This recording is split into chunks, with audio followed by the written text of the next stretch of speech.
into some dramas in between Mount Squires and Bundooma. We can't confirm that or deny it. I mean, we're just going off our timing screens. So, yeah, interesting to see Toby Price up into 4th position on his very first Fink in a car after driving, I think it was 100 kilometres in Brad's car down south.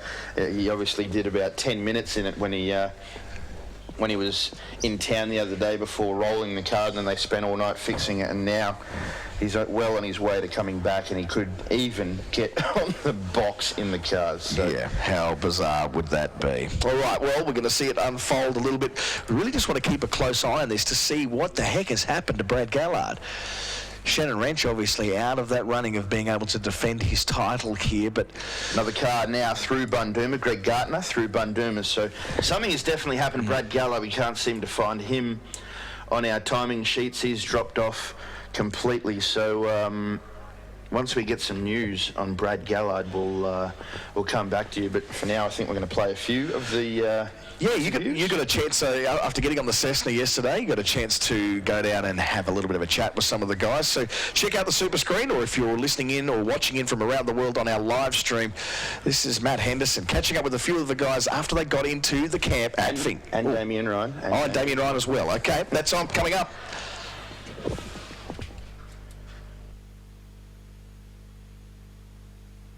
The Fink camps here, and we've come across the camp of Glenn Owen. This is our leader at the end of day one in this buggy all the way from Warrnambool. I was just chatting to Glenn off camera and asking him what's brought him back here this year, because he's been missing a few years. Yeah, look, we've been away doing the other series, the ARB series, and this year we decided to come back and have another run. We've got a new car. This is the second race we've done with it, so while everything's fresh and new, we thought we'd have a crack and see what it can do. So what's in the water in Warrnambool? I mean, Wrench has come here and won this quite a few times, and now you're leading today. There's something about, you get the opportunity to race off-road down that way? No, we don't. Our nearest event's 2.5 hours away over at Millicent. But yeah, no, we just sort of like the sport, ran it all our lives and gone from there. You say it's a new vehicle. You want to tell our viewers what you're driving?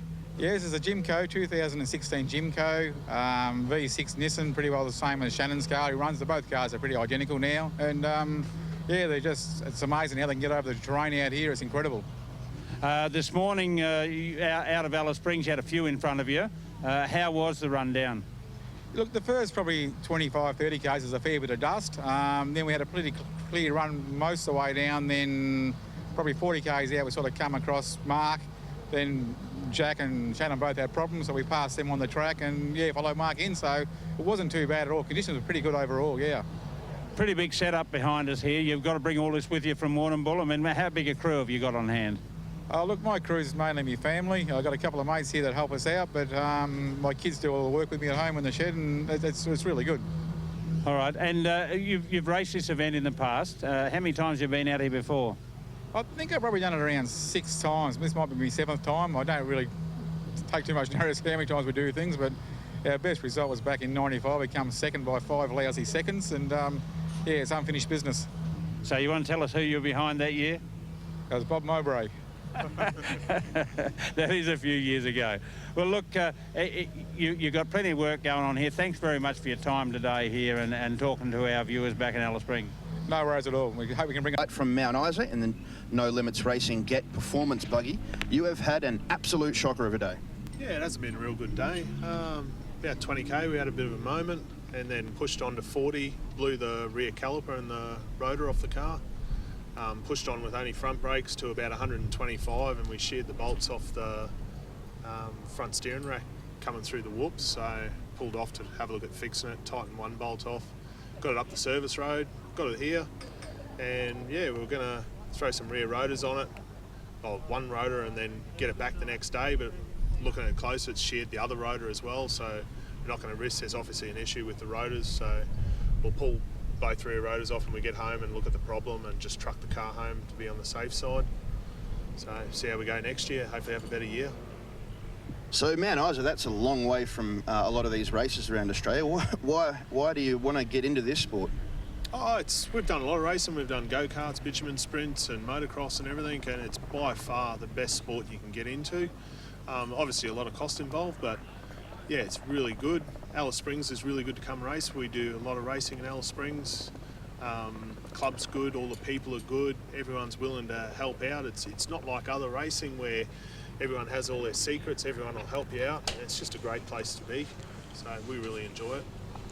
Well, under the circumstances, we appreciate you having a chat with us. Hope to see you next year. Yeah, no worries. You too, guys. Have a good one. That's it from Paul White from Mount Isa. We hope to see him back next year at the Tatts Finke Desert Race. OBR camp of the Finke for the Tatts Finke. Matt Henderson just caught there having a quick chat with car working. What were you doing under the... some of the guys who come into a little bit of an issue as a result of that. Now, there has been some developments out here on the actual racetrack, and that is that, well, Trav Robinson has gone through, but Jack Rhodes is on a charge. He is 51 seconds ahead of Travis Robinson, so the fight back is on for Jack Rhodes. Absolutely, he's gone past Travis Robinson through that section there, but the one other shake-up that we've had in the running order is Brad Gallard has completely dropped off of our timing screen, so still hasn't come through. 4 other cars have, so I'm suggesting that Brad's had an issue. Hopefully he can get going again and make it back, but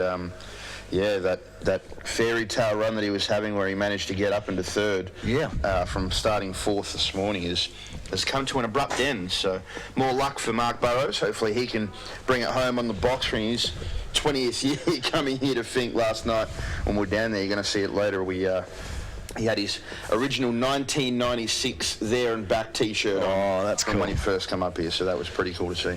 Nice work. Okay, we will come back to you here shortly after we see any more developments, but as far as the larger names on that list, that is them, isn't it? That's giving us some sort of idea as to who's who in the zoo at the moment. So Shannon Wrench has not made a entry into Mount Squires, neither has Carl Habe, and looks like there has been a bit of a missing in action story for Brad Gallard between Mount Squires and Bundooma. We'll be back soon.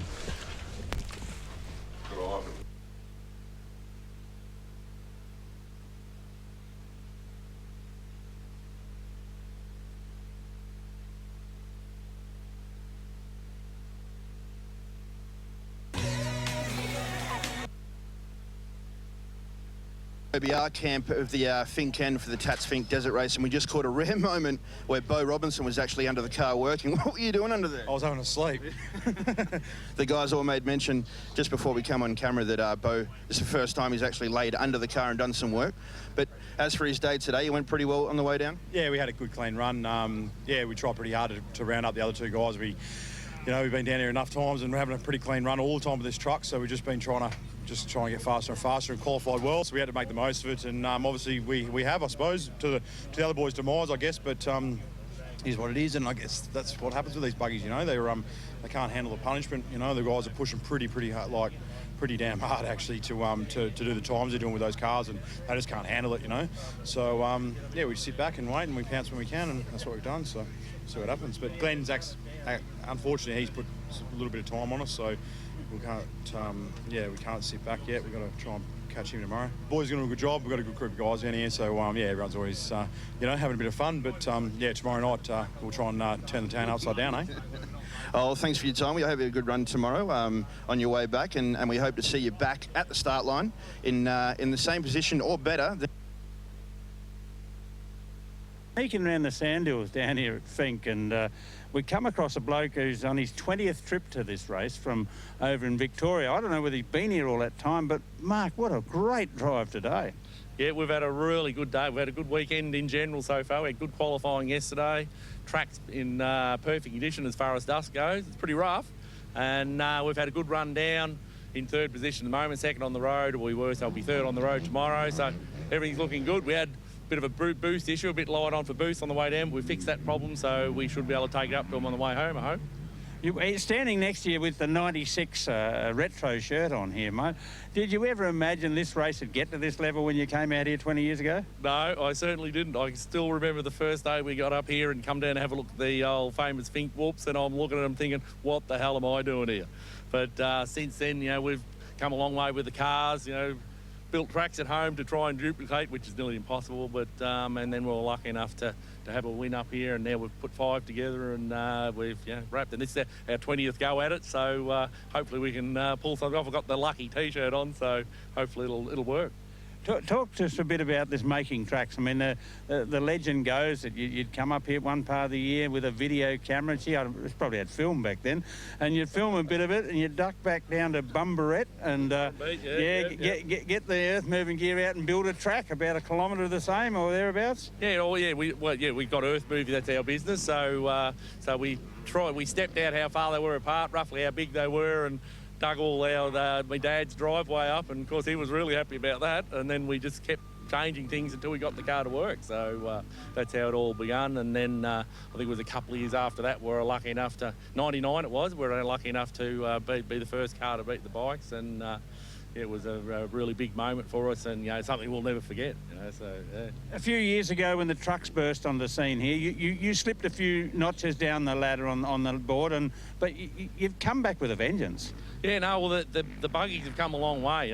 They've got a bit bigger. We've got much more power. We've got drive lines that can handle the power. So now we can be back mixing it with the truck. So it's good. They're very even now. So it's really good racing. Barry Robinson's right on the money, and Toby's coming through the field too. So I think the pressure will be right on tomorrow. Well, look, it's great to see you down here in such good shape, and we look forward to seeing you back in Alice tomorrow. We might have a bit of a look at your buggy. Yeah, certainly. Yeah, go if you like. We're just giving it a bit of a look over. We've got a bit of a hole in one of the CV boots, so fix that. Bit of a service up, and we're ready to go again.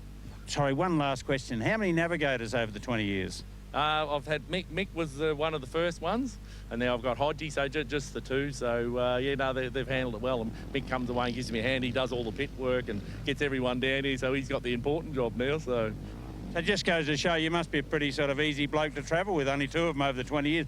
Other blokes turn over navigators regularly. Oh, yeah, that's right. Super smooth driver. Let's look at who we have found down here at the Finke, and the girls, Amber and Annie, have made it down here safe, and they're going to start tomorrow and head home. Girls, how did the day go? It was pretty good. Yeah. Ready for tomorrow, pumped. Lots of fun. We were talking off air, and there was a few stories about a few moments on the way down. Tell us about a few of those.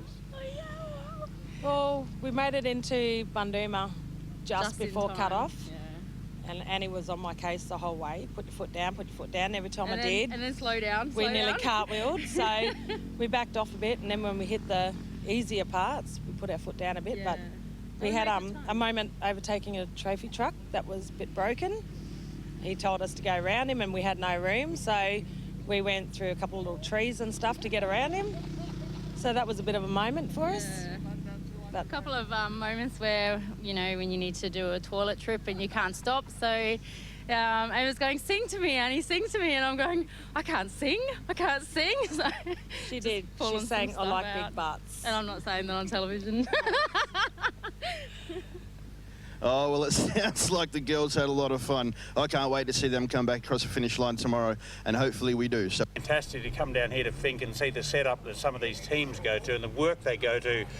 We're here on a clay pan, which in 24 hours ago was just vacant, and we're walking in cold on Stephen and the Jaws racing team. And look, we're sneaking in the back door of your home here. Come down and talk to us about it.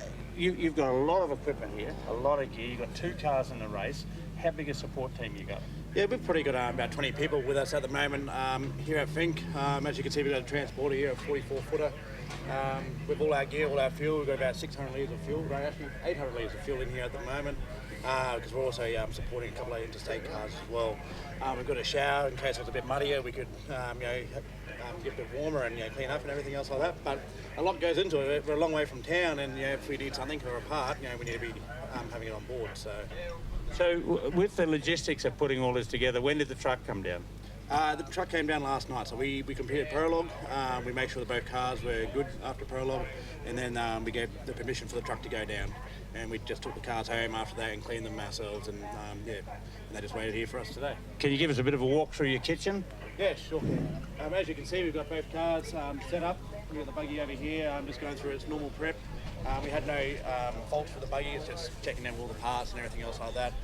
Then over on the other stands over here, we've got the trophy truck. Same again, no issues. Everything's fine. Just doing the normal prep.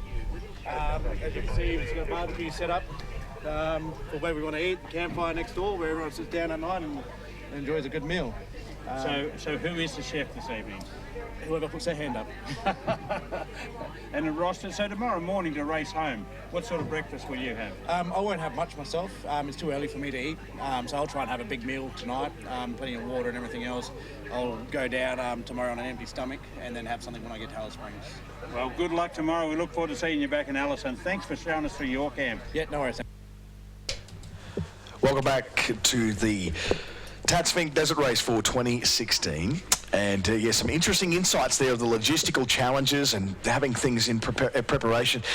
How it has changed really over the years now that guys are taking full rigs down there ready at Finke so that they've got a few more creature comforts and also all of the resources that they need to make sure that they can fix their cars.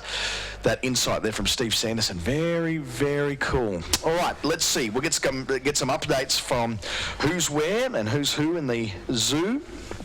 So far we've had 94 cars leave on their way back to town. We've got 34 cars through Mount Squires and 14 of those are through Bundooma. So the 14... Oh, sorry, actually, just as we speak, Glen Owen just gone through Erudinga. So still in front, Glen Owen, 8:16. 58 has gone through Erudinga. So the rest of the cars to go through Bundooma in no particular order on the road. Bo Robinson, Mark Burrows, Toby Price, Greg Gartner, Travis Robinson, Jack Rhodes, Hayden Bentley, Stephen Sanderson, Chris Weston, Aaron Habe and Wayne Taby, Talbot Cox, and then we've got Sam Barnes and Billy Geddes, another two to go through Bundooma as well with the first car through Rodinga. So we're 90 k's away from seeing the first car here at the Tatts Finke Desert Race start line. It's going to be a cracking race. Hopefully Bo Robinson is still on the road and he can be coming through Rodinga very, very shortly in his chase of Glen Owen. Just waiting to see just how much of a gap there is, because this could be the emergence of Glen Owen. How cool would that be? As much as we're very much, well, I say very much, we're slightly biased. We'd like to see the locals get up. This is, we're really, really celebrating the idea of Glen Owen doing well here. Two cars now through Rodinga. We just see Bo Robinson go through, so he is roughly 2 minutes and 15 seconds roughly behind Glen Owen there. So interesting. Sorry, about 2 minutes and 20 seconds behind Glen Owen. So Glen Owen pulling out to a nice comfortable lead, I think, at the moment in the Jimco buggy. He is going to be flying through this last section. I think you said 2 minutes. There's 1 minute and 23 difference between them. Sorry, is that right? Yeah, that's right. Yeah, 1 minute and 23 seconds difference between them. So that then means that he's actually opened up a gap. Absolutely, yep. Glen Owen's in fine form. At Bundooma, there was 28 seconds difference. Now he's opened that up to 1 minute and 20. That is really, really significant to be able to do that in the context of 32 kilometres. That's quite outstanding. He's in fine form, leaving his grand final right for the right time. Glen Owen has only been on the podium once in the past. This is an amazing return, with Matthew Ryan from New South Wales on board with him as well. Can't be too far off from seeing some other names come through.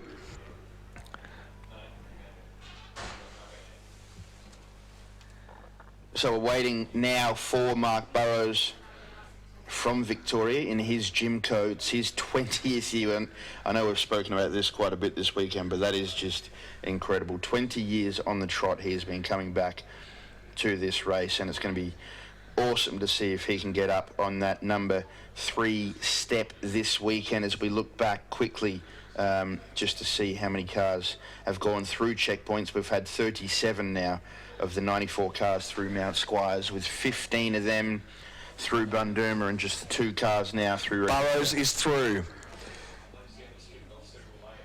We see Mark Burrows going through at 8:20 and 38 seconds, so interesting to see the difference there. If we go back to the checkpoint times, I think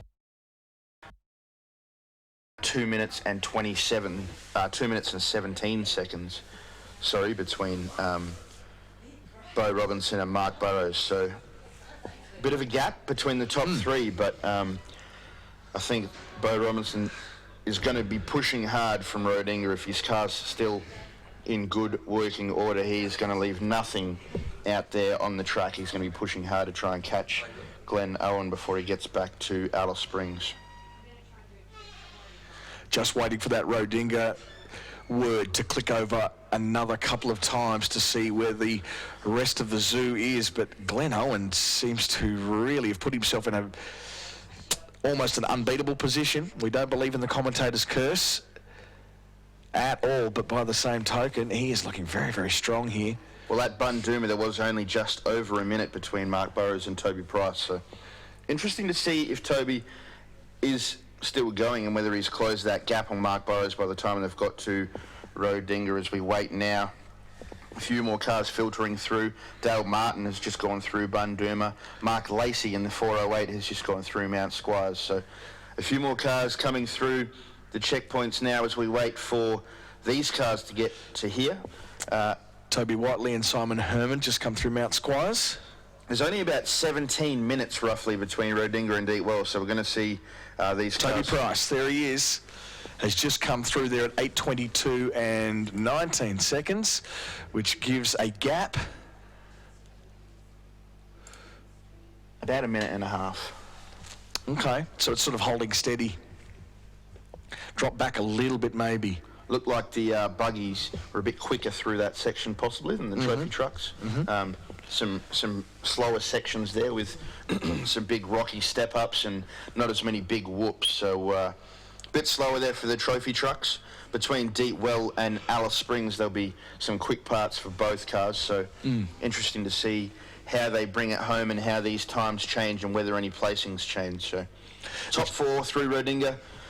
Glenn Owen, Bo Robinson, Mark Burrows and Toby Price all through Rodinga checkpoint this morning.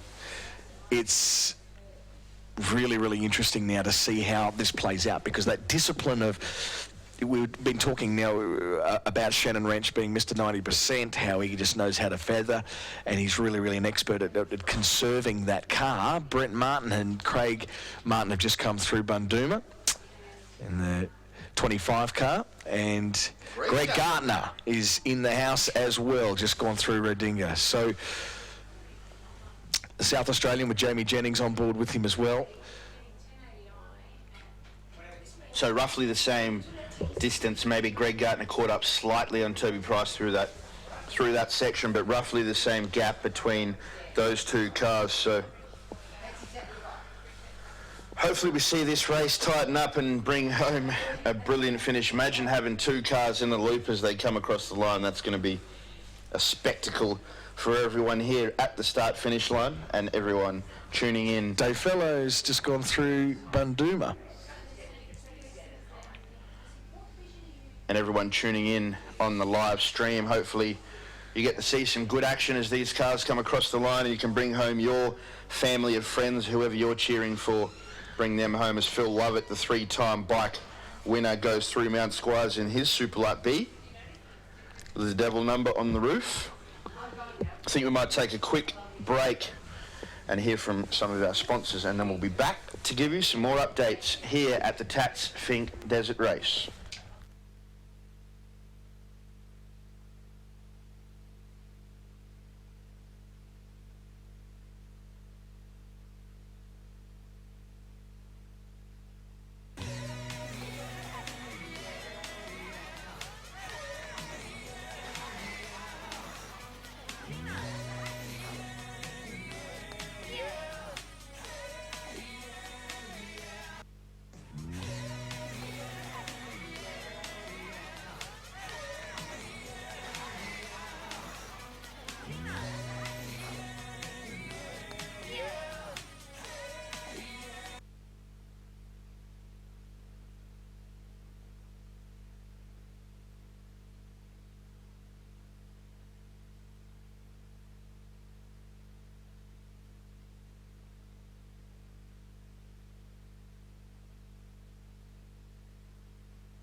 Welcome back, and if you're watching in on the live stream, we want to know this live internet streaming broadcast of the Tatts Finke Desert Race 2016 is brought to you by Bizcom's Alice Internet Service.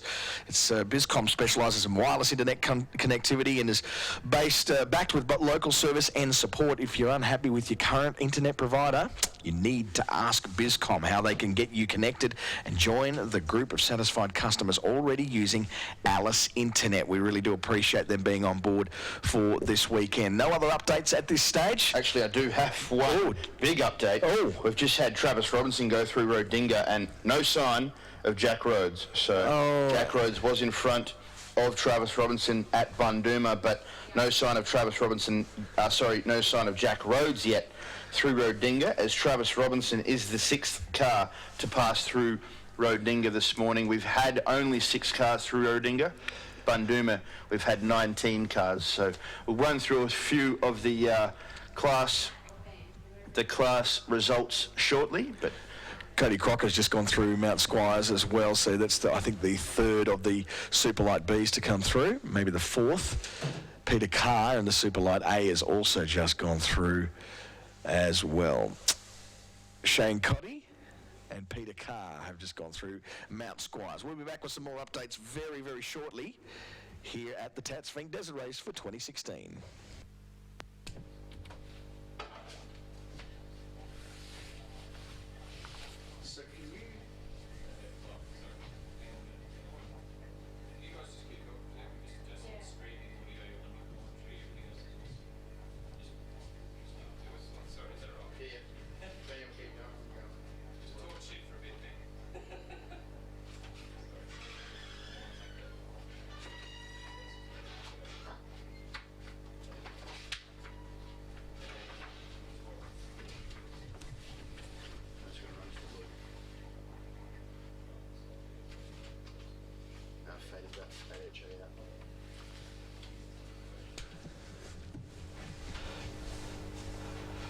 Welcome back with Brent Perrott and Arlene Perrott just gone through in the Superlight A in Mount Squires. John Williamson and Trevor Taylor as well. Nathan Weasel, John Williamson, they have just gone down. Jack Rhodes has just gone into Rodina and Lockie Weir into Bundooma, but Jack Rhodes finally coming through there. Now that's interesting with David Polino on alongside him as well.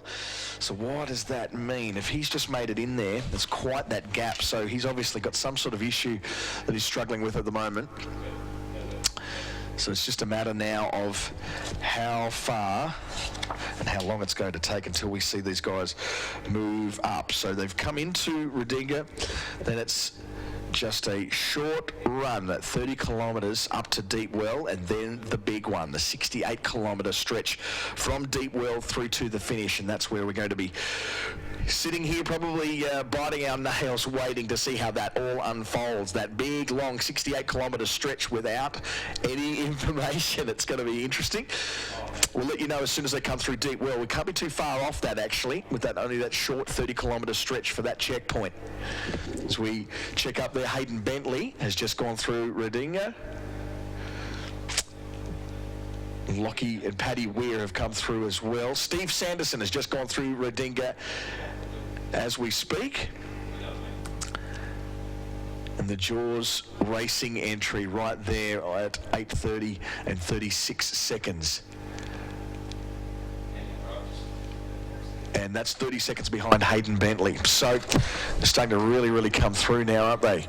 We'll be back very, very soon, and we'll give you an update as soon as we know of any other major developments. But at this stage, Brad Gallard and Carl Habe have not checked in, neither has Shannon Wrench, to most of those, Bundooma at least, and Rodinga. So it looks like those guys are not going to be is certainly not in the running. Let's hopefully they'll be able to get back in and be able to finish the race at least. We'll be back soon.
Welcome back to the Tatts Finke Desert Race for 2016. A big thank you to all of our sponsors as well. Wonderful to have UBet back on board, back on board for the first time, and wonderful to have their sport support this year. And Central Comms also on board, and a big hello to our good friends at 8HA who have been faithfully broadcasting away the whole time with Rod Berry there putting his insights in as well. Really, really appreciate those guys and the level of promotion that they bring, and Northern Territory Major Events always supporting this race and bringing in something like $6 million into the Alice Springs economy. Pretty much every bed has been sold off in this town for quite some time. So we really appreciate that. And speaking of those beds, one of the most generous of all of those, in fact the most generous, is Lassiter's, who've put up a ton of beds for lots of logistics staff and volunteers who've been coming through as well. So we really want to say a big hello to Lassiter's and thank them for their amazing support. Of course, Imparja, who are always on board with this event, and our naming rights sponsors, Tatts, who you'll see plenty of those logos around the town there. Just looking up, Salvatore Gataletta has just gone through Bundooma, Stephen Riley through Mount Squires, and Aaron Habe and Wayne Taby in to Rodinga as well. Tim Pickford in Bundooma, Jason Corliss Bundooma, Chris Weston's made it into Rodinga, Glenn Owen, he's in. Glenn Owen just officially come through. So there is a big move. Let's see what the space is now, as Glenn Owen has checked in there in a total time of 3 hours, 7 minutes and 24 for the there and back time. And it's just a matter now of keeping our eyes on. Steve Kildee has just gone through Mount Squires, and Craig Predajon into Bundooma.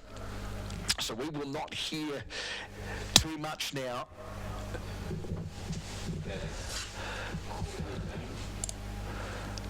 from Glenn Owen, because he has got that 68-kilometre run now to the finish line, but he is in the absolute box seat at the moment. David Lachlan has just come through Mount Squires.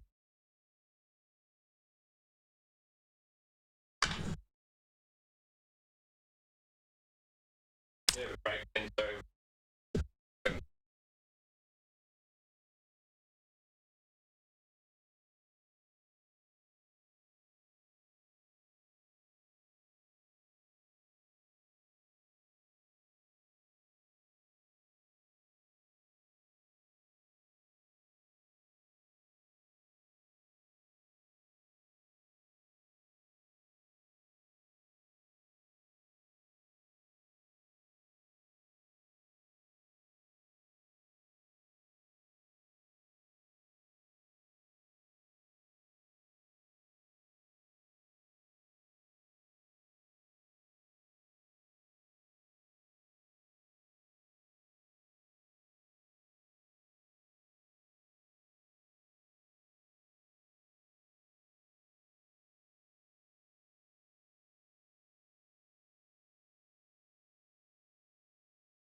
Beau Robinson has just clicked through deep well, 10 minutes past, beg your pardon, 38 minutes past 8. So now it is on. So let's see if we can do a little bit of calculation now to work out what that gap is. As we try and work with the sun, I reckon some blinds are on order for next year.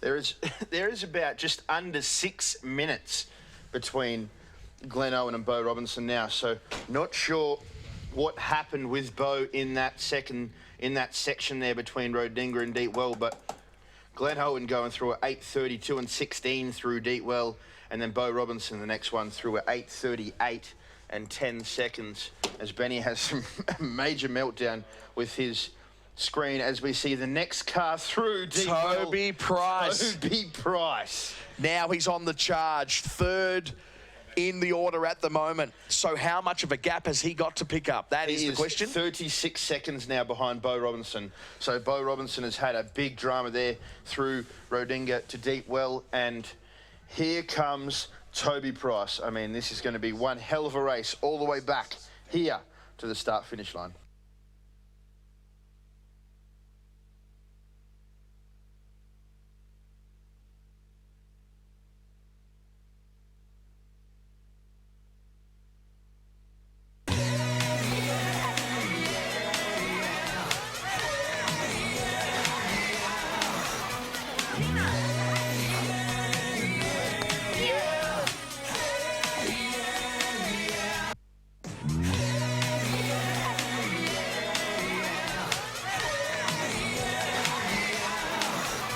Greg Gardner has just gone through Deep Well.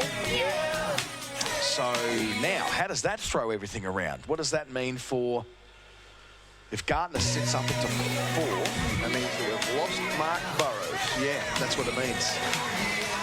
So, unfortunately, Mark Burrows in his 20th attempt at the race has dropped off out of that third position. We yet to see him come through Deep Well, yet to see if he has actually stopped completely, but 4 cars now through Deep Well, so about half an hour until we see the first car come through, and it could be either one of those 4 cars with 60 Ks still. It's all your Christmas mornings. The first time you saw snow, the time you went skydiving. We'll be back shortly as soon as we know the next car to come through, because that's probably going to answer a fair few questions for us as to what's happening with Mark Burrows. Is he out there? Is he limping? Or is he going to be able to come back? We'll be back shortly. Advanced app skills. Accept push notifications! Yes or no? Of course, it can be grueling. Wakey, wakey, my little punters. You're on World Cup time now.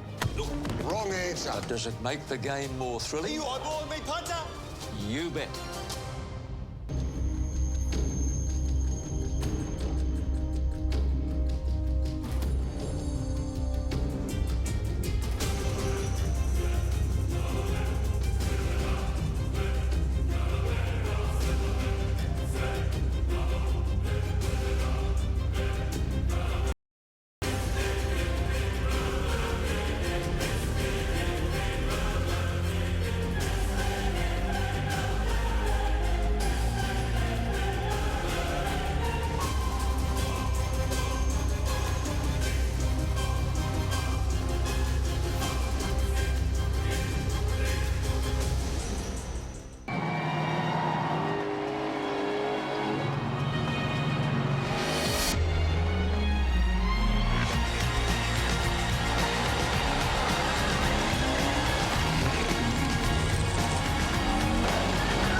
Long live the weekend. This CrownBet Darwin Triple Crown V8 Supercars, 17th to the 19th of June. Tickets on sale now at darwinvh.com.au, Ticketek and Australia. Desert race is our history. This land we race on, it's pretty special. The minute you're reckless with fire, it's over. Remember, the land you're camping on belongs to somebody else. You have to be responsible for your own campfire. Clear that grass before you light your fire. Come on, guys. Treat the land and its owners with the respect that they deserve. It can't be much simpler. Don't be the reason. Of the Valley, featuring live in concert John Farnham, Sunday 19th of June, supported by X Factor's Taylor Henderson. Tickets and reserve seating on sale now from darwinv8.com.au and Ticketek. We're here to race. We're here to win. We're not here to watch you. We are travelling at speeds of up to 170 kilometres an hour. That's 50 metres a second. If we hit you, we're both gone. The facts are simple. A serious spectator incident trackside could possibly end the race forever. The rules are simple. Stay well clear of the track and don't stand on the outside of corners. Don't be the reason.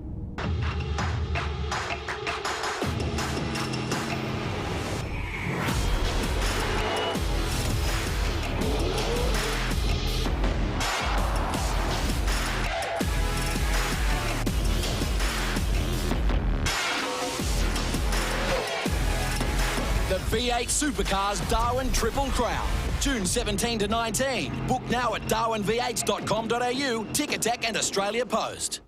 Win, and it's great you support us. Leaving your rubbish Finke weekend just isn't on. It's pretty simple. When you go camping down the Finke track this Queen's birthday long weekend, take your own firewood. Stay on the dedicated tracks and take your rubbish home. It's really not that hard. The track passes through many pastoralist properties. Without their support, there is no race. Don't be the reason. Race Committee would like to express its deepest gratitude to the generosity of all of its sponsors. Their valuable contribution to this celebrated event allows its continued growth, ensuring it will always be Australia's greatest desert race. The Finke Desert Race Committee acknowledges the continued and valued support of Tatts, proud naming sponsor of the Tatts Finke Desert Race. The Tatts Finke Desert Race is all about people from any corner of Australia and the world getting in and having a go. The Finke Desert Race Committee recognises the outstanding contribution of our platinum sponsors, those that make having a go possible. Alice Springs Town Council, the Community Support Program, Impaja Television, UBET, Lion, Northern Territory Major Events Company, Lassiter's, Central Comms Alice Springs, and our official radio partner 8HA. The Finke Desert Race Committee would like to show great appreciation for our gold sponsors: Chubb Fire and Safety, Telstra, NT Link. Please support those who support us. They help to make this race great. We appreciate the local businesses and organisations that contribute to make the Tatts Finke Desert Race Australia's greatest desert race. We'd like to thank the following sponsors and supporters: Red Centre Office Technology, Alice Equipment Hire, Danny Orr Earth Moving, Thrifty Car Rental, NTFS, Complete Fencing, Remote Area Machinery Hire, Asprint, National Australia Bank, Crown Point Pastoral Company, Bizcom, Wholesome, the Asbuild Finke Desert Race Grid Girls. The Finke Desert Race Club each year selects girls from across the country to represent the event as official ambassadors. The Finke Desert Race Grid Girls' time, effort and passion in promoting our event sees the race broadcast to a whole new audience, and we thank each girl for their contributions as volunteers. The Finke Desert Race Grid Girls are proudly sponsored by naming rights sponsors Asbuild NT, accommodation partner Lassiter's, project partner Desert Wave Surf Shop, catering partner Satadine Catering, and our official beauty partner Cherry Red Hair and Beauty.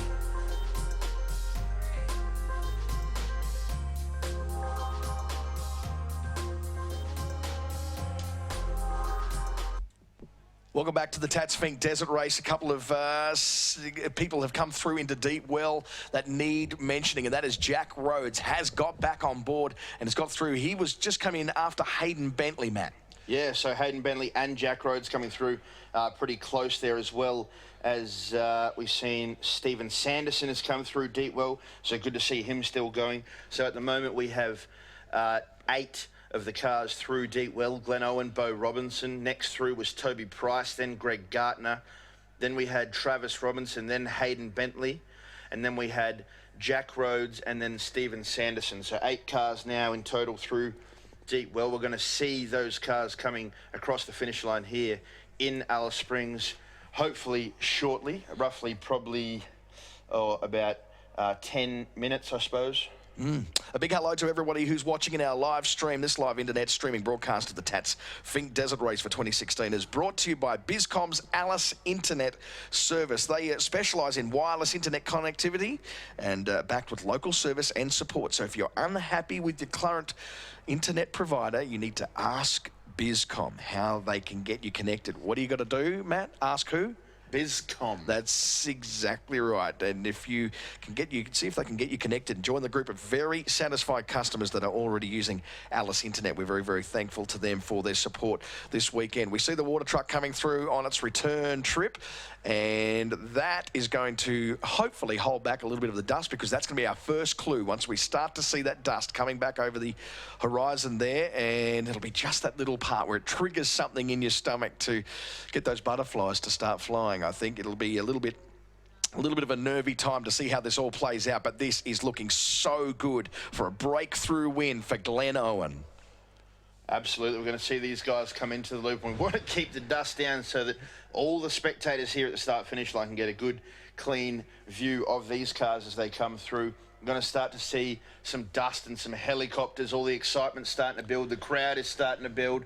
Everyone's starting to come out here. It's still pretty cool outside. Not cool in here, though, with the sun belting down through that glass. But now we just wait and wait and wait for these cars to come through that back gate and into the start-finish line precinct and come across the line. We've got one confirmed DNF today, and that is that of the number 1 Australia car, Shannon and Ian Wrench, a confirmed DNF, so we can confirm that to you. We can't confirm why or how, but they are now out of the race as we have 73 of the 93 cars through Finke. 38 of those have gone through Bundooma, 18 have gone through Rodinga, and 10 cars now have gone through Deep Well. So the 2 cars that we didn't mention that have now gone through, Chris Weston, and he's roughly 40 seconds in front of Aaron Habe. So 10 cars now through Deep Well. We'll start to see those cars coming through the start-finish line shortly, and it's good to see everyone out there braving the cold and braving the elements out here to see some of these cars come back across the line. It's been wonderful, hasn't it? So many stories have emerged from this race, and we're going to be hopefully able to unfold them. And I think that's the thing for us, is to be able to get behind just all those usual motorsport cliches and ask those questions of what really happened. Glenn Owen could be staring down the barrel here, all going well for him to get his maiden win.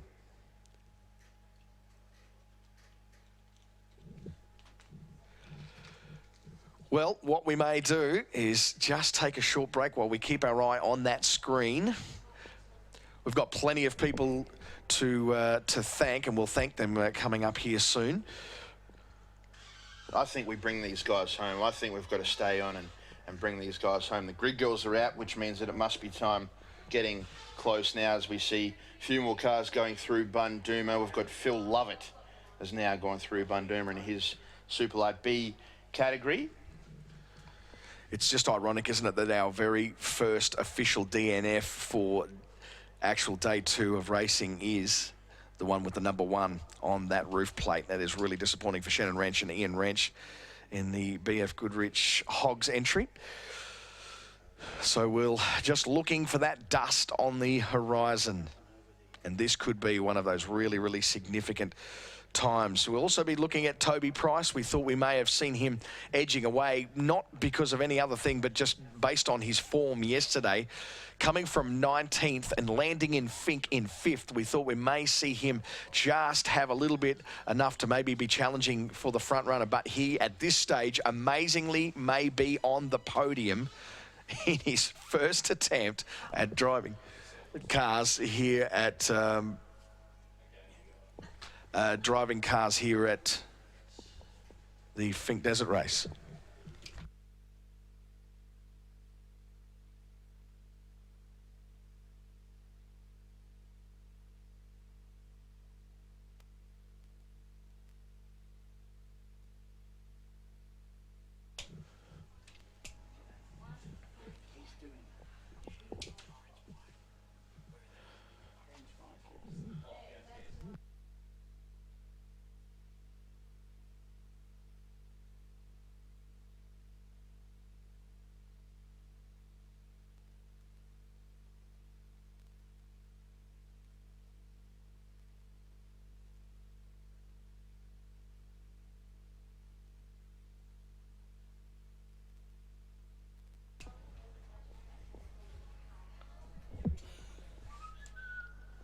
As we see on the Tatts Finke Desert Race Facebook page, if you're not following on the Facebook page and your friends or family are at home, wherever that might be, and they want to keep up to date with the results, get onto all of our social media platforms and follow the race through them. As we've seen this morning, some pretty cool photos of some ice on the track. So it was a frosty 3 degrees when we got here this morning when it was still a bit dark. But, yeah, it's amazing, isn't it? I was the first time I've ever been in a car driving out from the hotel this morning, and a little warning light comes up on the dash, potentially frosty or warning frosty roads.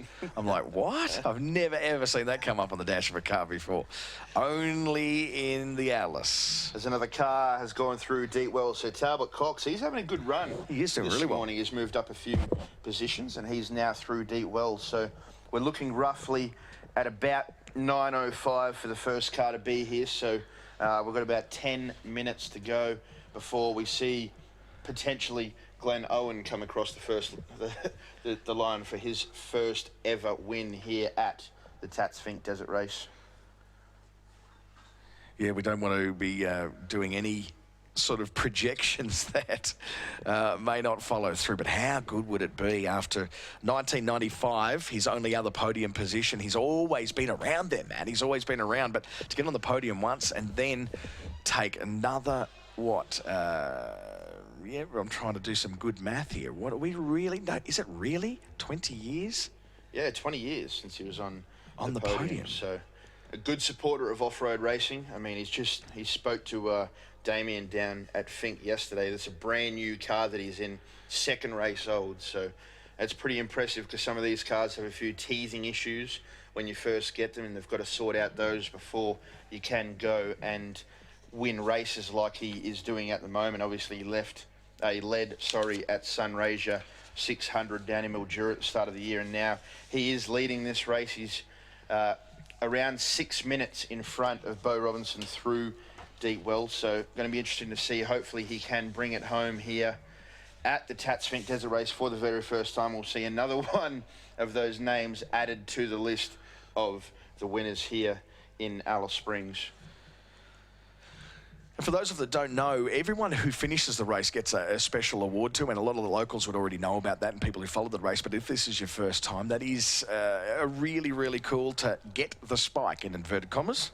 Absolutely, one of the railway spikes that used to hold down the old Gann Railway into the sleepers there, as we see Sam Barnes from Queensland out of Birdsville there in the Pro Light. He is the first Pro Light car through Deepwell, so he's on a charge. He's just outside the top 10 as well. I think he's in 12th position outright on the road. So another great effort from Sam Barnes today, as he did yesterday.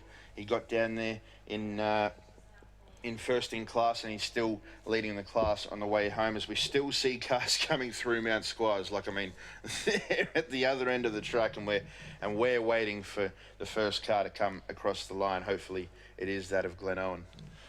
Yeah, absolutely. It's going to be interesting, isn't it? The irony of Shannon Wrench being in our first official DNF on this day. Obviously, we had a few from yesterday, but the defending champion not being able to finish the race, and our potential winner from the same city down there in Victoria, Warrnambool.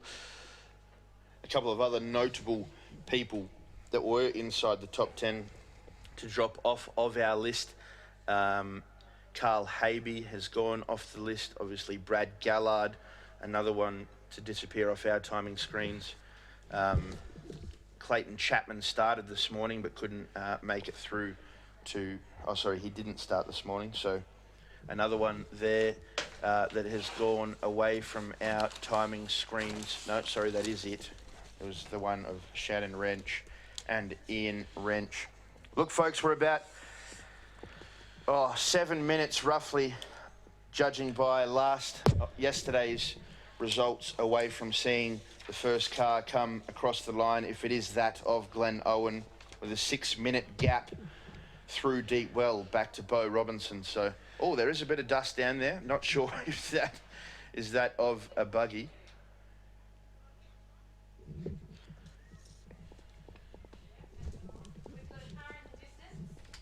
We have got a car in the distance, we've just been told. So this is a cracking effort. If it is that of Glen Owen, I would only presume that it is that of him. We can see the dust coming.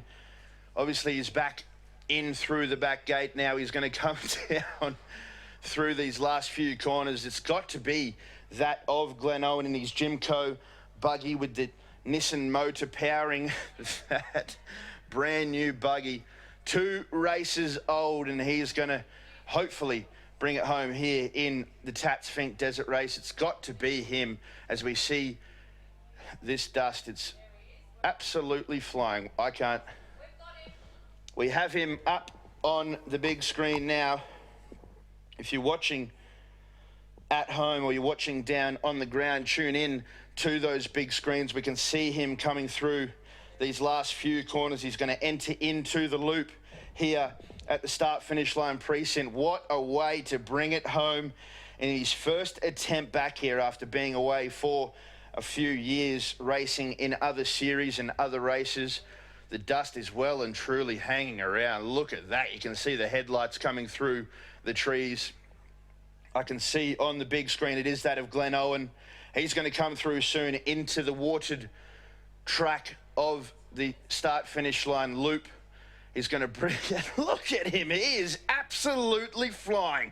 He is not giving up one little bit. Bring him home, Alice Springs. Give him a round of applause as he comes through the loop.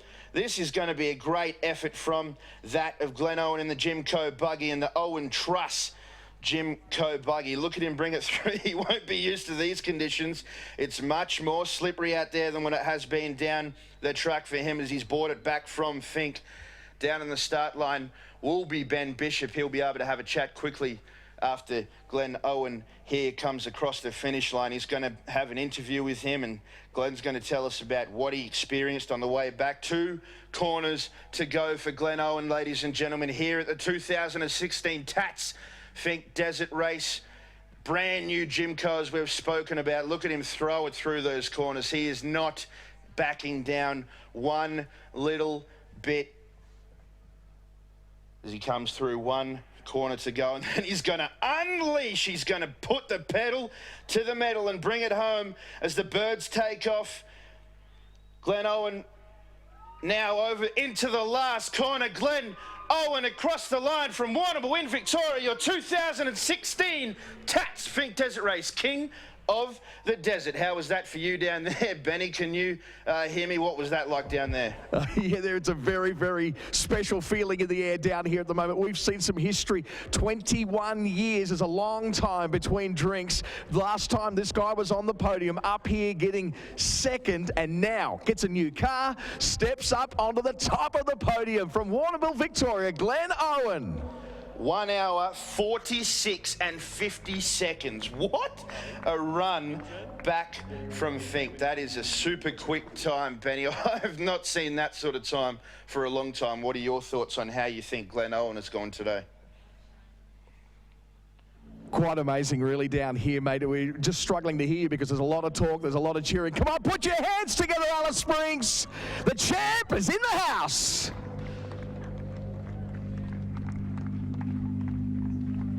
We're going to get the opportunity to talk to Glen Owen, Benny Bishop down on the stage there as we see the shots now of Damien Ryan, all the media creeping in to get that shot of Glen Owen. They are super happy, fist pumping. Him and Matthew Ryan from New South Wales in the co-driver seat there. What a way to bring it home from Warrnambool in Victoria, as we've said numerous times today. An overall time. Matty Ryan first to jump out of the car, and the helmet about to come off. And look at the sense of relief on his face as well. I think we're going to be having a chat. The engine finally gets switched off, and we're going to be seeing a very much relieved Glen Owen now.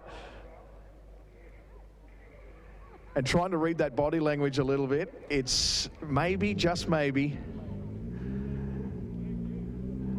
a little bit too much for him to take in at the moment. As we look down at the overall time for Glen Owen and Matthew Ryan, 3 hours and 37.02. So what a way to bring it home as he gets out of the car. What can you see down there, Benny?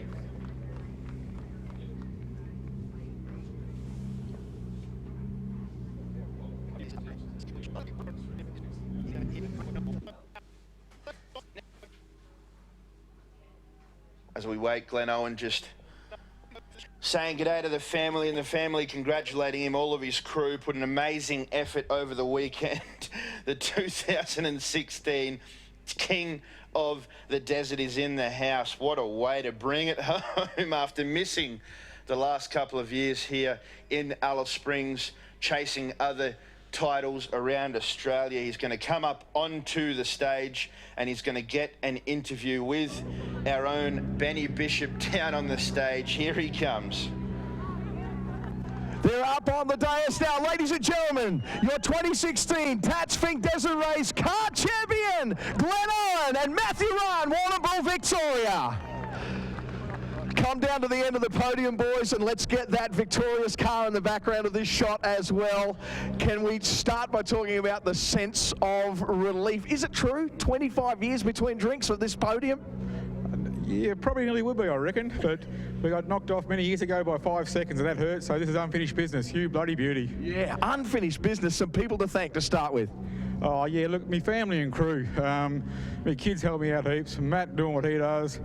Cameron from Racer Imports. Without him, we just wouldn't be up here at all. So, Fox Shocks, we've got quite a few people we need to thank, but it really comes back down to Cameron, Matthew, and the kids. And, you know, we do it all ourselves. We're not a big team, we have a ball.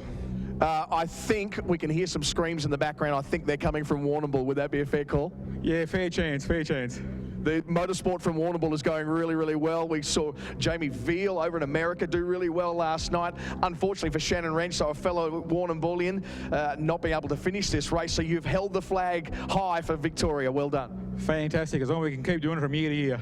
Exactly right. Matty, how was it from your view, buddy, in that seat? Yeah, awesome. That was a fast run back. Glenn did an awesome job. And, yeah, just the crew. Cam, this is your race, mate. Good job. Let's go back to yesterday, guys, and have a quick chat about how that felt, rolling in first down to Finke. Give us a little bit of an insight, passing cars. How often does that happen? Well, we didn't actually pass too many cars going down. We're third into Finke on the road, but we picked up enough time, so we came out first today. So, but it always helps me have a couple fall over on the wayside, which is unfortunate, but unfortunately it's normally us, so it's great to get here. It must be a big sense of relief, though, because sometimes you do get those wins by default. This is not a win by default coming from Finke. You've led it home. Mate, we pushed all the way home because we had that trophy truck behind us, and we thought if we can beat him into Redinga, we'll be right. So we pushed like hell through the whoops, and the car is amazing the way it can get through them bumps. It's absolutely incredible. Matty, a chance for you to say some thanks?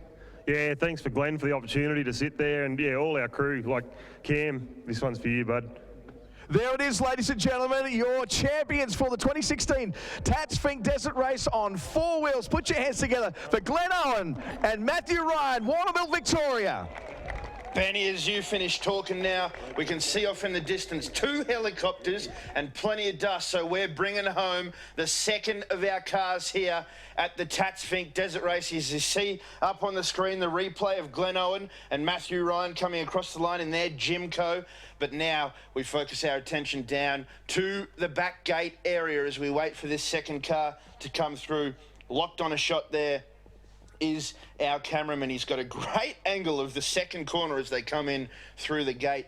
Plenty of dust. This is a big trophy truck. It's just the question of who it is, with only 30 seconds separating Bo Robinson and Toby Price when they come through deep well. As we can see the truck now coming through the gate there, you can see it. It's just come through the back gate, coming in. It looks like a white truck. I don't want to speculate, but it does look like a white trophy truck. Could this be an absolutely phenomenal effort? It looks like the helicopter that has been following Toby Price. I'm not going to speculate. It is Toby Price because I can see Bo Robinson behind him. 2 trophy trucks are inside the start-finish line precinct. Toby Price in second position at the moment into the start-finish line precinct. We've got 2 helicopters overhead. We've got a couple of corners now before he brings it into the loop. Alice Springs, how about this? If you are looking in on the web, this is something special. This is history in the making. Could we see Toby Price bring it home in the car section? His very first attempt, his very first race in a trophy truck, and he is sitting in second position into the loop. He's missing a few panels. I tell you what, the car looks like it's had a beating today. It didn't look like it did when we were down at Finke yesterday, but he's bringing it in. He wants to try and keep it nice and tight because he has got the big black beast of Bo Robinson right behind him, and we've seen that on the camera as they come in through the back gate. Give him a round of applause if you're down there on the loop. Toby Price, this is some effort. You see now Bo Robinson as well, bringing it in through the loop. They've got 2 cars going to cross the line in a matter of seconds. Benny Bishop, what can you see down there? Toby Price now brings it in. Helicopter hovering over above. 2 corners to go. This is our last year's Bike King of the Desert. First race in a trophy truck, the Geyser Brothers trophy truck of that, sponsored by Brad Gallard. And what a serious effort.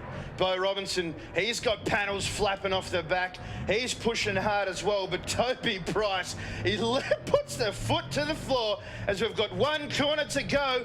Alice Springs, bring it home for none other than Dakar champion and King of the Desert now on the bike, as well as second place in the cars. Toby Price, what an effort. I thought... Oh, we've got 3 cars in the loop. Sorry, Benny, I had to cut you off there, but Greg Gartner, he is pushing seriously hard as well. Last corner, 3rd place here at the Tatts Finke Desert Race. Bo Robinson in that other Geyser Brothers OBR trophy truck. But don't go anywhere because Greg Gartner is into the second last corner. You can see it up on the big screen there, trying to navigate through these wet conditions. What an effort from him today. I mean, this is seriously crazy. All 3 trophy trucks that are going to be on the podium tonight through in a matter of seconds. Last corner, look at him through there.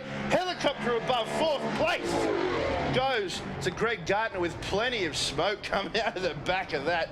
Benny Bishop, what are you seeing down there? Oh, mate, I can only just heard my name being mentioned, so that's the only note, because there's a little bit of talk, a little bit of chatter. The helicopter's going past, the car's coming past. A little bit hard to hear what you're saying, but, mate, it is electric. The atmosphere down here, it comes just with that little bit of a... I mean, I guess this throws light, Hendo, on just how big a job Glenn Owen did to be that far ahead of everybody else, and now they've come in like a flood.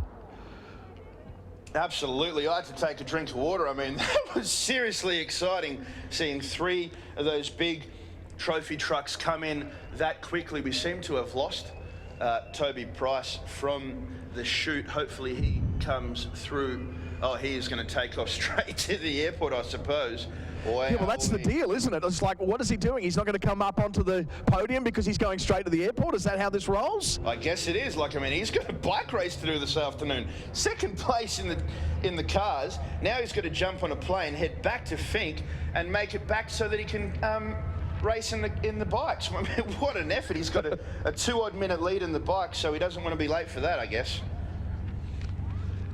And Bo Robertson getting out of the car at the moment.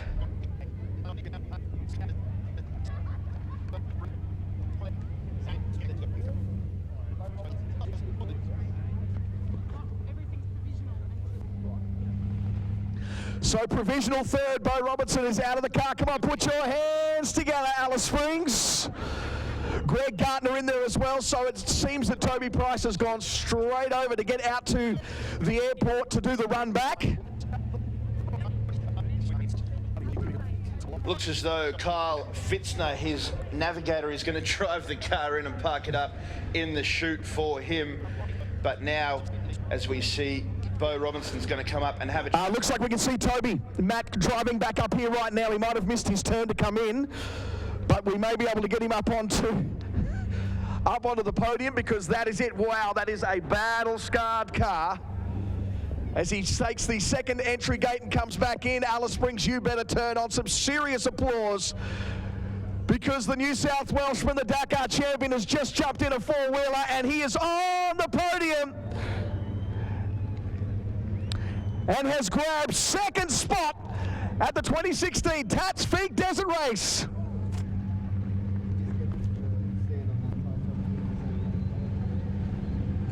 What an absolute effort from Toby Price to pull it together. Started 5th today. He's brought it home in 2nd. I do believe that Toby has actually gone, and that is his navigator in the driver's seat at the moment, bringing the car back down. I can't see the second person in Toby Price's car. You might have a better vision than me from where you're standing, Ben. Yeah, that is true. It's the navigator is in the car, but I've been told that he needs to get himself up onto the podium, so I'm not sure what the deal is.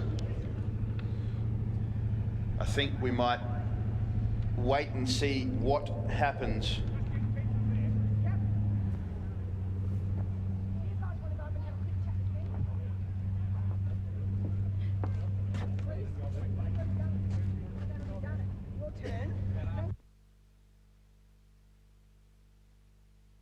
Grabbing the third spot, ladies and gentlemen, put your hands together for Bo Robertson.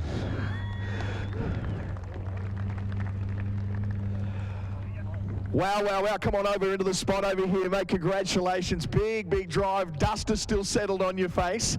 You're not puffing too hard, though. No, it's pretty cruisy apart from the flat tyre, and yeah, I think we got to keep Toby out of these fucking cars, don't we?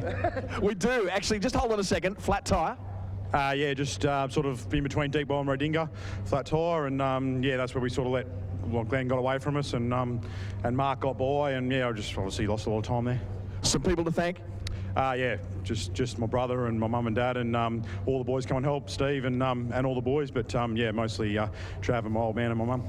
Okay, give us a little bit of an insight into how this feels. Is this elation on the podium, or is it disappointment and another one that got away? I'd hate to be a sore loser, but I just had enough of standing up here.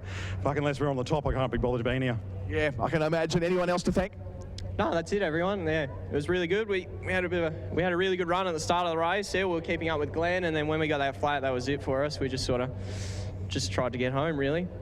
Yeah. Tough going, but you can see, you can pick up that little bit of sense of disappointment of being on the podium but not on the top step. So third is locked in. We haven't been able to find Toby at this stage. We'll get back to you very shortly. Back up to you, Hendo. As you can see on the big screen, Travis Robinson coming in through the start-finish line loop, and he does not look like he is under full power. Very, very, very steady for Travis Robinson. It looks like he is having a few issues. He is going to be the fifth car, across the line. Travis Robinson, what an effort. Had a rollover in prologue, and now he's going to bring it home in 5th place. Back down to you, Benny, to talk to Kyle Fitzner.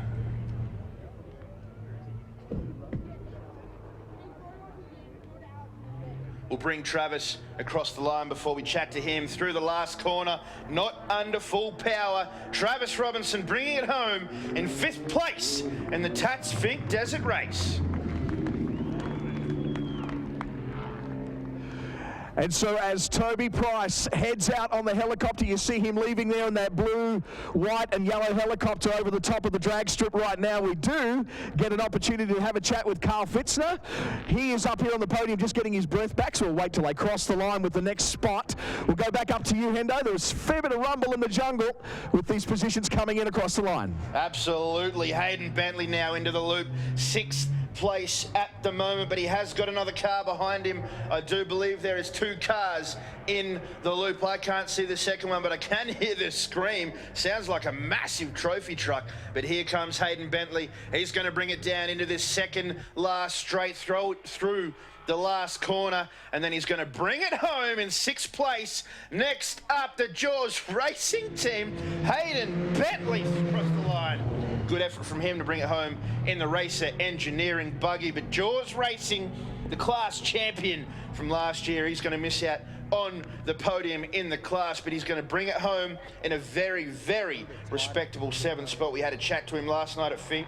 He was pretty happy. No dramas with the car, and you can see that because he is under full power as he goes over the berm, still pushing very hard here as he brings it into the last corner. He's going to come across the line. Stephen Sanderson, the first of the locals, Alice Springs. Bring it home, Steve Sanderson. We'll throw it down to you, Ben. Nice work for Steve Sanderson as we finally catch a word with the co-driver for Toby Price. Carl Fitzner, congratulations, mate, but you're talking about engine issues. Yeah, thank you. Yeah, we pretty much just left Finke there and started having smoke pouring out the bonnet, so I tried to tell him to baby it a bit, but you can't really tell him to take it easy. He was so keen. He was just, we were having great fun. It was badass. Some people to thank on his behalf and yours? Yeah, just everyone there last night. Even Luke Hendry, he builds the engines. He did an awesome job getting them back fixed up, and just everyone that was there last night helping us out. So. Great job, Toby Price. And Carl Fitzner coming in 2nd in the Tatts Finke Desert Race for 2016. Put your hands together, Alice Springs. Back to you, Hendo. Another car into the loop, that of Chris Weston, and he is very, very closely followed by another car. I can't pick up which car it is, but I think it might be Aaron Habe. He was through deep well right behind Chris Weston. As we wait for Chris Weston, he's through the loop. Give him a round of applause as he comes past. This is an extremely good effort from the former Baja solo driver. He finished Baja a couple of years ago, all on his own, some 25 hours in the seat by himself with his navigator going the whole way. Be interesting to hear how he rates this competition compared to the Baja 1000. But Chris Weston bringing it home in the first of the Aussie built chassis. He's got the Element chassis. He's going to come in now to the second last corner. Right behind him is the guy who built his car for him, Aaron Habe, in the second of the Element cars. So look at that. Both cars right near each other. Chris Weston doesn't look like he is under full power as he brings it in to the last corner. Chris Weston coming across the line in the Tatts Finke Desert Race.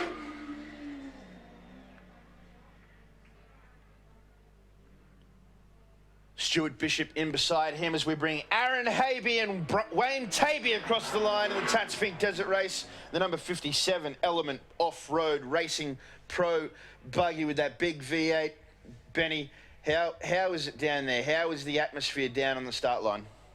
I think there's a little bit of an atmosphere of disbelief, to be quite frank with you. It is quite bizarre, and I guess a little bit disappointing from our point of view to not be able to catch up with Toby, but we can totally understand you need to give him as much time as possible to pull off potentially something that is just earth-shattering in the off-road world to be able to do this. So he's going to go down there and get that start down. I just can't even believe that we're witnessing this. It really, really is quite the privilege. How you doing out there, Alice Springs? How good is this?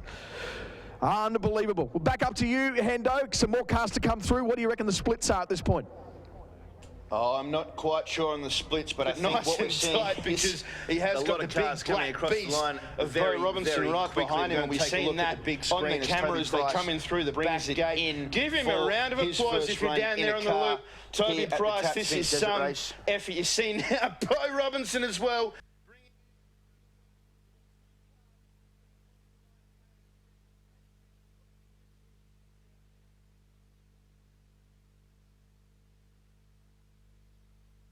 Price now brings it in. Helicopter as we look here at Toby Price bringing it home with 2 corners to go as we wait for the next car to come up. No dust yet in the horizon, but how about that?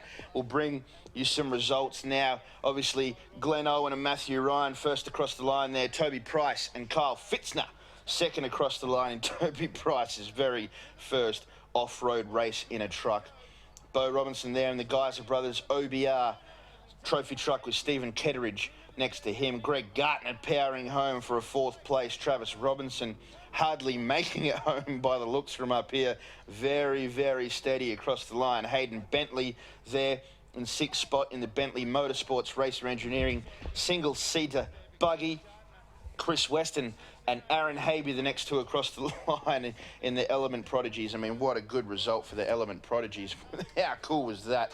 As we wait now for this next car, Benny, that was something incredible. I can't believe that we just seen Toby Price come across the line in second in his very, very first off-road race.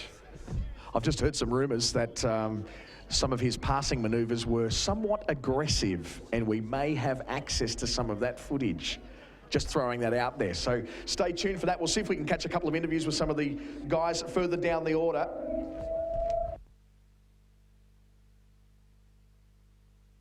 Some good vision there up on the big screens of a few of the cars coming across the line. As we tune now, we'll go back through some of the other results coming through as the cars are still on their way back. Just looking at the checkpoint count, we've now got 22 cars through Deep Well. Obviously, we've got 8 cars here, so still fair few cars on their way from Deep Well. 36 now through Rodinga, 64 through Bundooma, and 88 of the 93 cars have made it through Mount Squire. So still plenty of cars out on track, still plenty of action here at the Tatts Finke Desert Race. Before we take a quick break, if there is anyone here from Car 1, the crew of Car 1 being Shannon and Ian Wrench, they've asked if you can please go to Deep Well with a trailer to pick them up. So if you are here at race control from Car 1, can you please go to Deep Well and pick them up from... That is a message from Shannon Wrench. We're going to take a quick break with some ads as we see some more dust. So we'll take a quick break with some ads and we'll come back with the next car across the line.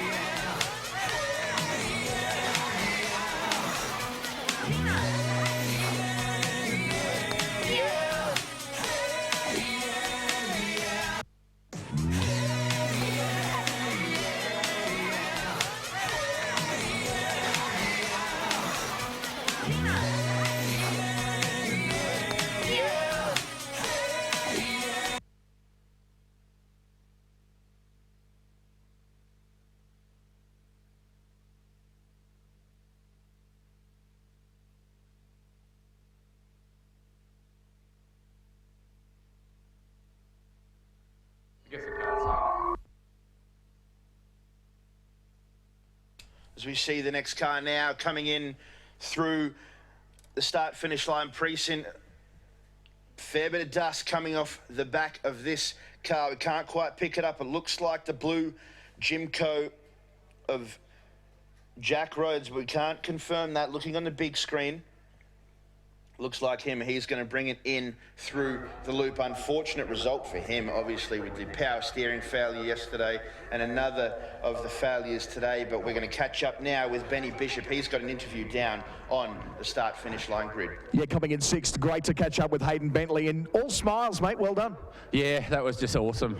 As the Yankees say, that was badass. So it was just the whoops and no dust, and you could just drive and have a ball. So and this is what it's about, isn't it? It's sometimes, I guess, you go back 12 months, and there's so much frustration. But everyone seems to have come out of here, win, lose or draw, and really, really happy.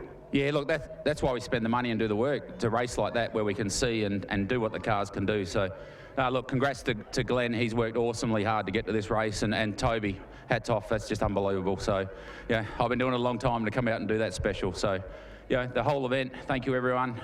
Tatts continually supporting it. It's just phenomenal, and we absolutely already, I was 100K out and I was planning next year, thinking about what I got to do to be quicker. So. That's the way to do it, isn't it? That's the level of anticipation. Ladies and gentlemen, coming in 6, put your hands together for Hayden Bentley. And here on the second last corner, Jack Rhodes in that Jimco buggy. He's had probably not the weekend that he would have planned after starting out at pole position. Still great to see him come across the line in 9th position, but what an effort. I mean, he hasn't had it all go his own way. Give him a round of applause. He comes across the line here. Alice Springs, this is your former local Jack Rhodes and David Polino. See a few of the guys down there getting some photos. Looks like Glenn Owen getting some photos down there with the Grig girls. What a special event for him. I mean, what an absolute effort to go away for a couple of years, then come back and actually win the race. Benny Bishop, I think you have some more interviews down there. We just want to confirm, actually, I'm with Aaron Habe at the moment. We're saying 8th, is that right, for Aaron? Yes. Okay, there it is, a smile on your face. That's what I was just commenting on with Hayden Bentley, is that everyone seems happy, mate. Everyone's enjoyed this run today. Yeah, look, it was a fantastic run back home. So we took off about 20 seconds behind Chris Weston there, and nothing worse than being stuck by the cars we build, so it was pretty hard work. We couldn't catch him, so yeah, that's how it worked out. But no, ecstatic to be here. Car handled the whoops beautiful. Like, we were pinned on them. It's cool. Yeah, fantastic. I mean, it's a good business card for what you're engineering, though. Oh, definitely, yeah. Can't be that 2 in the top 10. Awesome. Well done. Aaron Habe coming in 8th, and Jack Rhodes comes in to the finish shorter. Probably the body language of car number 91.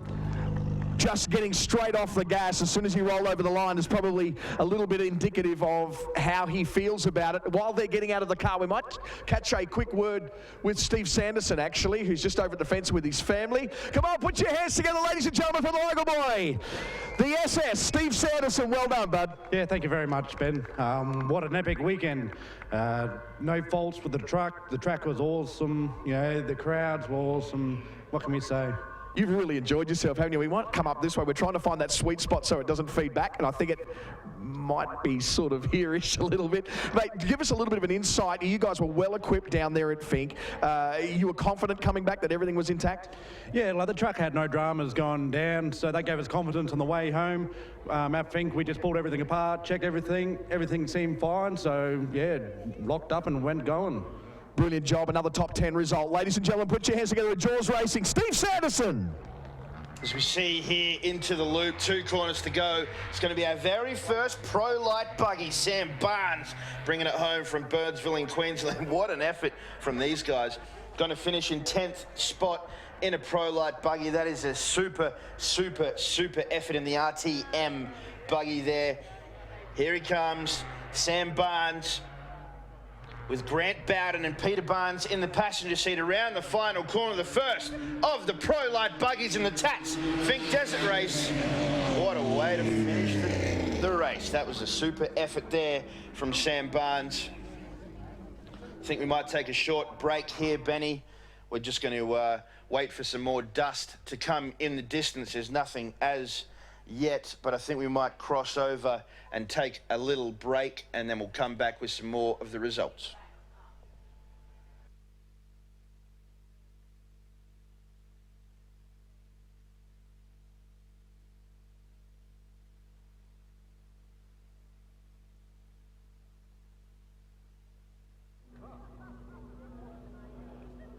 I think there is a quick opportunity for us down here, Hendo, to have a word with the pilot, who's probably got one of the tough stories of the weekend, just having one last little bit of a drink out of the back in the Fuchs car number 91. He's about to get out with David Polino in the passenger seat. But ladies and gentlemen, put your hands together for Jack Rhodes. Yeah, just got to watch those things on the side there as he straps back up Rhodesy, it's a bitter pill to swallow. Yeah, nah, it's all good. We had a reasonable rundown yesterday, and then last section we sort of feeling all right, and then the power steering rack went, and then lost power steering for I think about 60k, and able to get in, and then this morning we had a bit of a run home, and then just lost both calipers off the front. So it's been an eventful weekend. So. Yeah, I can see it's a bit of a forced smile at the moment. There is a pretty high level of disappointment. Let's acknowledge that. Yeah, definitely. I'm all right with it now. I'm glad had to sleep on it last night. So, congratulations to everyone else. It's been a tough weekend. The track was pretty tough, and it was just was an achievement just to finish this weekend, I think. Yeah, absolutely. A former local now living in South Australia. Ladies and gentlemen, doing it for Fox and car number 91, David Polino and Jack Rhodes. Thanks, Benny. There's just been another message brought up here to Race Control. Chris Weston and your crew, could you please come over to Race Control? There's a request to go and collect that car of number 456, Carl Habe. So, Chris Weston, if you could please come back to the Race Control building, and then we can give you some information about where to collect the car 456.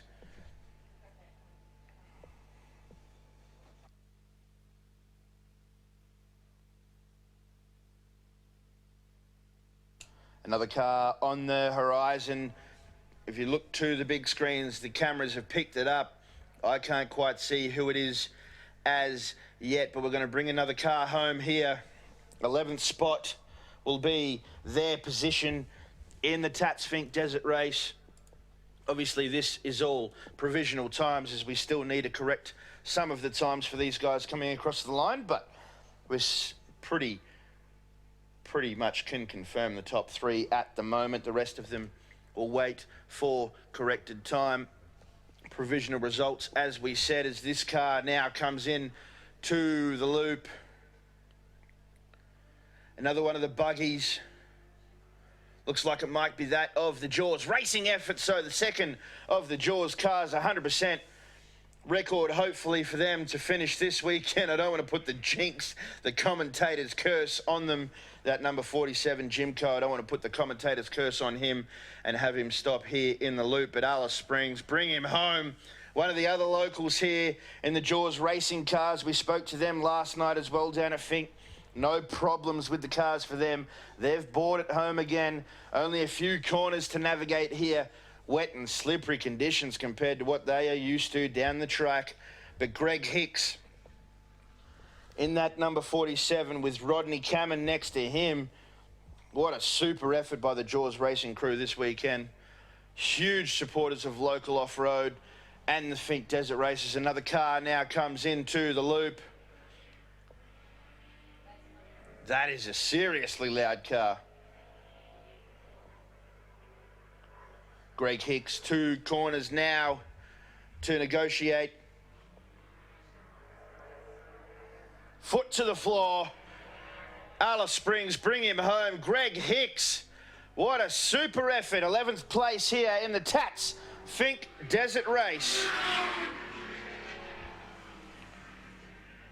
Next up, out on track and in the loop, looks like that of the 472. That's Chris Booth in the Get Performance Trophy truck. He started way down the field, so super effort for him to be bringing it home this high up.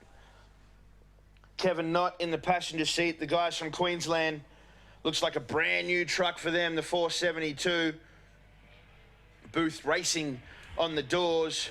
Have a listen to it scream. There's another car behind him, and he does not look like he is having much fun. Dave Fellows in the Peter Kittle Motor Company trophy truck. Bringing it home nice and slow. Good to get the finish for him. He had some dramas yesterday with the ignition leads on that car. But Chris Booth around the last corner. Have a look at the speed of this thing. Fist pumping all the way to the line. A lot of these guys just really glad to finish this grueling race. Like, I mean, super rough out there for these trucks. Dave Fellows now, he's going to bring it across in the second of the Jimco trophy trucks here this weekend. Dave Fellows, ladies and gentlemen.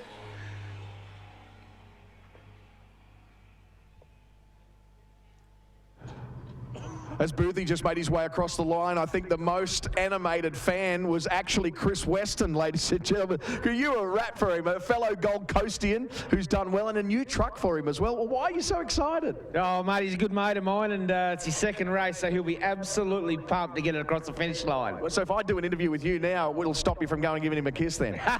We're not that mates. Not that close. Mate, good job. Hey, I think 7th outright, and it's, what's 6th in your class? Yeah, 4th in class, so the car went fantastic, mate. These... I told you he's excited. These Element cars, mate, they are incredible. And I knew I had Aaron Habe behind me, and he's no slouch, so I reckon it's the fastest I've ever driven.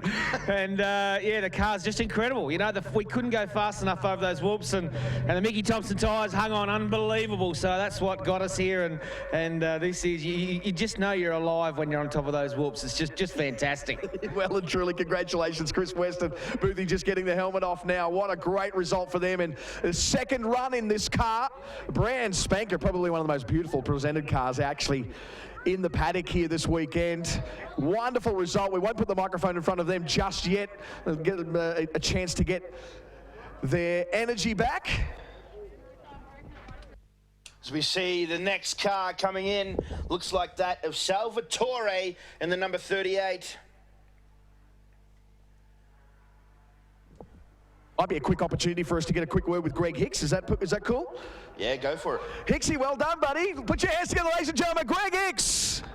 No worries. Thanks very much. Tough run. There's mixed reports about that track. Some say it was fantastic. Some say it was hard work. Where did you fit? Yeah, at the bottom. Fantastic. You some people to thank?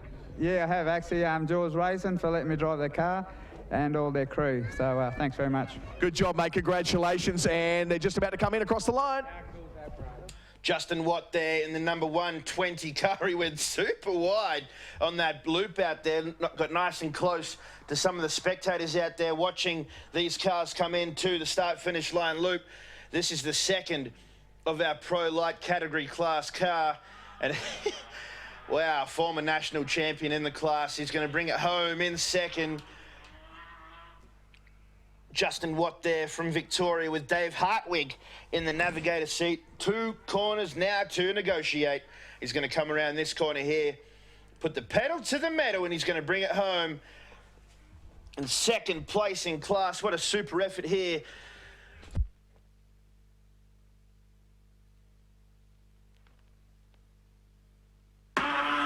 Justin Watt crosses the line now in third. Sorry, just double check that position. Looks like 14th position across the line.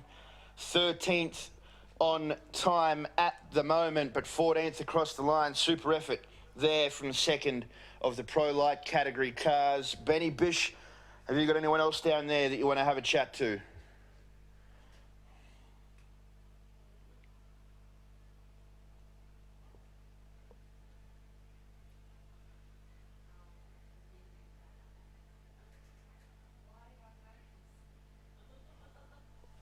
We might take a quick break here at the Tatts Finke Desert Race, and we'll be back shortly with a few more cars hopefully coming across the line and a few more chats with some of the drivers. I have finally tracked down Greg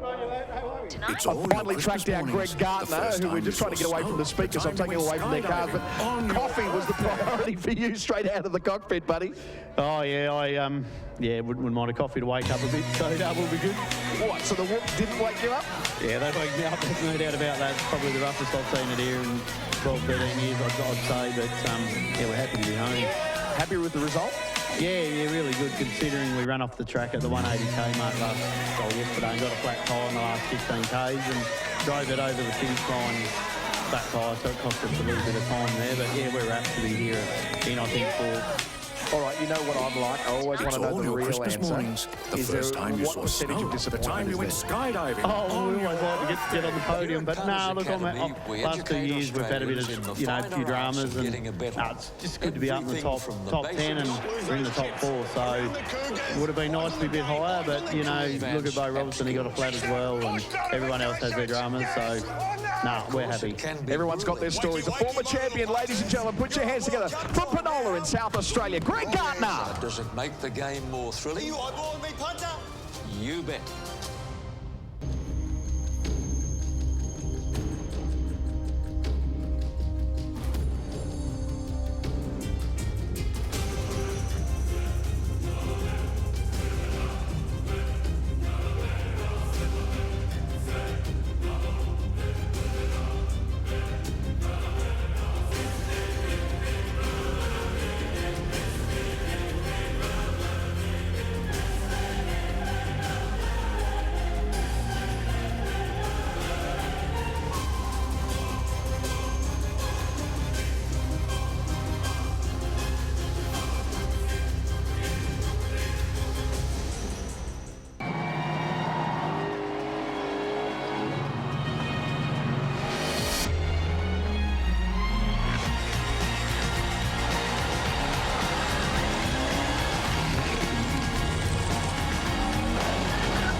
Relive the weekend this CrownBet Darwin Triple Crown V8 Supercars, 17th to the 19th of June. Tickets on sale now at darwinvh.com.au, Ticketek and Australia. Desert race is our history. This land we race on, it's pretty special. The minute you're reckless with fire, it's over. Remember, the land you're camping on belongs to somebody else.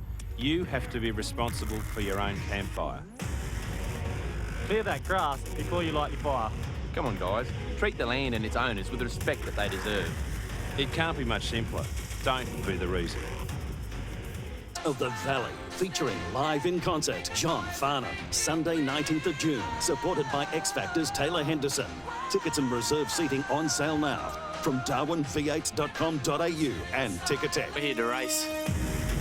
We're here to win. We're not here to watch you. We are travelling at speeds of up to 170 kilometres an hour. That's 50 metres a second. If we hit you, we're both gone. The facts are simple. A serious spectator incident trackside could possibly end the race forever. The rules are simple. Stay well clear of the track and don't stand on the outside of corners. Don't be the reason.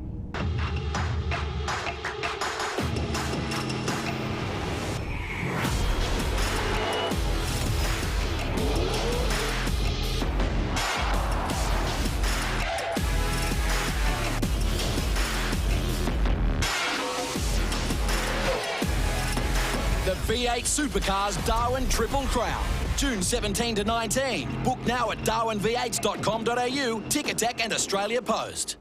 Win, and it's great you support us. Leaving your rubbish Fink weekend just isn't on. It's pretty simple. When you go camping down the Fink track this Queen's birthday long weekend, take your own firewood. Stay on the dedicated tracks and take your rubbish home. It's really not that hard. The track passes through many pastoralist properties. Without their support, there is no race. Don't be the reason. Race Committee would like to express its deepest gratitude to the generosity of all of its sponsors. Their valuable contribution to this celebrated event allows its continued growth, ensuring it will always be Australia's greatest desert race. The Fink Desert Race Committee acknowledges the continued and valued support of Tatts, proud naming sponsor of the Tatts Finke Desert Race. The Tatts Finke Desert Race is all about people from any corner of Australia and the world getting in and having a go. The Fink Desert Race Committee recognises the outstanding contribution of our platinum sponsors, those that make having a go possible. Alice Springs Town Council, the Community Support Program, Impaja Television, UBET, Lion, Northern Territory Major Events Company, Lassiter's, Central Comms Alice Springs, and our official radio partner 8HA. The Fink Desert Race Committee would like to show great appreciation for our gold sponsors: Chubb Fire and Safety, Telstra, NT Link. Please support those who support us. They help to make this race great. We appreciate the local businesses and organisations that contribute to make the Tatts Finke Desert Race Australia's greatest desert race.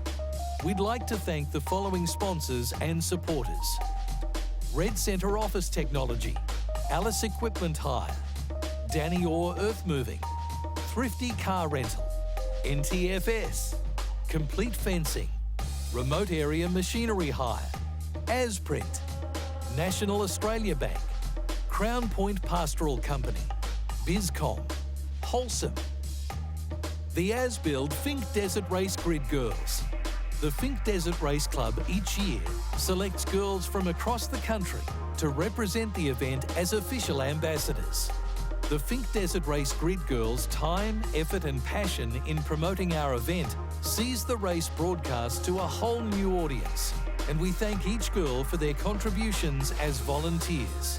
The Fink Desert Race Grid Girls are proudly sponsored by naming rights sponsors Asbuild NT, accommodation partner Lassiter's, project partner Desert Wave Surf Shop, catering partner Satadine Catering, and our official beauty partner Cherry Red Hair and Beauty.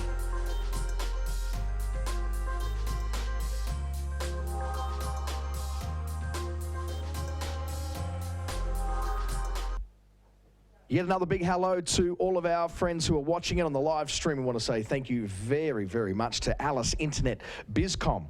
Their live internet streaming broadcast for the Tatts Finke Desert Race for 2016 is brought to you by Bizcom's Alice Internet service. They specialise in wireless internet connectivity and based with local service and support. So if you're unhappy with your current internet provider, you need to ask Bizcom how they can get you connected and join the group of satisfied customers already using Alice Internet. We are ready to head over to the presentation dais. If you want to head on over there, Alice Springs, ready for those official presentations. We're going to cross right down there to the mayor, Damien Ryan. We'll invite you all down here to the stage for the presentation from the car race from this year's Tatts Finke Desert Race. So spectators in the area out there, if you want to come over here and give a big cheer to our champions for this year's race. Look, first of all, thanks very much to the Tatts Company, who again are our major sponsor for the Finke Desert Race. Their support is legendary over the years. We have other sponsors that come every year and do great work with us. 4X Gold, Imparja Television, our Alice Springs Town Council, Lassiter's Hotel Casino, Northern Territory Major Events. We have Northern Territory Correctional Services who help us prepare this area out here. And you bet it's a big night tonight at the casino. They'll be along sponsoring our presentation evening. I'd like to say thanks to our radio partner, 8HA, who've been with us all weekend. Look, this is such a fantastic event, and on behalf of the Finke Desert Race Committee and our President, Anthony Yoffa, who's hard at work over there in the scoring shed, it's my pleasure to introduce to you some of our champions from this year. And third place across the line in OBR racing, we welcome to the stage Beau Robinson and Stephen Kettridge Hall from WA. Hey, maybe that's why they ran third. They're a bit slow off the blocks here today. Look, Beau, great to have you back here, mate.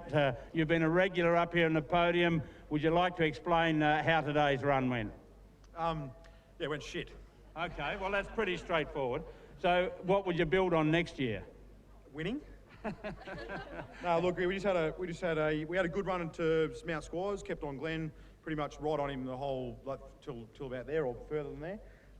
And just, yeah, those turbo buggies, you just can't keep up with them in the fast stuff, and reeled him in every time we got into the rough. And then somewhere between, pretty much almost exactly between Deep Well and Rodinga, got a flat.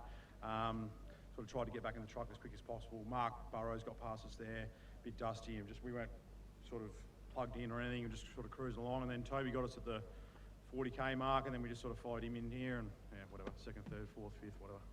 But we can expect to see you back again. Definitely, yeah, definitely. Yeah? Okay, well, that's great. Congratulations on your third place. Stephen, what was it like sitting in the passenger seat?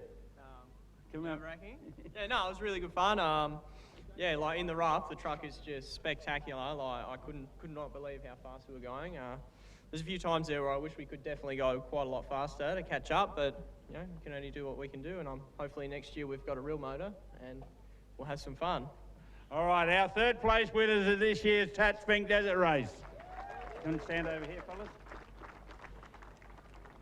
Second place this year. It's the first time in all the years I've done this, I've not been able to present the driver to you.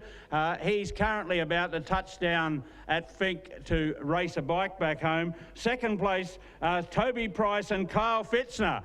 Kyle's with us. Welcome, Kyle. Good. Now, you're stepping up into Toby's place here right now. Yesterday, well, you've had a pretty eventful weekend. The truck was still on the high seas a week ago. A dash to Alice Springs, a reshaping of it Friday down at the Off-Road Club. Get through Prologue 19th. Yesterday, you performed very well, you and Toby, and then today to come home in second. You've been in one of the best seats in the house all weekend. What's it been like? It's been a pretty eventful week just to actually get here, but it started off there Friday and it started pretty bad, but luckily we had all the guys here from Geyser Brothers to help us out, otherwise we probably would have pulled the pin right there. But Prologue was good and clean, and then Saturday yesterday we smoked it. I really wasn't expecting him to go that fast, but he was loving it, so I was keen as to just do it with him. So no, it was good, and then just today to just get it back here, that was sweet. So we were talking backstage before, and you spent last night down there, and it seemed the major topic of discussion was your teammate, Brad. What was that like this morning? Where did you come across them, Brad Gallard? Yeah, teammate and boss. So it was a little bit worrying if we were going to punt him or just pass him, and we ended up passing him about 40 k's out. So that's really all we wanted to do, was get past him, and if we got past him and got here, we'd be pretty happy. So that's what we did. A bit of the fiberglass missing off the truck. You had a few excursions coming home? Yeah, we had a few, couple of them little trees and that got in the way, but no, they just kind of fall off every now and then. I don't know why, they just never really stay on. Big round of applause for Toby Price and Kyle Fitzner. Good on you. And our Tatts Finke Desert Race champions for 2016, welcome to the stage Glenn Owen and Matthew Ryan. Glenn ran second in this event in 1995. He's back here today as a winner. How's it feel, Glenn? It feels sensational, and it feels much better than Bo. Look, you haven't been up for a few years. You got a new vehicle this year and decided to come and test it out here. How many times have you raced this vehicle? We raced the Mildura, had a problem with the driveline there, so we've only done one race, so the car is very fresh, very, very fresh, and everything's been prepped. Everything's brand new, so it makes a huge difference. Right, so overnight, you were thinking yesterday about the trucks coming home through that bottom end stuff. You seem to hold your own coming out of Finke this morning. Well, we did. I've got to thank Dave Fellows for that, because he said to me last night, make sure you keep him behind you to Redinga. So we pushed as hard as we could to Redinga, and then, yeah, we managed to get it home that way. Right. So everything ran smooth today? Yeah, the car never missed a beat. Navigator let me down a couple of times and put me off the track, but that's really about it. Apart from that, the car was really good. So we'll get a comment from Matthew about that. No, probably not, because he knows he didn't call it. Look, it's great to have you back here. You're now one of the legends of this race. It's very, very important that people come from all over Australia and race in this, but it's very unusual to see the trophy going to Warrnambool again. How come they breed desert races? Must be something in the water. So we do enjoy down there. It is a pretty tight community with even Warrnambool, even Burrows, even Ballarat. We're not that far apart. It's just a unique part of the country. Well, a big congratulations. Well done. And I'm going to invite up the Nicole Hogan from Tatts to present you with your winnings. Well done, Matthew. Congratulations, mate. Nicole. Thanks, Damien. Well, this year's certainly been an exciting one. Tatts has been involved in this great event for more than 18 years, and we're thrilled to have been here to see history made today. Congratulations to all of our car and buggy competitors on enduring the gruelling race and for being part of another exciting event this year. But on behalf of Tatts, I'm pleased to announce the 2016 Tatts Finke Desert Race Kings of the Desert, Glenn Owen and Matthew Ryan.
So with presentations done, the Sapphire off-road entry has just made it through the finish line. Boyan Yang has just went through about 30 seconds prior to them as well. So they're starting to roll in, or continuing to roll in. Some wonderful efforts all round, and we'll have Matt Henderson back here shortly to let's go through those class victories as they roll through. We'll be back shortly here at the Tatts Finke Desert Race. Glen Owen, Wilnham Bull, produces again, this time with a different driver.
So Brent and Craig Martin on their way in as they go through the last couple of loops. As the donuts are in the house for a hard-working Matt Henderson, who's decided to take the jacket off after spilling a lot of egg yolk down the front this morning. Thank goodness that his commentary's a lot tidier than his eating style. Beautiful job for the Martin boys as they make their way through all the way from Bowen North and Victoria. It's their first time at Finke. In a car with the four wheels thing. It's they've done it twice on a bike. And they were at Griffith and Mildura, but great to see them come through there. Let's go through some of those class winners because I think we've seen a couple of decisions made. Cracker Coldy has, just as he he cracks a Coke at least, not an alcoholic beverage in the background here. So Barnes and Bowden effort there in the Super Boot RV2 grabbed themselves the top spot in the Pro Lights. Second, the Watt the Motorsport, Justin Watt and Dave Hardwig come in second there with the Pro Lights, and Martin Motorsport, Dale Martin and Adrian Rowe in the 2014 Tatum with the Nissan 3.5 on board grabbed that third spot.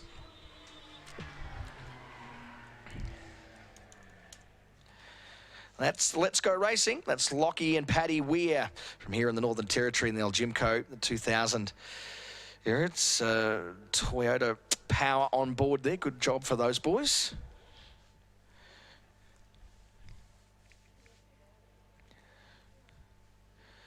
And the Super 1650 buggies. Just saw Craig Predajon come through before earlier with Bruce Thomas, Richie Hayes, and the Razorback 2012 Toyota-powered buggy. So they've grabbed that top spot. The other two positions there in the Super 1650s have not been claimed at this stage. It is a little bit of a sad sight, though, when you have a look through some of those DNFs. Some big names there. Brad Callard, Carl Habe, Jeff Pickering. Looks like Cody Crocker has been officially called out as well as Toby Watley. And Daniel Friskin as well in the Polaris RZR XP1000 in the Superlight A's. So a little bit of a growing list there, unfortunately. I mean, I guess that's what we expect in such a brutal race, but some of those larger names in there are a little bit surprising, and I'm sure they'll have some stories to tell. Hopefully we'll get that chance to put the microphone in front of them despite their disappointment. A couple of more starting to roll in now.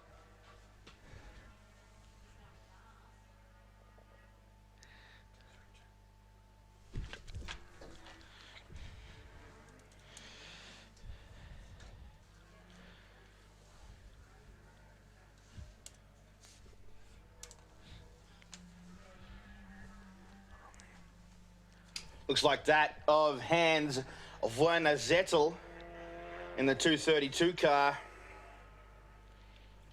out of New South Wales. It's his first time back here for a long time in the Super 1650 buggy.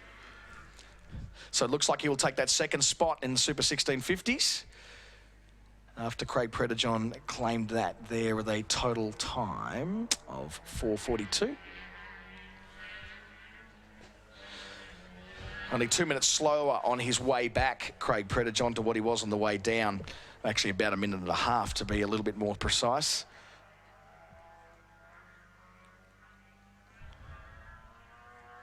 And are you in for the Werner or Werner? Are you going on the V-dub? I think it's Werner. Yeah, it is Werner, yeah. That's the way they tend to pronounce it, apparently. Nice work, congratulations. As they roll through, they'll take that second spot in the Super 1650s. Good to see the little buggies coming home.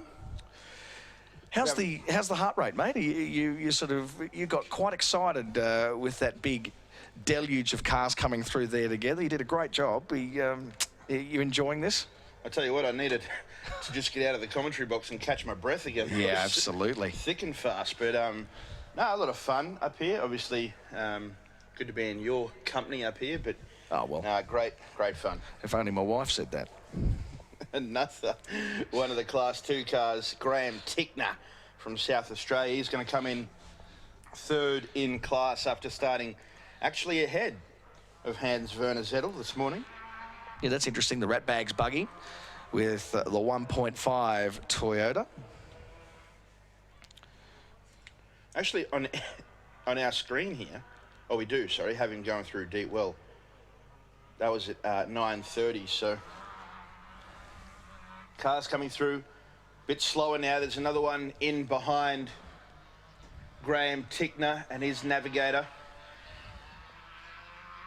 Bodie Tickner, sorry.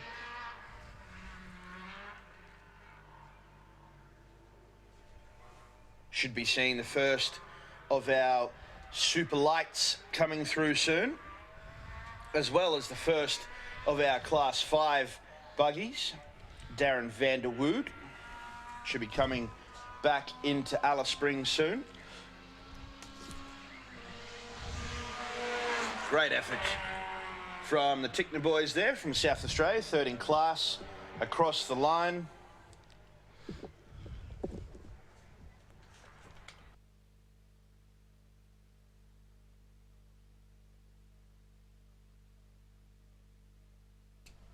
The jumper coming off for the Bish.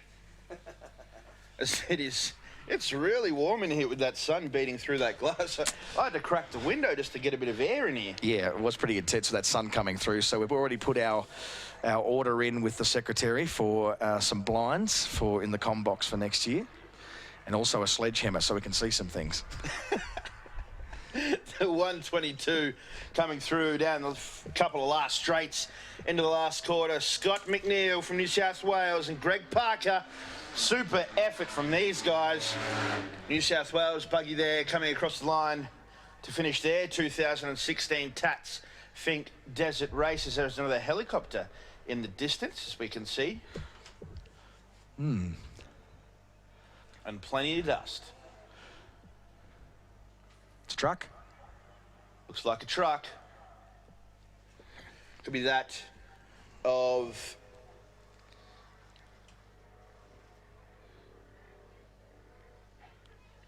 Darren Vanderwood. And the big 554. No, it is the ARB Mickelfab entry of Mark Lacey. Oh, plenty of smoke coming from the motor too, out of the hood. Struggling. Just feathering it, isn't he? Oh, no, he's rolled it over! He's back on two wheels. And he's off again.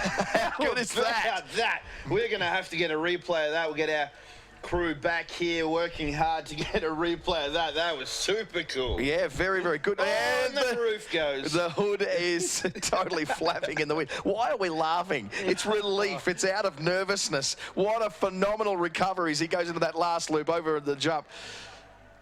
It's the second last loop, beg your pardon, as he just comes around. Like, what do you think that would be? Is it just a fatigue thing? Like he was just ginger around there and all of a sudden it turned around. Maybe something's broken. And maybe we might just get ourselves, or somebody will get themselves a little bit of a memento if that roof flies off. Well, I spoke earlier as the first few cars come in. It was pretty slippery with the water, obviously, in this part of the track, and you don't get that anywhere else down the track now. Mark Lacey into the last corner, roofless and all. He's going to finish the Tatts Finke Desert Race 2016. The Aussie-built Mickelfab Trophy truck. What a way to bring it home. Yeah, that was great. Got all of our attention, didn't it? Certainly got the crowd's attention too. We'll have a replay of that pretty soon for you.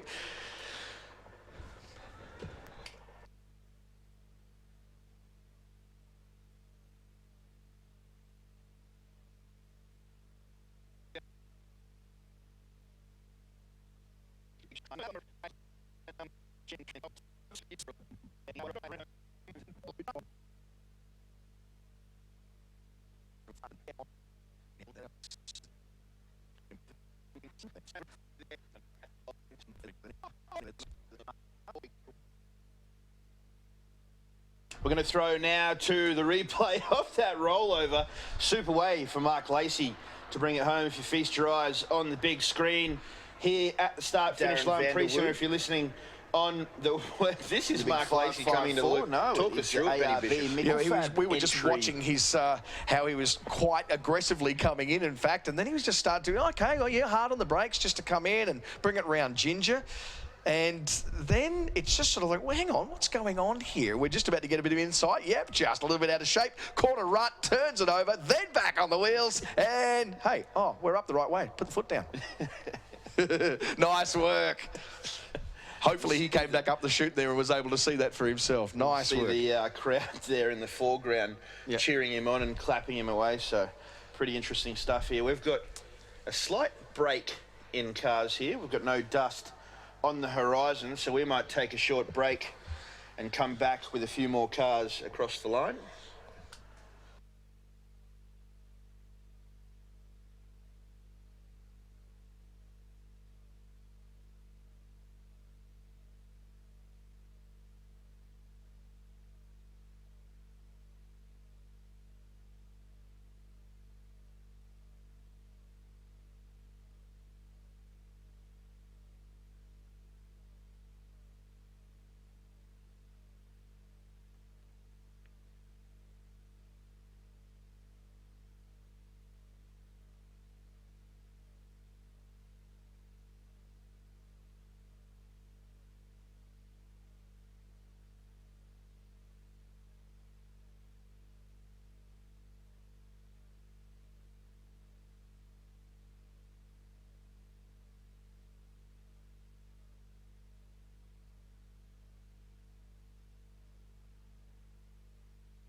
Another car coming down through the last few corners there inside the start-finish line precinct. Looks like that of Dutch Courage Racing. First of the Class 5 cars. The big light bar on the roof. Darren Vanderwood in the 554, accompanied by John Schultz from South Australia. Their first time here at the Tatts Finke Desert Race. We spoke to them on Saturday with his sailor hat. Classic character. Bringing it in now into the wet part of the loop, as we've seen last time out. Well, last time in, I should say, with Mark Lacey on the 408. Had a bit of a tip over, but managed to keep it going and finish the race. Seeing one of the officials bringing the roof of that car back in as we were having a break. Look at the suspension in the front of this thing when he gets on the gas. Looks like a big boat. A few corners to go here for Darren Vanderwood, and he's going to bring it home in first place for the Class 5 cars. Provisionally, as we have been saying, but great effort here in the Holden, Colorado.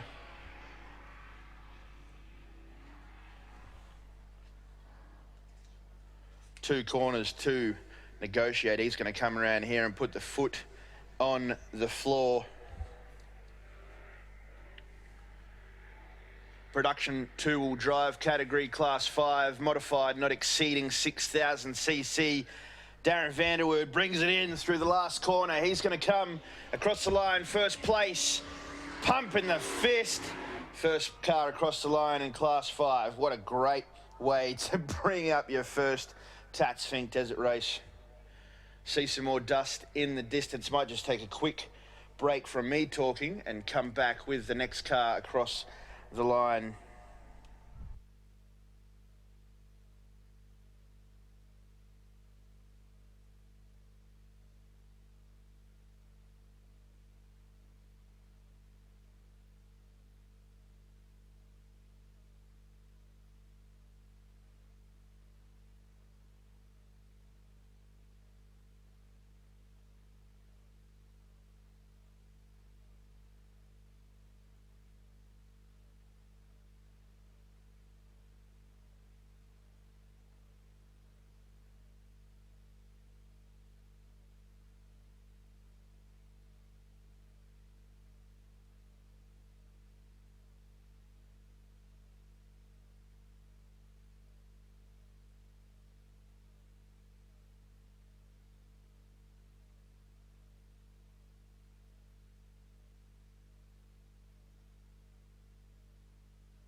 So as we see the next car into the loop, looks like that of the 504, Dan Asinski from Queensland, second of our Class 5 cars.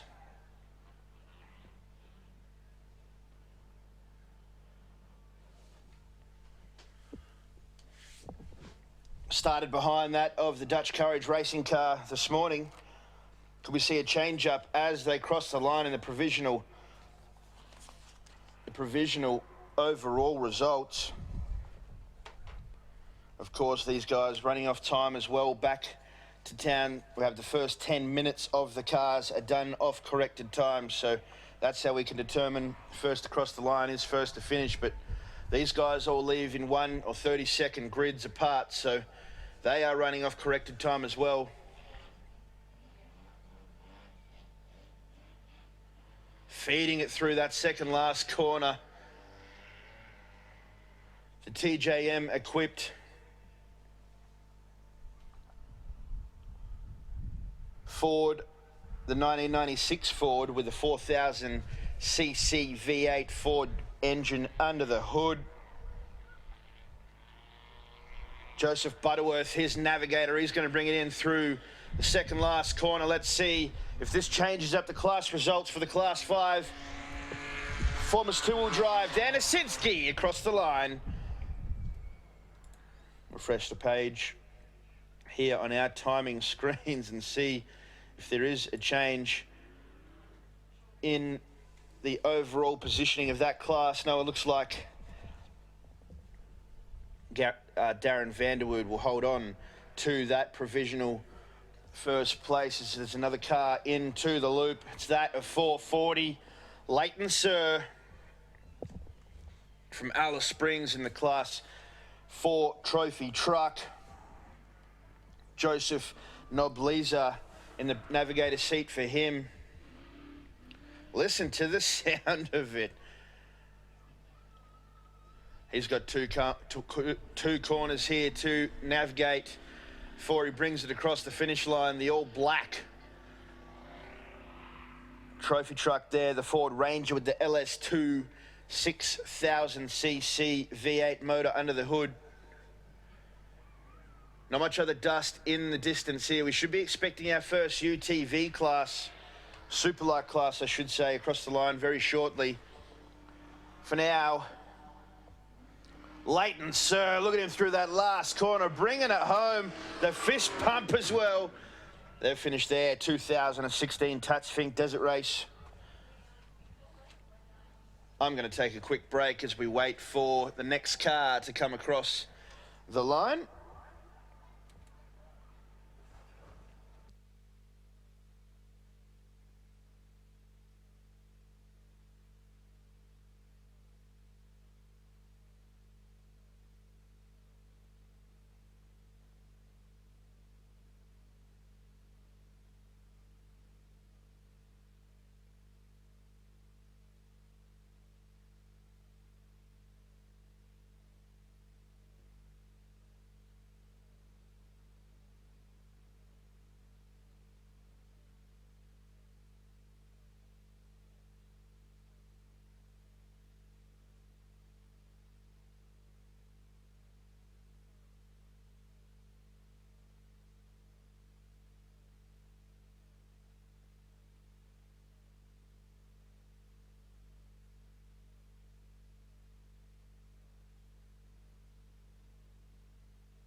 So we see another car coming into the loop here. The Alice Springs end Day 2 of the Tatts Finke Desert Race. The finish line for these cars, it looks like that, with the 4:35 of Clayton and Zach Bessman in the TJM equipped car, the second of the TJM equipped car so far. 28 cars to finish the 2016 Tatts Finke Desert Race. 13 cars confirmed DNF. We'll go through those shortly when Benny Bish gets back to the commentary box. What up? Plastered across the front of the Bessman car. 2 corners for them to navigate. Sounds like they've got company right behind them. The single-seater, not quite sure. I can't see who that is from my position here. Clayton Bessman coming around the final corner to bring it home. Another one of the locals, 1 corner to negotiate. Very wide into the tyre wall. Clayton and Zach Bessman finishing their race with what looked like a flat tyre. Next across the line, the 163 there. One of the Pro Light buggies. That was John Skinner out of Queensland with a Solitco homemade buggy from the Solitco brothers. So 2 more finishes brings it up to 30 cars. So that's the top 30 there. Clayton Bessman sitting down in 30th position provisionally, with John Skinner slotting into 26th there with a quick run home for him. Good to see these guys come in as we've got some more dust in the background. Run through a few of the DNFs real quick. Confirmed to us on the screen. We can't confirm what exactly has happened to these cars, but nonetheless, they are out of the race. Shannon and Ian Wrench, one of the big stories, as well as Mark Burrows, another one of the big stories to unfortunately not finish in his 20th attempt at the Tatts Finke Desert Race. Brett Taylor, another one. Salvatore Gadalida from South Australia, unfortunately DNF. Michael Denham, as well as Brad Gallard, now confirmed, did not finish. Carl Habe finished 10th yesterday. He is unfortunately out of the race. Cody Crocker, Toby Watley, who was leading the UTV class, Daniel Friskin, Brent Perrott, Nathan Shivers, and Jeff Pickering, unfortunately, will not finish the production four-wheel drive category. As we see, looks like Talbot Cox coming through. It looks like he's lost his top number off that car. Had a few dramas. He was very quick through Deep Well, right up there in proceedings. He's throwing it through the second last corner. Looks like he's had a few dramas on the way back from Deep Well. But he's going to bring it home, the Racer Engineering buggy, the number 16 there of Talbot Cox, with his navigator in the car with him, Andrew North. 1 corner to negotiate. Unfortunate for them, a few dramas. Couldn't finish as high as they were going to, but they finish the Tatts Finke Desert Race nonetheless. That is Talbot Cox and Andrew North out of Mount Kelly in Queensland. No more dust in the distance at the moment. We might take a quick break and come back to you with the next card across the line as we wait for the rest of the 94 starters this morning to come back into the Alice Springs start-finish line.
Here at the Tatts Finke Desert Race start-finish line, we have our first super light category competitor coming into the loop, and it looks like it is that of 3 times bike winner Phil Lovett. How cool is this? His first attempt in a UTV, and he's going to hopefully bring it home in first place in class. Look at this. That is Phil Lovett, the 666 UTV Can-Am Rotax 1000. The guy in the passenger seat, a guy that does a lot of his suspension work for the road bike racing that he does. Come here last year on the bike, Phil did for the 40th year. Unfortunately had a big stack and couldn't complete it. But he's going to bring it home here in the UTV category. What a way to open your account and the 4 wheels in this race.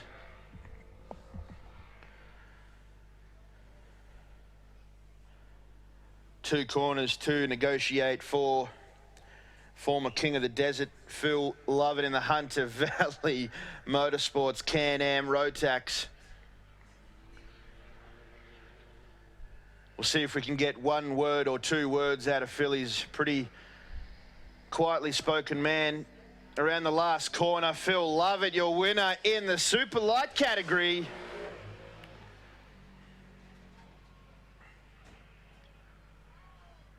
One of his good mates, Damien Ryan, up on the stage to see him come in.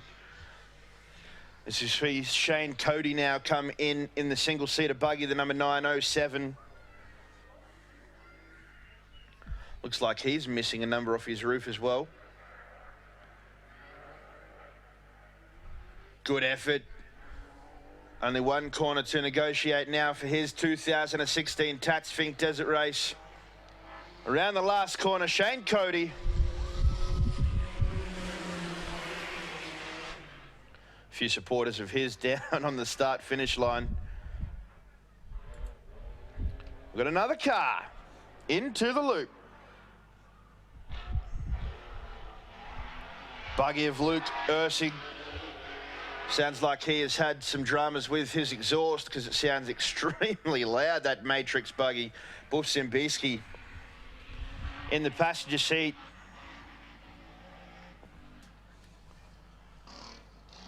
Oh, he's got some major dramas at the back of that car. You can hear the different sound.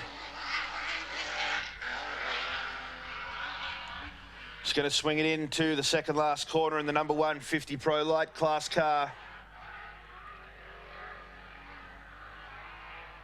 Phil Lovett bringing it home in 2 hours 50 and 7 seconds in his Can-Am Maverick. Last corner now for Luke Ursig. His first time here at Finke. Bit of a thumbs up from the navigator there, Buff. Good to see them get the finish.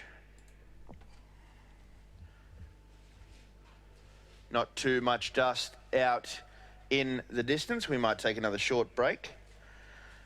Come back and welcome a few more cars back here to Alice Springs.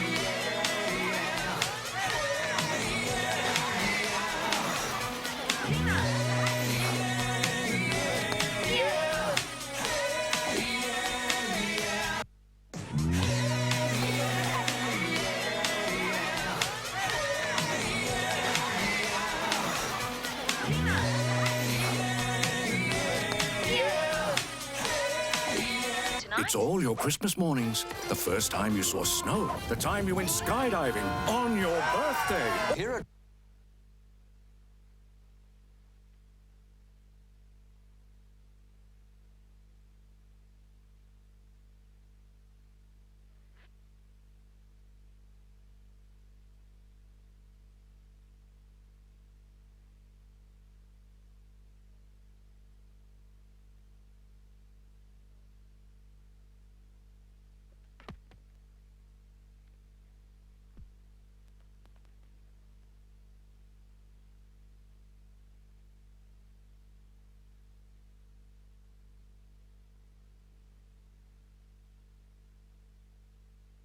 Coming into the loop now, another one of our super light competitors. Can't quite pick up the number here on the big screen. Should be second in class for this car. Provisional, of course. We've got to work out overall times. 34 cars now across the finish line. Luke Ursig, the latest guy with Dan Zimbinski to come across the line. Buff Zimbinski, the latest of the finishers. They've slotted in there to 33rd position overall so far.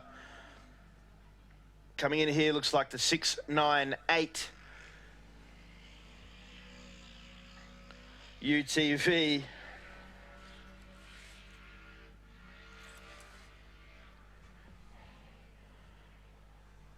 Second in class for these guys at the moment.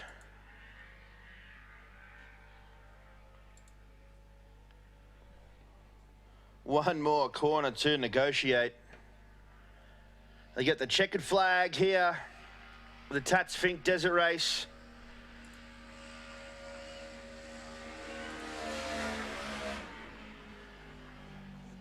Peter Carr, Superlight A category with Matthew Wyndham. So that's the naturally aspirated first in class for them guys. As we have another one of the UTVs. These guys are going to come in thick and fast now. The 673 there.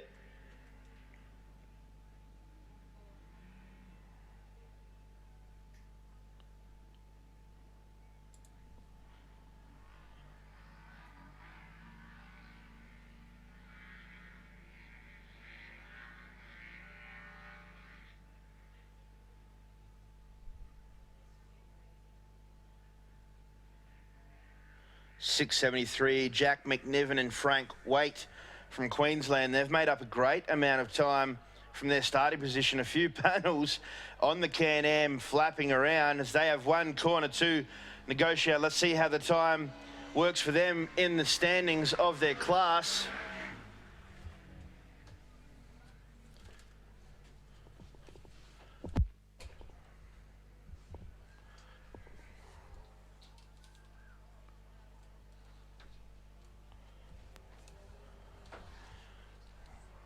Kent Battle into the loop now, and here's Nissan Patrol.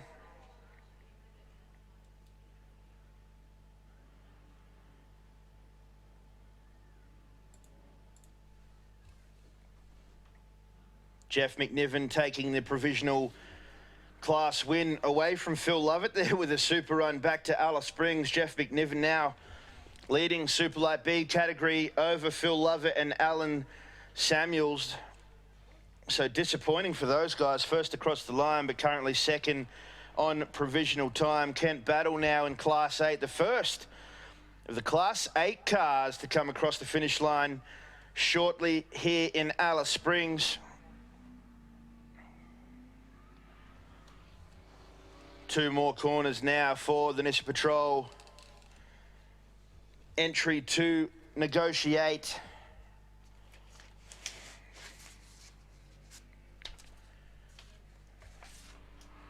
Here he goes, puts the foot down.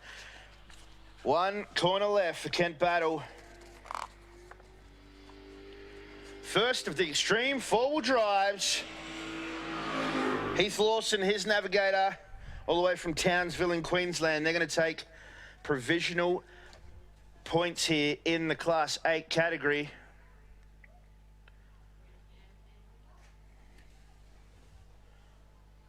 Take a short break here and we'll come back with some more dust on the horizon.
Next into the loop, 2 corners to negotiate for the 807 of Stephen Riley, a former Australian motocross champion, and Trevor Hanks in the Holden VF Ute.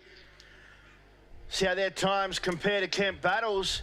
The last car to come in was Class 8. This is a second Class 8. He is on a mission.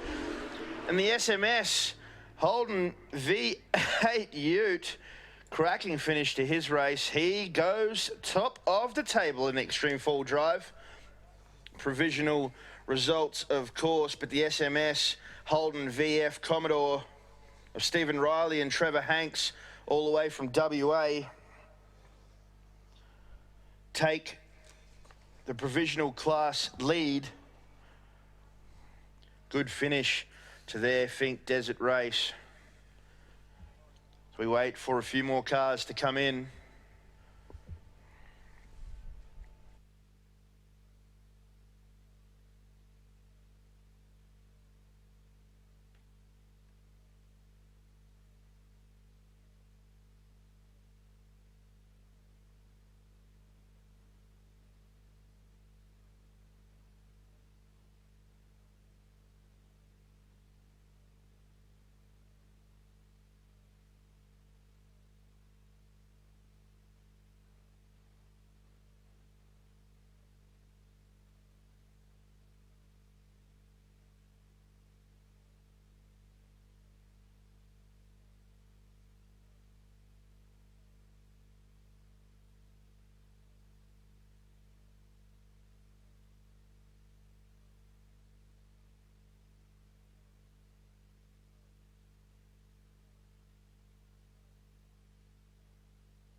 The Finke camps here, and we've come across the camp of Glenn Owen. This is our leader at the end of day one in this buggy all the way from Warrnambool. I was just chatting to Glenn off camera and asking him what's brought him back here this year, because he's been missing a few years.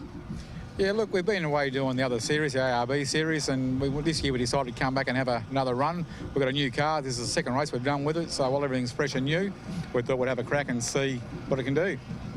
So what's in the water in Warrnambool? I mean, Wrench has come here and won this quite a few times, and now you're leading today. There's something about, you get the opportunity to race off-road down that way? No, we don't. Our nearest event's 2.5 hours away over at Millicent. But yeah, no, we just sort of like the sport. We ran it all our lives and gone from there. You say it's a new vehicle. You want to tell our viewers what you're driving? Yeah, this is a Jimco, 2016 Jimco, V6 Nissan, pretty well the same as Shannon's car he runs. Both cars are pretty identical now. And yeah, it's amazing how they can get over the terrain out here. It's incredible. This morning, out of Alice Springs, you had a few in front of you. How was the run down? Look, the first probably 25, 30 k's was a fair bit of dust. Then we had a pretty clear run most of the way down. Then probably 40 k's out, we sort of come across Mark. Then Jack and Shannon both had problems, so we passed them on the track and, yeah, followed Mark in. So it wasn't too bad at all. Conditions were pretty good overall, yeah. Pretty big setup behind us here. You've got to bring all this with you from Warrnambool. I mean, how big a crew have you got on hand? Look, my crew is mainly my family. I've got a couple of mates here that help us out, but my kids do all the work with me at home in the shed, and it's really good. All right, and you've raced this event in the past. How many times have you been out here before? I think I've probably done it around 6 times. This might be my 7th time. I don't really take too much notice how many times we do things, but our best result was back in '95. We come second by 5 lousy seconds, and yeah, it's unfinished business. So you want to tell us who you're behind that year? That was Bob Mowbray. That is a few years ago. Well, look, you've got plenty of work going on here. Thanks very much for your time today here and talking to our viewers back in Alice Springs. No worries.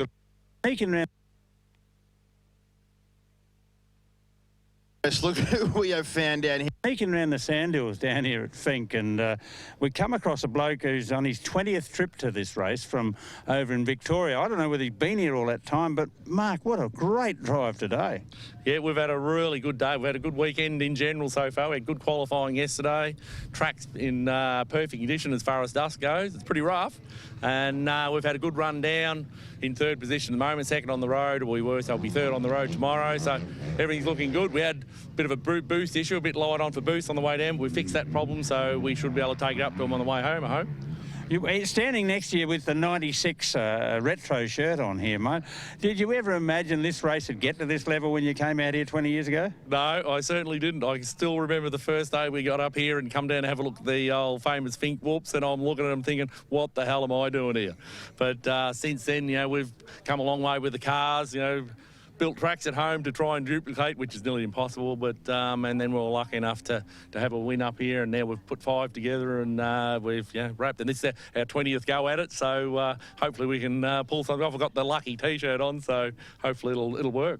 Talk to us a bit about this making tracks. I mean, the legend goes that you'd come up here one part of the year with a video camera. Gee, it probably had film back then. And you'd film a bit of it and you'd duck back down to Bumbarette and get the earth-moving gear out and build a track about 1 kilometre the same or thereabouts. We got earth moving. That's our business. So we stepped out how far they were apart, roughly how big they were, and dug all my dad's driveway up, and of course he was really happy about that, and then we just kept changing things until we got the car to work. So that's how it all begun, and then I think it was a couple of years after that we were lucky enough to, 99 it was, we were lucky enough to be the first car to beat the bikes, and it was a really big moment for us, and you know, something we'll never forget. You know, so yeah. A few years ago, when the trucks burst on the scene here, you slipped a few notches down the ladder on the board, but you've come back with a vengeance. Yeah, no, well the buggies have come a long way. You know, they've got a bit bigger. You know, we've got much more power. We've got drive lines that can handle the power, so now we can be back mixing it with the truck. So it's good. They're very even now, so it's really good racing. You know, Barry Robinson's right on the money, and Toby's coming through the field too. So I think the pressure will be right on tomorrow. Well, look, it's great to see you down here in such good shape, and we look forward to seeing you back in Alice tomorrow. We might have a bit of a look at your buggy. Yeah, certainly. Yeah, go if you like. We're just giving her a bit of a look over. We've got a bit of a hole in one of the CV boots, so fix that. Bit of a service up, and we're ready to go again. Sorry, one last question. How many navigators over the 20 years? I've had Mick. Mick was one of the first ones, and now I've got Hodgie, so just the two. So, yeah, no, they've handled it well. And Mick comes away and gives me a hand. He does all the pit work and gets everyone down here, so he's got the important job now. So it just goes to show you must be a pretty sort of easy bloke to travel with, only two of them over the 20 years. Other blokes turn over navigators regularly. Oh, yeah, that's right. Super smooth driver.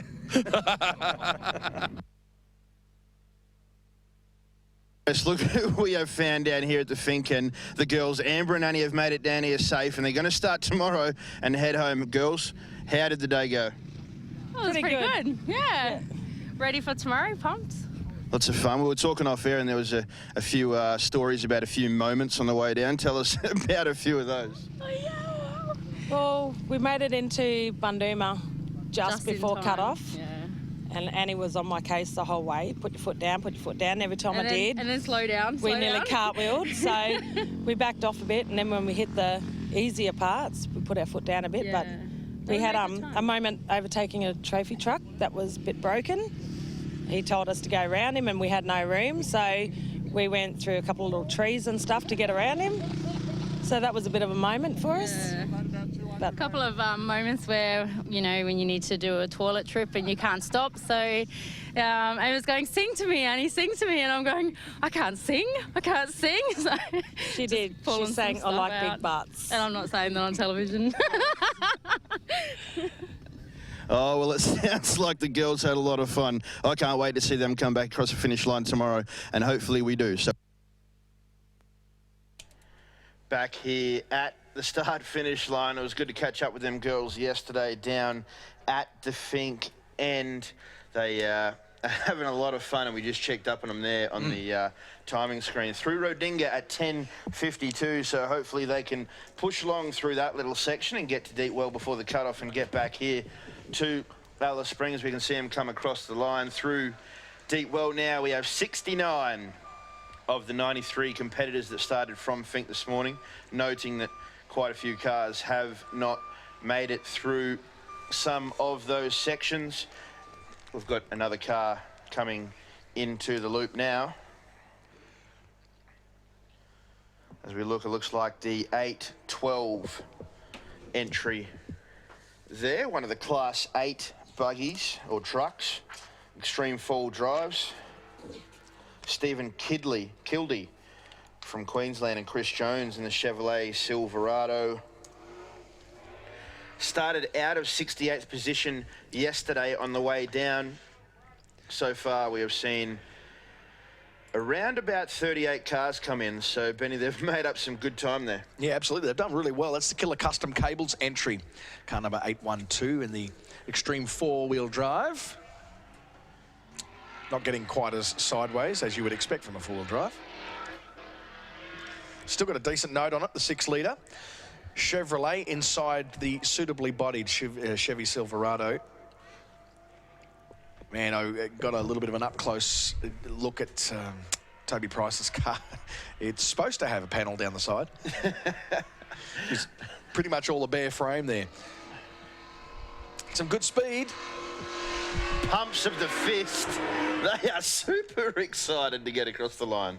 The sense of relief for all of these guys collectively is just huge, isn't it?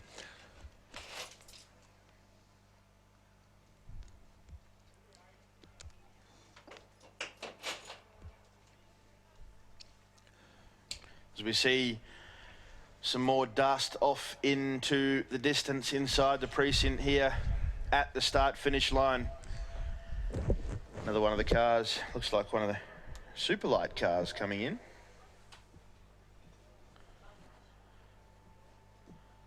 Try and get you an update on who it is as soon as we can. As we move through to the class position, Stephen Kildee with the third extreme forward drive to come along and cross the line, moves into that same position. Killer Custom Cable Chevrolet Silverado. As we see the next UTV, looks like number 651 from the Superlight class.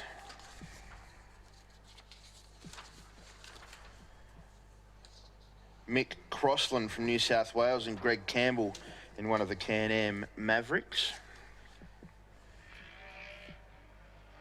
Plenty more of these guys to cross the line this afternoon, or this morning I should say, here in Alice Springs.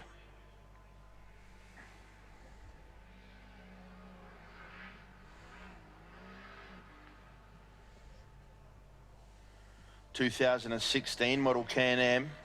Oh, just bit a bit through that second or that third last corner. Probably a bit too much than what he would have liked, but only 2 corners now for Mick Crossland to negotiate as he comes out and puts the foot to the floor.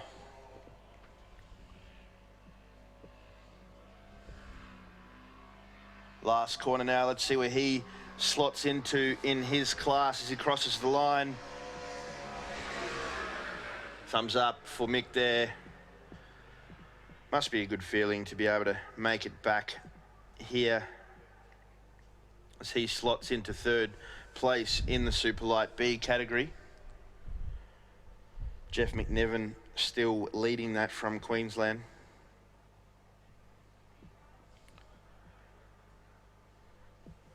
As we have another of the Superlight cars into the loop. Looks like there's still plenty of moisture down on the track around the back there. Not too much dust for us spectators out here.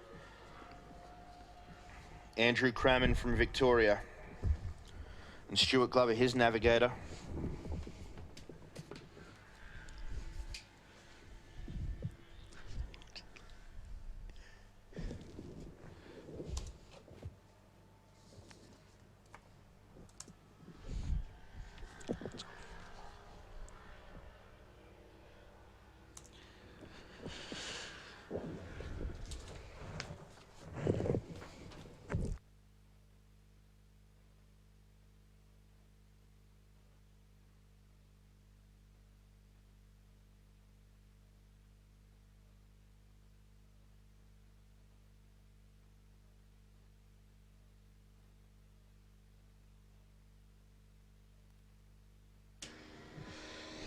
So nice work. The checkered flag out for Andrew Crammon and Stuart Glover in the Polaris RZR 1000. What was that? RZR. It was my Irish version of it. Is that okay with you? Yeah, that's cool. We're bringing Irish into the box now. To be sure, it's Thursday. More so we still haven't, Superlights. yeah, we still haven't seen a victory in Class 7. No, the production full drive yet to come across the line. Those guys will be doing it tough. We've seen the Mad Buggers and the Mazda BT50 leave yesterday, and they got to Finke too, so it was good to see them down there. Did you go and crack a coldie with Cracker Coldie? I didn't get to catch up with Cracker Coldie and Cracker Coldie, but I'm sure they're over there cracking a coldie and celebrating their provisional class win in the Pro Lights.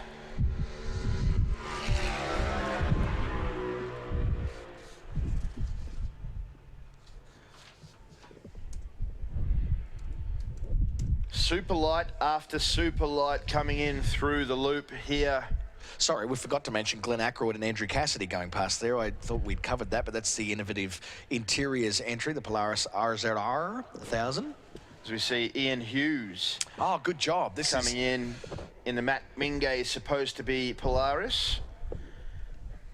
So good to see him get a finish here. Well, we don't want to put the curse on him. I mean, he's still got 3 corners to go, but yeah. We have seen someone roll in the loop today and still finish. So. Exactly right. It sort of seems that you would push the thing from there, wouldn't you? That looks like a heck of a lot of fun, doesn't it? Absolutely. Still nice and rough, though, through those big bumps.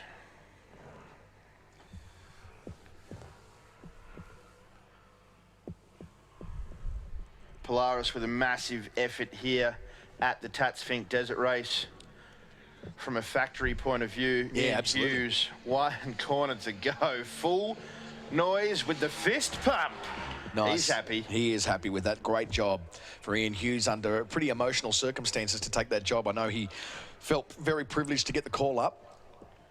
But, yeah, you've got to imagine that Matty Mingay would be pretty happy with that too. So if Matt's watching in, a big hello from everybody here out in the red centre, Matt, and hope you get well very soon. So Ian Hughes in the Superlight B category doesn't get him into the top 3.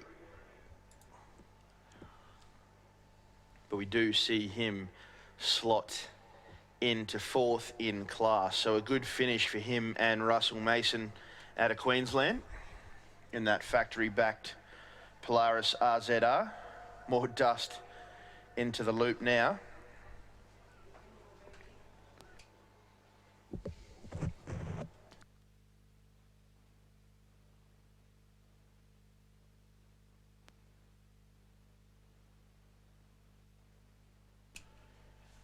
And if you are watching in on the live stream, thanks to Bizcom for the live streaming of the Tatts Finke Desert Race here in 2016, specialising in wireless internet connectivity and is backed with local service and support. Bizcom, a big thanks to them for everyone here at the start-finish line and watching in on the live webcam.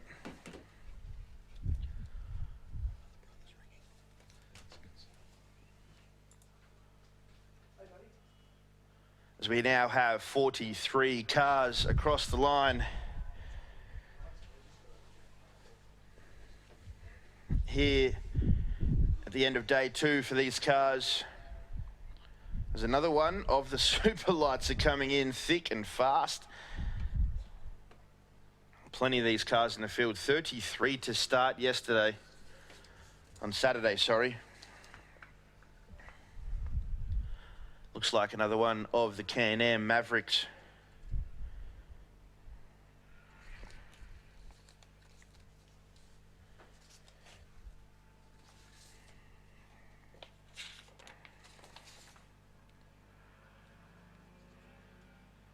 Looks like the 650 of Les Shivers from New South Wales.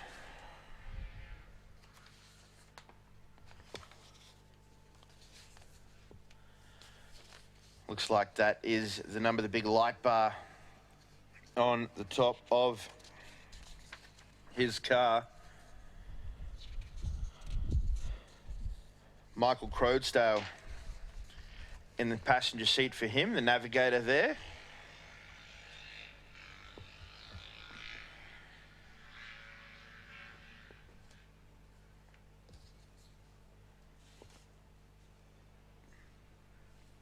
So hopefully we're going to be seeing the first of the production four-wheel drives coming across the finish line shortly. As for now, we're going to see Les Shivers come across the line in his Can-Am Maverick with Michael Crosdale. Super light category, the 44th car.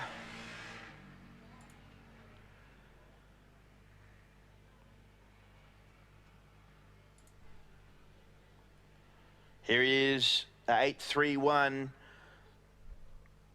The Nizza Patrol, Les Shivers there, drops down into that 44th position overall. Provisional on time, of course. As we look now at the next car in the loop, the Nizza Patrol, the 831 entry.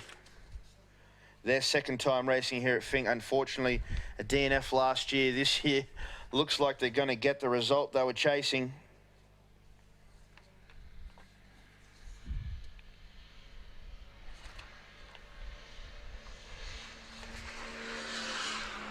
They are super pumped.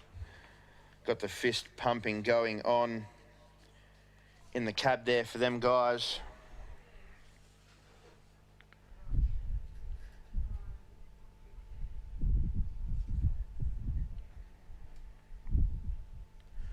Philip Jones, the Jones boys, and Anton Jones from Queensland in that Nissan Patrol, the TB42 powered Nissan Patrol.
Another car into the loop, that of the 171. Another one of the Pro Light entries.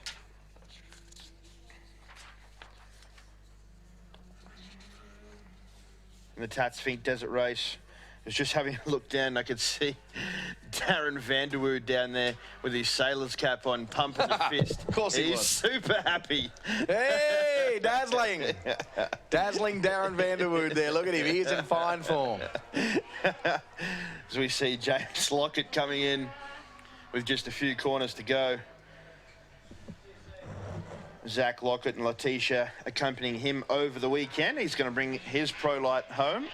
Only a couple of corners to navigate.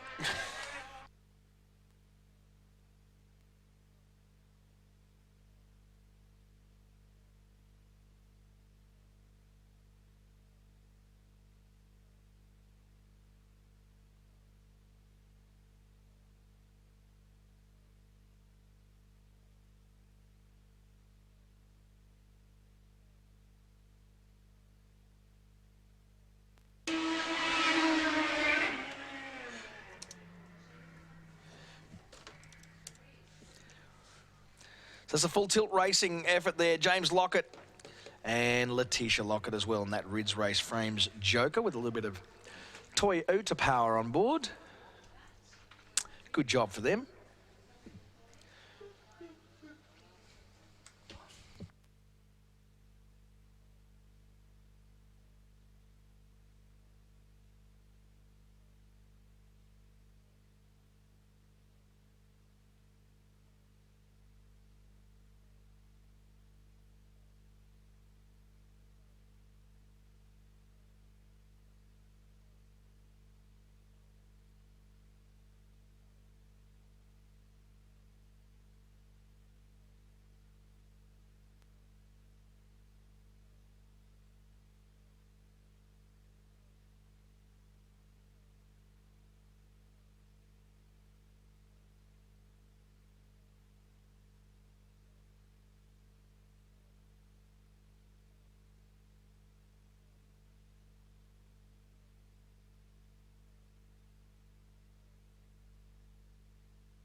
So it's the limited options racing effort of Dinklin Cummins and Patrick Philp.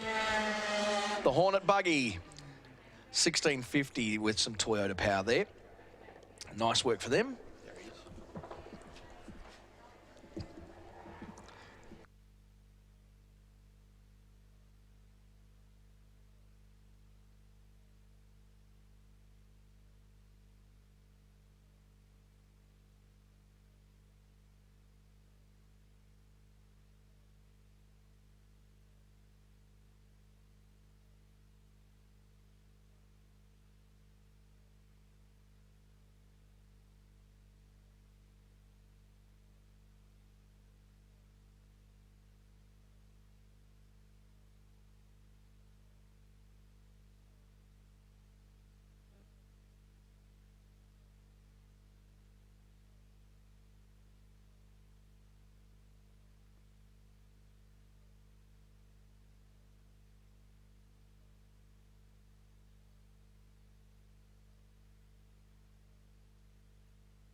Next into the loop, 604 Superlight.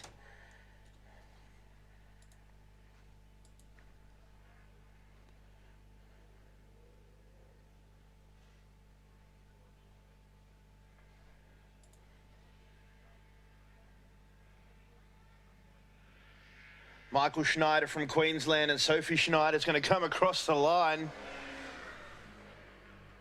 Good result for them in their Can-Am.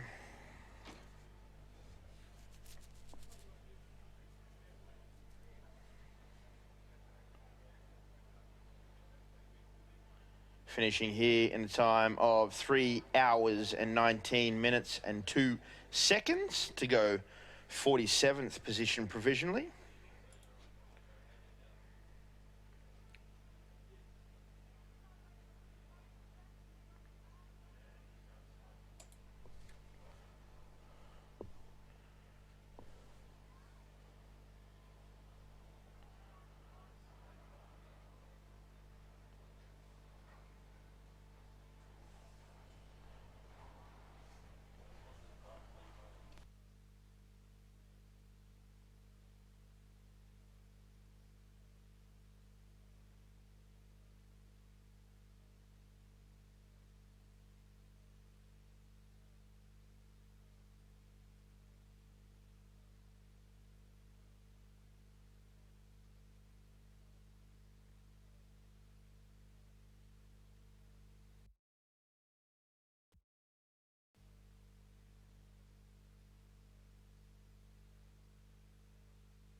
Welcome back to the 2016 Tatts Finke Desert Race as yet another buggy comes through and gets their line honours.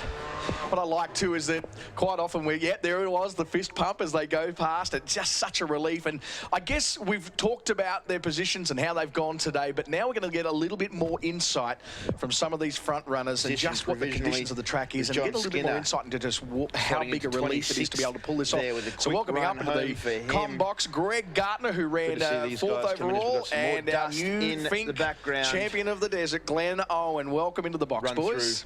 A few of the DNFs real quick.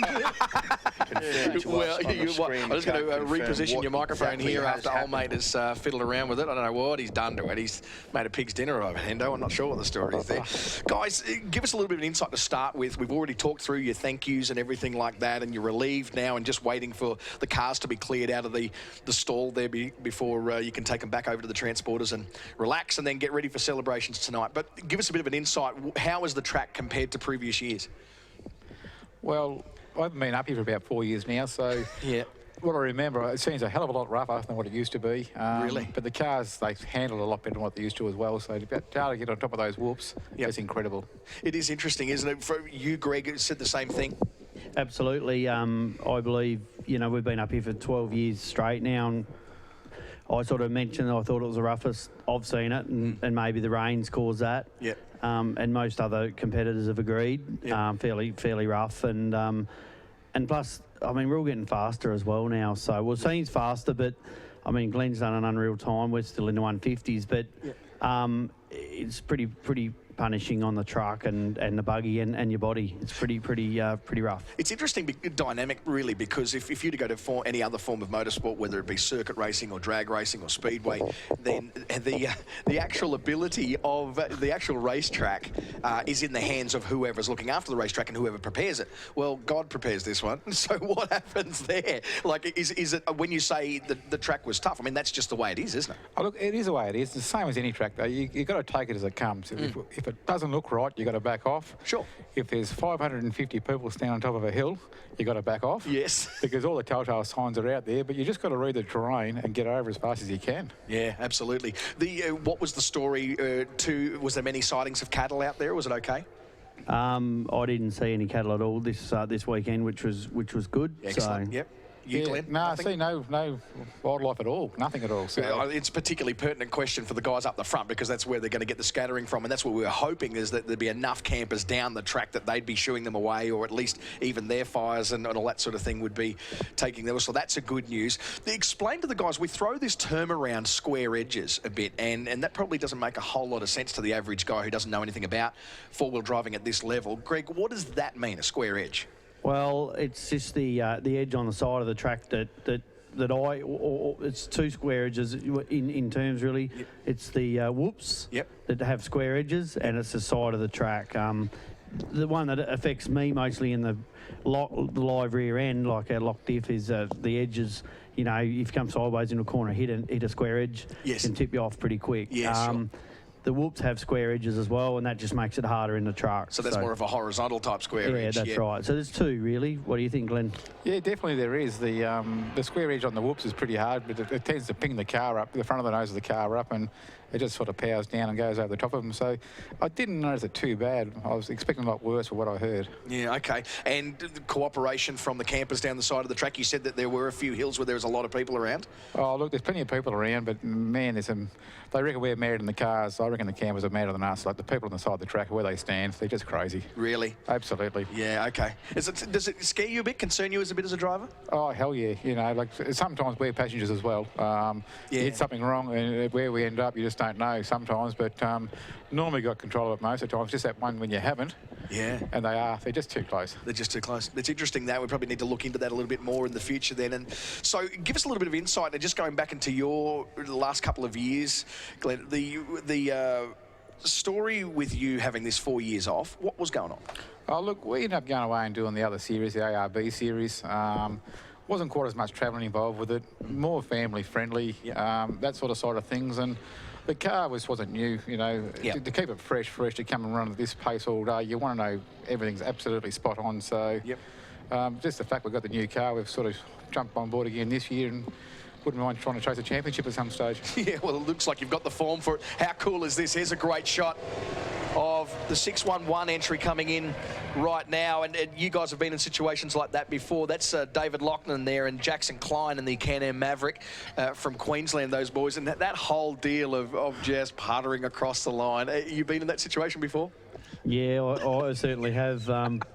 Flat tyres and diffs hanging out of it. Yeah, absolutely. I dare say Glenn has been too. Yeah, we've all had that happen somewhere along the line, so it's just a matter of, you know, trying to get to the end and get a finish, because it's definitely easier to get picked up out of the pits here than down the track. Yeah, that's probably it. It's a logistical thing. It is a logistical nightmare broken out there. I've done that quite a few times. Yeah, is that right? Well, talking about that then, your observations of what happened with Shannon Wrench this morning, any thoughts there? I don't know actually what happened to him, so... Still nobody knows? No, well, he was behind us as well when we started. Right, so, that's cool. Converter or something, I think, but... yeah, there's a few out there at the moment. Yeah, they had a power steering issue on the way in, and there was all sorts of issues there. So, looks like Mark Blewell and Carmelo Ferranda on their way through. Car number 532 just sounds decent. The old VS Commodore body on there. The from here, then, Glenn, what does this mean? You sort of. Did you really realistically come expecting to win with a fresh car and a few years off from this particular race? Yeah, we did. We came here, that was our main aim to come here this year, was have a proper crack at the race while everything was fresh, and we weren't going to be happy with anything else. Yeah, absolutely. And for you, Greg? Oh, yeah, look, you know, there's so many competitors so fast these days, you know, and the truck has its spot, but the turbo cars can go pretty quick as well, so... You know, we're happy with a fourth outright and third in class. So yeah, absolutely. Jamie Way and Michael Dolan making their way across in the Polaris. More fist pumps. And you guys can appreciate that even these guys who were never in the running for any sort of wins or accolades like that, it still means so much no matter where they finish, right? Mate, to go down and back in one of these UTVs, unbelievable. I'd be fist pumping too, I reckon. Yeah, absolutely. Absolutely, and I believe, you know, we've all started back in different vehicles and that haven't been so competitive what we've got these days. So, you know, it's good to have all the different competitors in there. It's great to see. Yeah, absolutely. The 612 of Jason Neath and Curtis Smith there in the Polaris head across as well of Northern Territory boys. Fellas, thanks so much for coming up. I know you've got a little bit of time to kill and let the heart rate still continue to come down. I want to ask you one last thing about what we've seen today regarding Toby Price. What the heck's going on? How do you do that with very, very limited experience? He must have a hell of a lot of knowledge of that track out there to be able to do what he's doing, because we still check up at a lot of the little hills and dips and stuff, wondering what's over the other side. He knows the place like the back of his hand, so he can push hard everywhere. Sure. But, man, what a talent. Yeah, amazing, Greg. 100%, yeah. Look, we've had a bit to do with Toby in the stadium trucks, and, you know, he pushed hard everywhere, and he's got no fear. He has zero fear, doesn't he? Absolutely. Well, we are so pleased to have you guys up here. We call both of you now champions of the Finke Desert Race, which is really, really something to be proud of, and we're so pleased for you and your achievements too. And we look forward to seeing you back here for 2017, boys. Sounds like a plan. Sounds like a great plan. Come and defend the title. Thank you very much. Yep. Good on you, Greg Gartner. Thank you, mate. And Glenn Owen heading off, and great to have a chat with them and get some insights. So for those of you who've just joined us, it was interesting. They were saying that the track is probably the roughest they've seen. Greg's been here for the last 12 years straight and said it was pretty rough. There's been a little bit of a layoff, a little bit of a little bit of a rest for Glenn Owen, not being here for the last 4 years, and his recollections of it being this rough, definitely not. Interesting, though, that they bring up the issue of spectators getting too close to the track. We need to make sure we play it safe when we come and protect this race. We're going to take a short break. They'll be coming back through. There's no dust on here. Oh, there is just a little bit way over the back, so we'll come back and join you shortly and let you know who it is.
Just quickly to let you all know, Toby Price in the number one bike, on the number one bike, sorry, is left Fink. So we'll be expecting to see him back here in a couple of hours. So just to recap, Toby Price, the first of the bikes to leave Fink today. As we see another one of our wonderful UTVs coming through the loop here. They are absolutely crazy. They're coming through pretty thick and fast now. Yeah, absolutely. It was interesting to hear from the guys that we're just talking to then, with Glenn Owen and Greg Gartner. They're just going, they'd be fist pumping too if they went down on the UTV and back. So there is the utmost respect, even though those guys are up there at the pointy end. They look at these guys and go, man, they are keen doing it with those babies as well. Ty Simmons, the next bike off the line down at Fink, the number 2 bike. So he is on his way. The 2 KTM riders out front. Next one we'll be looking for is that of local hero David Walsh. Hopefully he can bring it home on the box this afternoon. Wait to have this UTV come around the corner. We'll find out who it is for you, and then we will go to a short break. Flashing light at the front. Will we see the fist pump from these guys? They deserve it, whatever it is. Sitting up nice and high. Yeah. More fist pumps. I love it. It's just so good, isn't it? Well, congratulations to them. The 643 super light entry as we run down through our sheets.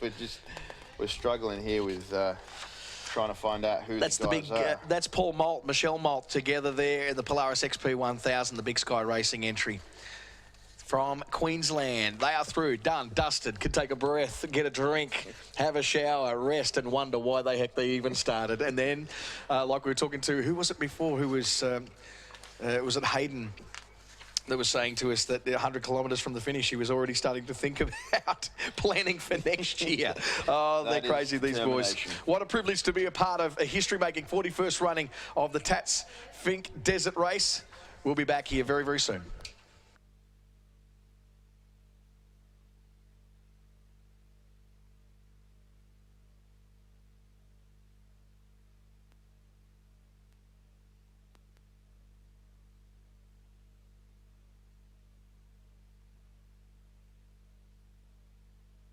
If you are tuning in on the World Wide Web or here at the start-finish line, this live internet streaming broadcast of the Tatts Finke Desert Race in 2016 is brought to you by Bizcom's Alice Internet Service. If you're unhappy with your current internet provider, ask Bizcom how they can get you connected and join the group of satisfied customers already using Alice Internet. We have another car into the loop, one of the UTVs. I can hear it, I cannot see it. Going through the first of the loops here at the start-finish line. Previously we've had 4 bikes away, from Fink. Toby Price away first, then Ty Simmons, David Walsh on 299 and Damon Stokey on the X99. The 2 local guys sitting in 3rd and 4th respectively there, all away from Fink. So we should expect to see those guys within 2 hours.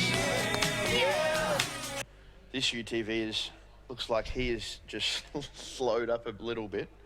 I mean, he's not under full power by the looks of it.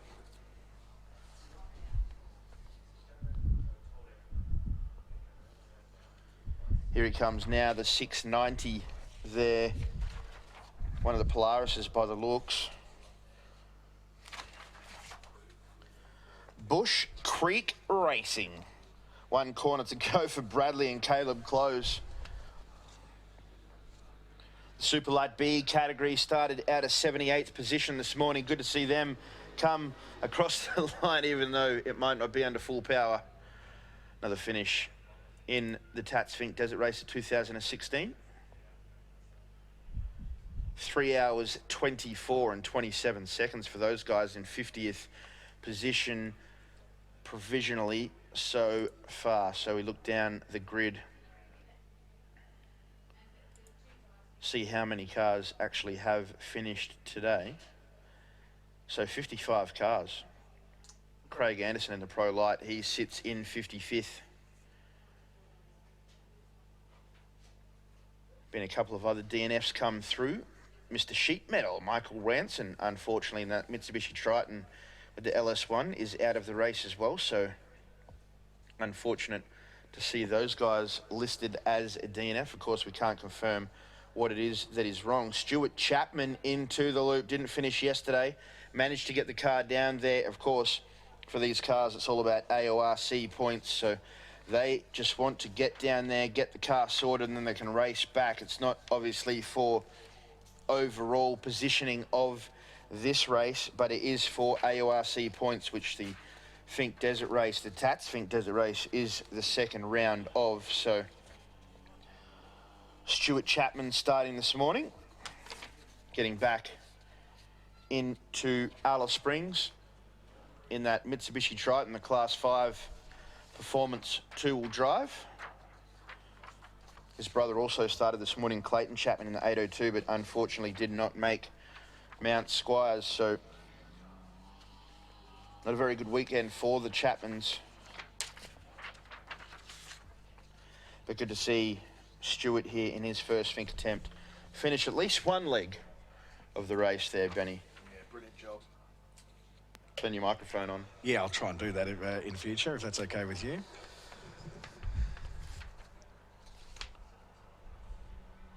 I haven't even got Stuart on our starting list, so that is interesting.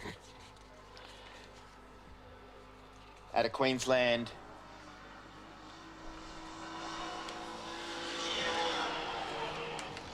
Nice work and relief for those guys, albeit with a fair bit of disappointment, you'd suggest. There they are, Ross Chalicum in the Navigator seat, start out of 75th, so good to see those guys back across the line. Next Jamie Maiden and Bradley Steinborner in the Can-Am Maverick are on their way in. The Team Moto ATV. The Super Light Bees. Looks like one of the Solitco buggies behind him.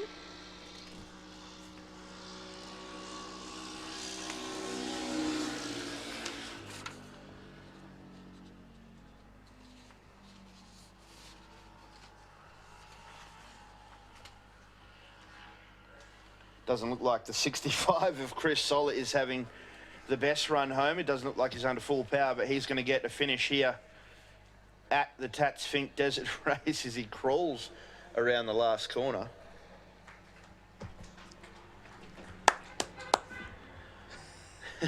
Doing it all on your lonesome. That's a big thing, isn't it? Subaru power for them and boasting rights too.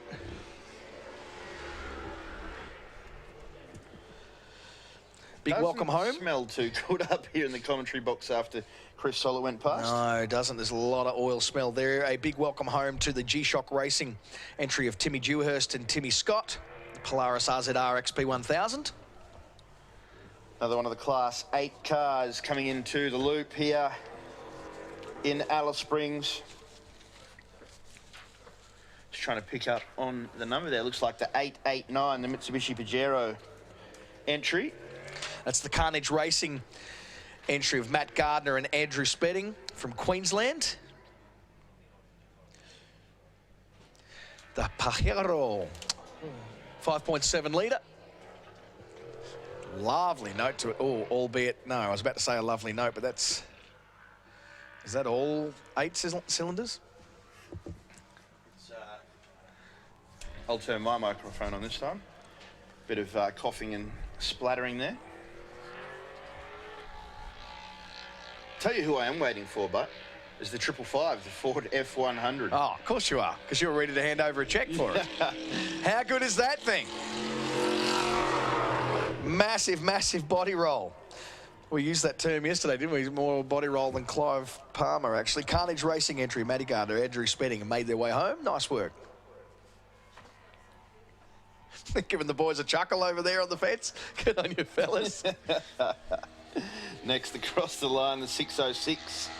One of another Mitchell Cross and Christopher Cahill from Queensland in another one of the super light entries. Yeah, another Polaris RZR. Crossed up racing.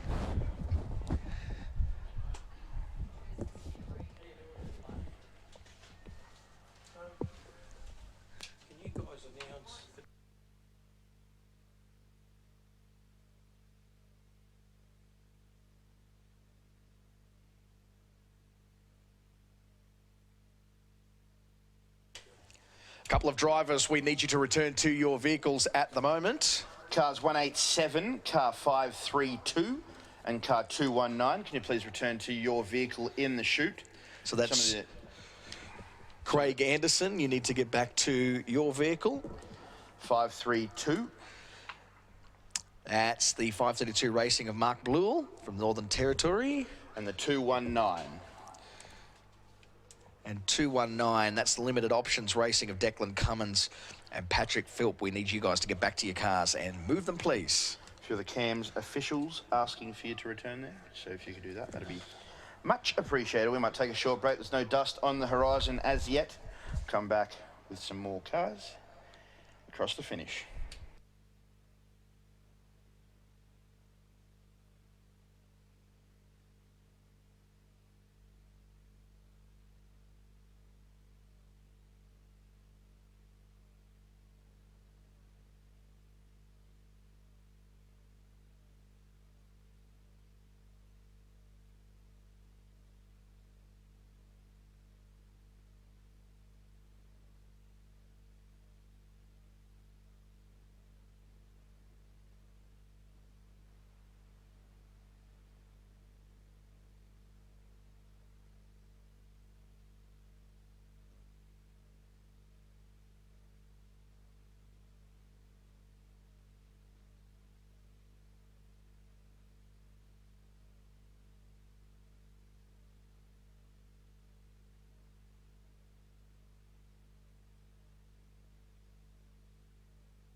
Nathan Shears and David Gordon from Victoria and the Can-Am Maverick Superlight B. Nice work from those guys to get home. And we've also got, what have we got here? Matt Henderson joining me back in commentary because the patrol is on its way back in. And this could be a little bit significant. It is significant because it's the 702 of Amy Chapman, the first Class 7 we've seen here today. Lincoln stored in the passenger seat. This is the Perrott Off-Road Racing entry, the Patrol TB42. 4 litres of Nissan, the way they would say it in America, coming into that second last loop right now to very much a big relief too. Make sure you let them know as they come across the line. Put your hands together. They will be looking. They'll be concentrating on doing their fist pump like everybody else does as well, but they will be looking to see your hands applauding for them. So they'll be coming around that last turn now, putting the foot down one last time. Probably will not get off the gas either as they celebrate another one under their belt. Tell you what, they're not holding back either. Beautifully sideways. Come on, put your hands together. The winners in Class 7. Congratulations to Amy Chapman and Lincoln Stored, Queenslanders. Well, we did get an opportunity yesterday. Some of the high flyers around here, some of us actually have to stay back here and work, but some get to go on planes and interview people down in Finke. And my co-commentator, Matt Henderson, as well as the mayor, Damien Ryan, got to interview a couple of the bike riders once they were down at camp. And now that they have started, it's probably a good opportunity to get some insights into what things were like at Finke and their reports from the way down. Well, here we are down at the official finish line for day one for the Tatts Finke Desert Race, and we're standing here with none other than Doug Sims, who has been up since 2:30 this morning. Something like that, yeah. 2:30 when we got out of bed. Doug Sims is the official sweep vehicle, and he comes down here first thing in the morning, clears the track, and then makes sure that it's safe for all the buggies to come down. But right now he's down here with the NT flag. We've got bikes coming through flat out. This is the finish line flag for day one. And how long have you been doing this for? 8 years. This is my 8th year now. So, no, love it. Enjoy it. Bit of an adrenaline buzz coming down here. Gets to flog the old Land Cruiser all the way down the Finke track. We're going to head back and meet up back at the start-finish line. See you guys there. We're catching up with Toby Price. He's had a pretty big day. He's raced a car for the first time competitively, and he's then brought his bike home from pole position today. Toby, everybody back in Alice Springs pretty keen to know how the truck experience was. Yeah, that thing's amazing. It's guys that have built pretty mean machine in those things. It's just insane to see what they can go over in the terrain that they can hit, and they just keep putting up with the punishment. So no, look, we had a really good run in the truck. The bike experience, the knowledge of the track really helped a lot, and yeah, we were in some of the dust there, and we'll still, yeah, the shift light was still on and stuff in third gear and top gear. So yeah, we caught a lot of guys, and yeah, hopefully I don't have too many upset guys in the off-road scene with a few little taps to get round and keep going, but that's what the boys said to do. So we're just, yeah, we didn't hit them hard, but we just gave them a little bit of a love tap. But no, really good. I'm pumped to be up where I am in the truck. I never would have thought I'd be up there, but yeah, like I say, I'm not here to muck around. I want to have a go and see how we do. So for everybody back in Alice, what time did your day start today? So yeah, this morning I was up around 5 o'clock. Got into the rider's brief, driver's brief, and everything around 6, and then we took off in the car around 7:29, and then got down here in an hour and 51 in the truck. And basically, as soon as we crossed the line, we were straight out of the truck into the plane, back to Alice, and then by the time I got back to Alice, I still had about an hour, 10 minutes to spare, and so I got to have a little bit of a break, then took off first on the bike. I've got down the end here on the bike. We did an hour and 51 in the truck, and I think it's maybe an hour 55, 56 on the bike, so a little bit quicker in the truck, so I don't know what I'm doing. I need to pull my finger out in the bike. Well, you beat the cars yesterday, the trucks and cars in the prologue, and you were quickest on bike, but you just had a bit of a rest. Those whoops don't look so bad from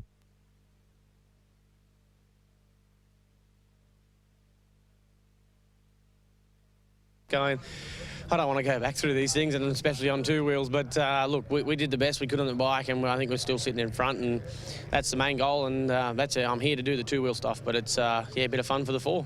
And have you caught up with the only Ironman so far, Billy Getty, since you got down to Finke? Yeah, for sure. I caught up with him and had a bit of a chat, and he's over the moon and ecstatic. He's like, I knew you could drive a truck. He said, this is amazing, it's unreal.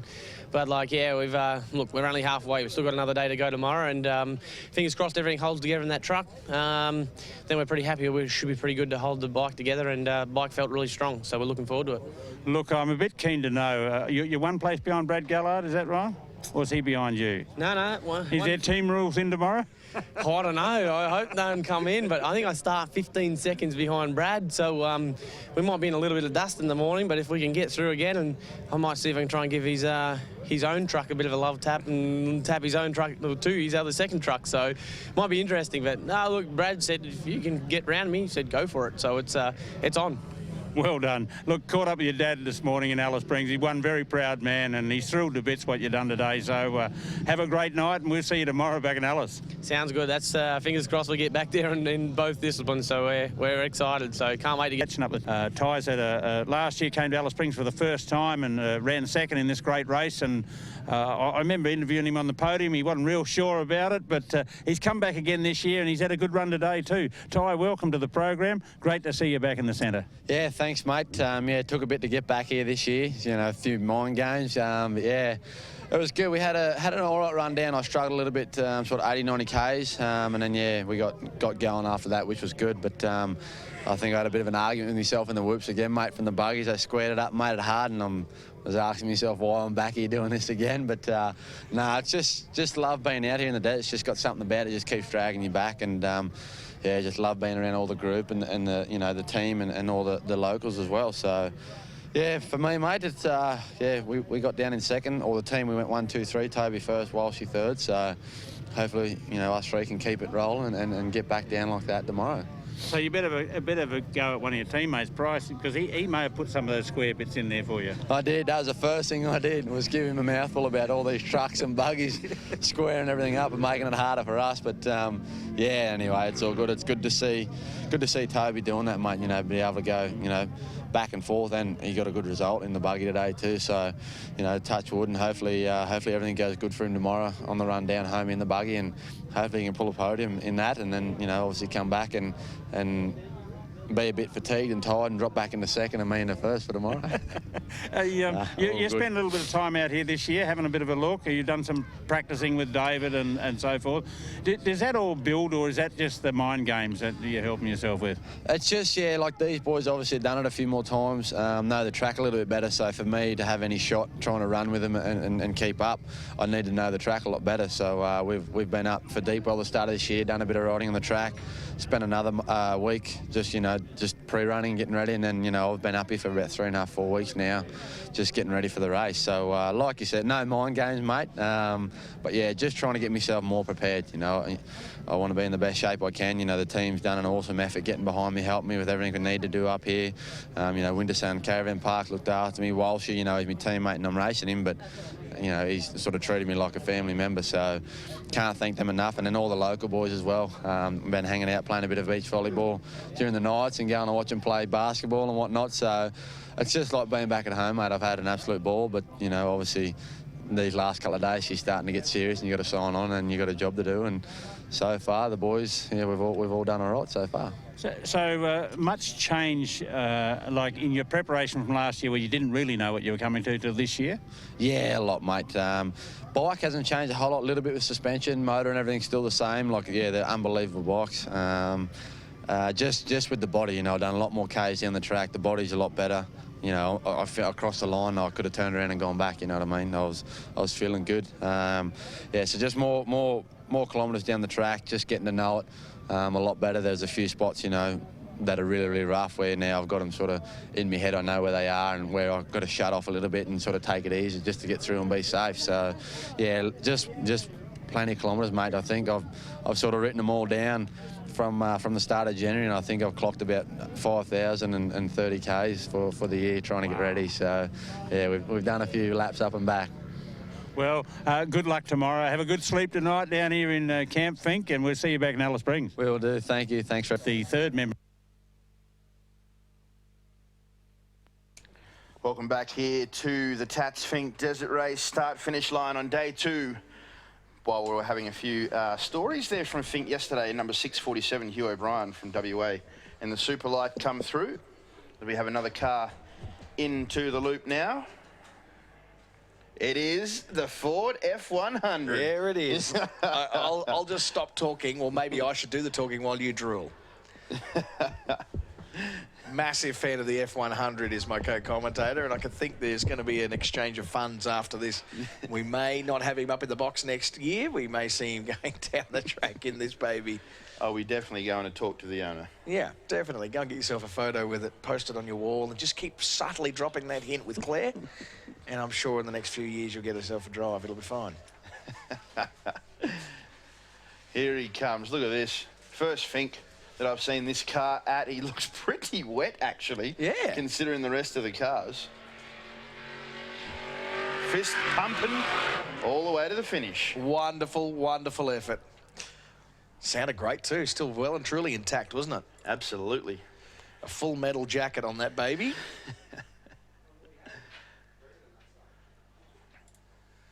So the Hill Earth Moving Entry Class 5 555 F100. crossing the line there, the 64th car to cross the line, Darren Hill and Rachel Hill from South Australia. Good to see them guys back here. Let's have a look and see if we can see any updates with the bike category.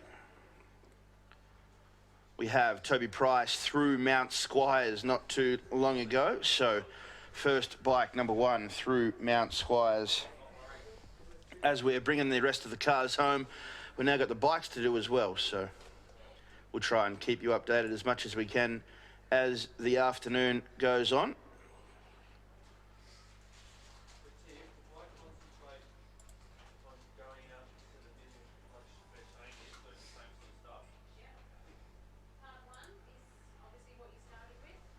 We have 100 bikes to leave Finke now, so, and only one through Mount Squires. That is that of Toby Price, which you just touched on. We're going to take a short break here at the start-finish line and come back and give you some more updates as some more cars cross the line and some more bikes come through these checkpoints on their way home from Finke.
Second bike through Mount Squires, Ty Simmons, and the KTM runs through following Toby Price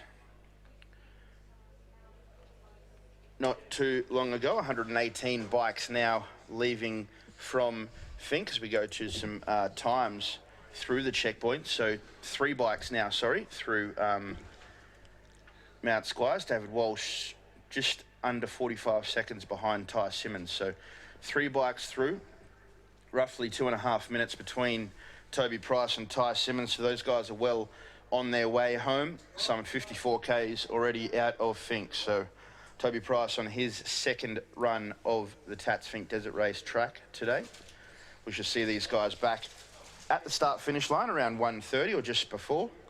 If we go off Toby Price's time yesterday, I think it was 1 hour and 53 that he got down to Finke in, and we can see that the times already on the way back with the cars were quicker. So should be expecting similar with the bikes. Benny?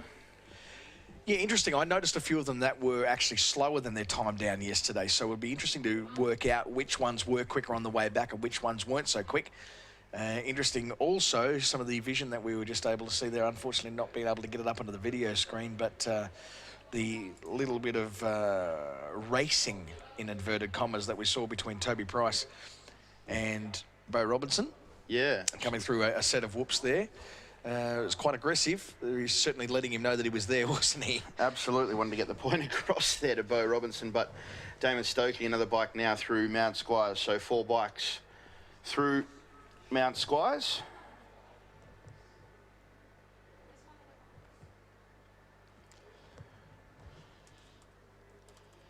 Six bikes that finished yesterday, not starting today. So if you're looking out for these guys on the live stream or keeping up to date with how they're going, Aaron Lincoln on the 466 to 515 of Jack Gaynor, Matthew Kimber on the 733, the 813 of Von Kapwiski, Philip Latta on the 823 and the X67 of Dallas Bathurn have chosen not to take part in today's race. So recapping 4 bikes now through Mount Squires on their way home. And 135 have now left Finke. So just go through our classes for the four-wheelers as well. Sorry, you might have been thinking I'm referring to the four-wheel bikes. Talking about the cars and buggies. So we've established the pro winners, and let's have a look at those classes though. For the pro lights, it's Cracker Quality Racing for Sam Barnes, Grant Bowden, Peter Barnes, who made their way in first and won the pro light class. Justin Watt and Dave Hartwig in the Watt the Motorsport Pro Light came in second, and the Martin Motorsport entry, Dale Martin and Adrian Rowe in the Nissan-powered Tatum took out third spot there for the Pro Light buggies. We've got an entry that's on their way around. Before they get here, we'll just check out there the Super 1650 buggies. That was taken out by Craig Predajohn. You had Bruce Thomas and Richie Hayes there from Northern Territory, the AHI Racing entry. Hans Werner Zettel was in second there with Susan Zettel, and the Tickner Motorsports entry of Graham Tickner and Bodie Tickner third in that Super 1650 class. Then going to class 05, that's the performance two-wheel drives, the Darren Vanderwood in his debut in the Holden Colorado, the 6-litre on board. He was your winner in that class. V-Dub, as he is now known, and Darren Vanderwood, of course, had John Schultz on board with him in the Dutch Courage Racing entry. The Steelware Off-Road of Dan Osinski and Joseph Butterworth in the Ford-powered 1996 Ford. They grabbed second in the performance two-wheel drives, and Mark Bluell and Carmelo Ferranda from Northern Territory here in the Holden VP Commodore took third in the two-wheel drive performance section. And we see Nathan Wiesel and Simon Westmore all over the shop through that last corner. Look at the trucks that they've left. What? Doing snakies down the front straight away, but they have managed to get across the finish line here at Alice Springs. Is that what they call them out here? Is it snakies? In Northern Territory, you're going to go and do a couple of snakies. Looks like a snake track. Yeah, sure it does. In...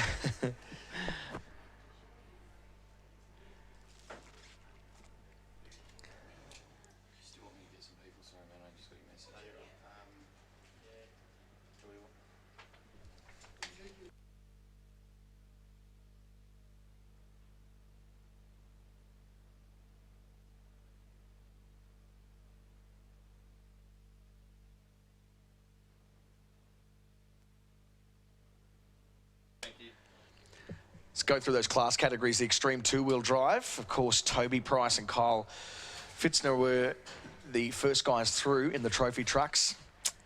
Also in the Geyser Brothers trophy truck, Bo Robinson and Stephen Kedridge Hall from Western Australia grabbed the second spot there, as well as third outright. And then Greg Gartner in the Ford F-150 with Ford Power on board grabbed third there in the Extreme Two-Wheel Drive.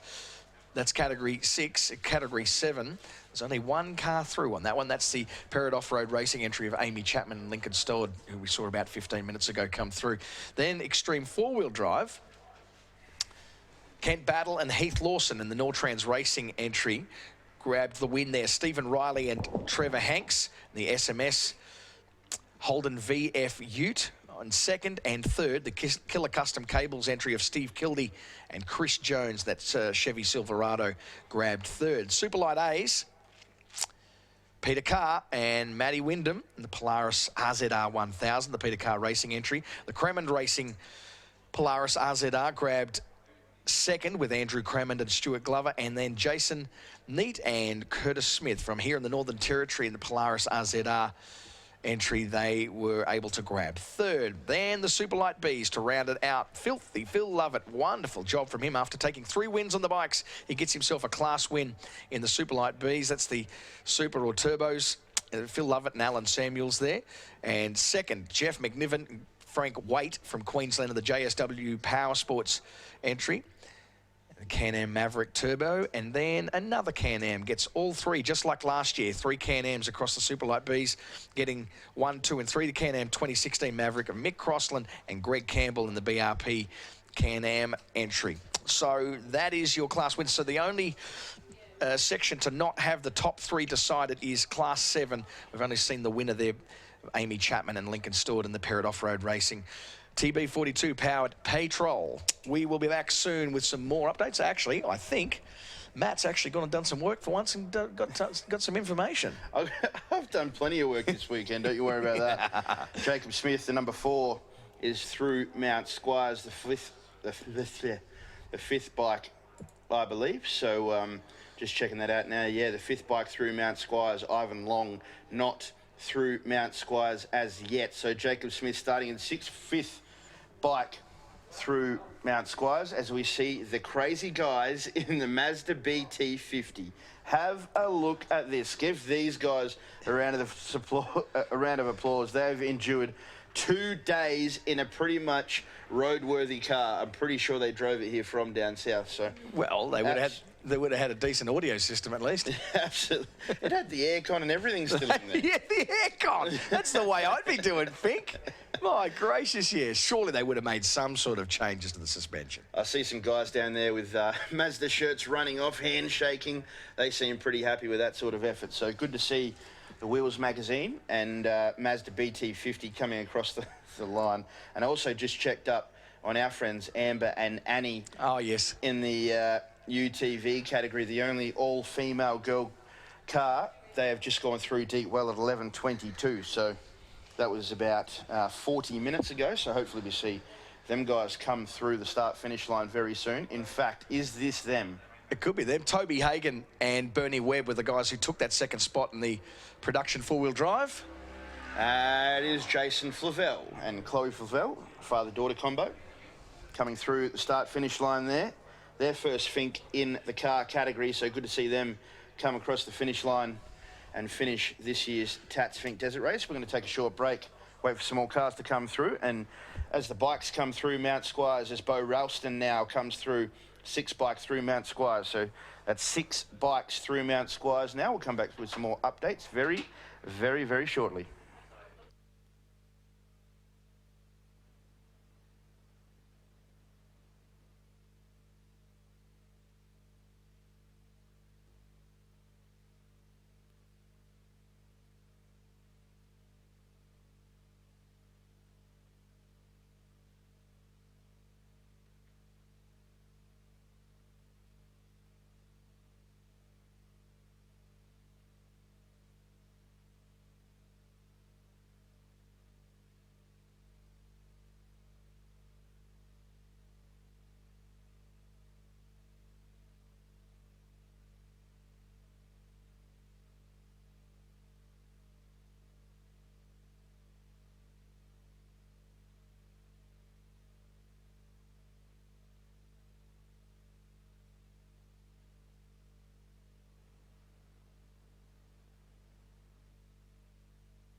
And there is the 768, just makes it through. A big welcome home to the Nissan Patrol, the 1992 Nissan Patrol of Ben Nixon and Tom Margic in the Ted Freckle Racing entry in the Performance four-wheel drive. So that may mean...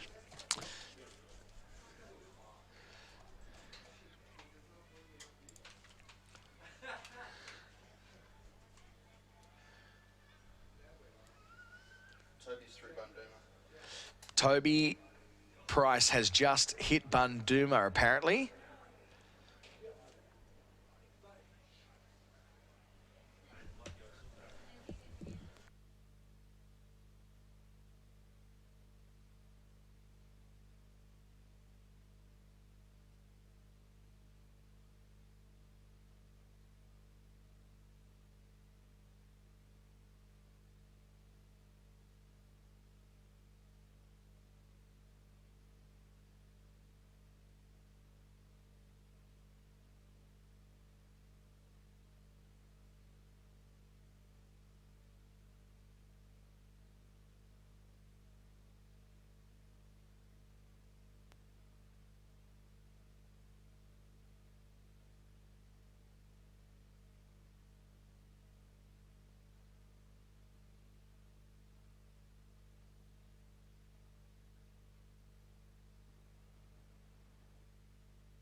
Just a few more updates here with the bikes. Luke Hayes is now through Mount Squires, so is Todd Smith. And we also have Ty Simmons now through Bunduma, so he is just over 2 minutes, about 2.5 minutes still behind Toby Price. So not losing too much time, but not gaining on him either. So that's impressive, actually. We thought we might have seen him pull away a little bit there, but that 2 minutes and 20 seconds is about accurate, isn't it? The 8 bikes now through Mount Squires. So Jacob Smith, Bo Ralston, Todd Smith and Luke Hayes getting through before Todd Smith is the 8 bikes. The interesting thing, though, Ivan Long not there and hasn't checked into Mount Squires at this point. And Luke Hayes making the pass on Todd Smith also. So good to see Lukey Hayes getting back up there, one of the local guys. Hopefully you can see him come across the line in the top 10. Wonderful to have Aaron Habe up in the box with us. He's going to come and have a bit of a chat. He's got that fresh new Mickey Thompson hat on, mate. So relieved, I'm sure. Oh, mate, it's been a super day today for us guys to leave down from Finke this morning. Pretty cold, brisk down there.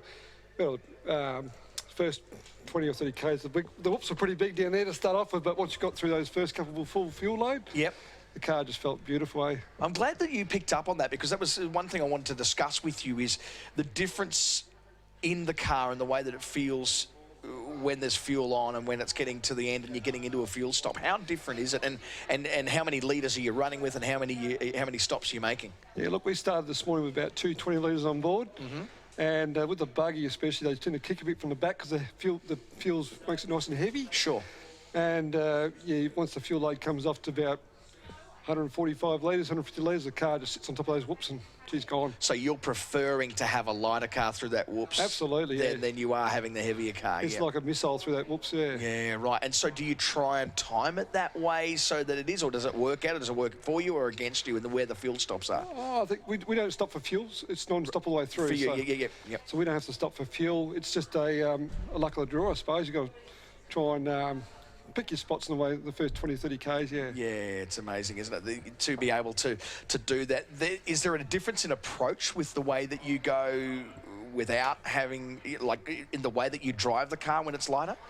I think, I tend to be a bit more reserved in that first half an hour for sure. And just try and because you can soon lose your head in the first 20 minutes and bin it, so you don't want to do that. Yeah, absolutely. You want to get it here. So the plan is always to try and get it out of Finke there and get going. Habes, how are you very calculated about the way you prepare for a day of racing and that sort of level of intensity, or is it just another day in the office for you? I think coming to this event here is definitely a bit more, you've got to prepare a bit better, yeah. It's not like home where we've got a lot of tracks around our place there which are nice and close, and it's a bit more of a happy-go-lucky thing, you know, whereas here you've got to sort of prepare yourself pretty good. Okay, how do you do that? I just make sure you dot the I's and cross the T's, yeah. Yeah, right. And what about mental preparation? I mean, that seems to be becoming a bigger issue now, where we're seeing guys that aren't just tidy drivers and just have that feel in the seat of their pants to be able to get around it, in a four-wheel drive situation. But guys who are legitimate athletes now, is there that time where you want to just get yourself away just for a couple of minutes and just focus a bit? No, we sort of, well, we don't really focus too much. We just crew's all pretty good there. They make sure the whole car's prepped up, ready to go. We've got good equipment, good crew. So, we build our cars ourselves at Manham there. So, yes, yeah, it's a pretty awesome effort. Yeah, it is amazing effort. Actually, we're really, really proud of what you've done. Some people to thank before we finish up. Yeah, look, I've got to thank Mickey Thompson Tyres, Racer Imports. I mean, we had a flat yesterday, but we hit a massive stump, so that's probably expected. Yeah. And just all our crew, Element Off-Road. And there's heaps of guys to list. So new engine two a race ago. Wayne Tarby and his crew. It's pretty cool. So yeah, really special weekend for us. Yeah, it really is quite significant. Where to from here? Next race will probably be at Morex down the southeast in South Australia. Yep. That's Greg Gartner's property there. And then off to the next round of the ARC, which will be Wakery. Yep. That's probably our favourite little track there, so looking forward to that. Okay, looking forward to seeing you keep this form up as well. Great to have you up here. Congratulations on your efforts for both you and Wade, and we look forward to seeing you next year. No worries, mate. Thank you. Good job. Great to have Aaron Habe up here in the box with us and giving us a few more insights and just some of that stuff as we as non-drivers probably just will never, ever get. The guy who's just stepped in and taken that microphone may get it, though, if he buys that F100. I've just been down talking to Claire, actually. And what did she say? Yeah, no good. No progress there? No, but we do have progress in the bike race. So 4 bikes now through Bundooma. No changes whatsoever in the running order. David Walsh, 59 seconds now behind Ty Simmons. Oh, so really? Gaining there on him. Other bikes to pass through Mount Squires. Ryan Cossins on the number 10. Nathan Trigg on the number 11. We have Jack Simpson, Caleb Auricht, all to pass through. So those guys started on the first row of 10. We have a few more. Ricky Lane, Kent Collins, Jake Smith, all passing through Mount Squires. So a few bikes through Mount Squires now. 4 bikes in total through Bundooma. So the 42-kilometre trek now through to Redinga for that next checkpoint, and then that little bit of a shorter run through to Deep Well of only 38 kilometres, then that big long stretch home at 68 k's. Another one through Mount Squires just quickly before you go there. Robbie Armstead started out at 20th position, so he is now through Mount Squires as well. 54 kilometres out of the road for Squires. Okay, no dust on the horizon. That gives us the opportunity to take a very, very short break. Back with you very soon for more updates.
It's all your Christmas mornings. The first time you saw snow. The time you went skydiving on your birthday. Here at Punters Academy, we educate Australians in the finer arts of getting a bet on. Everything from the basics... Do not lose those chips.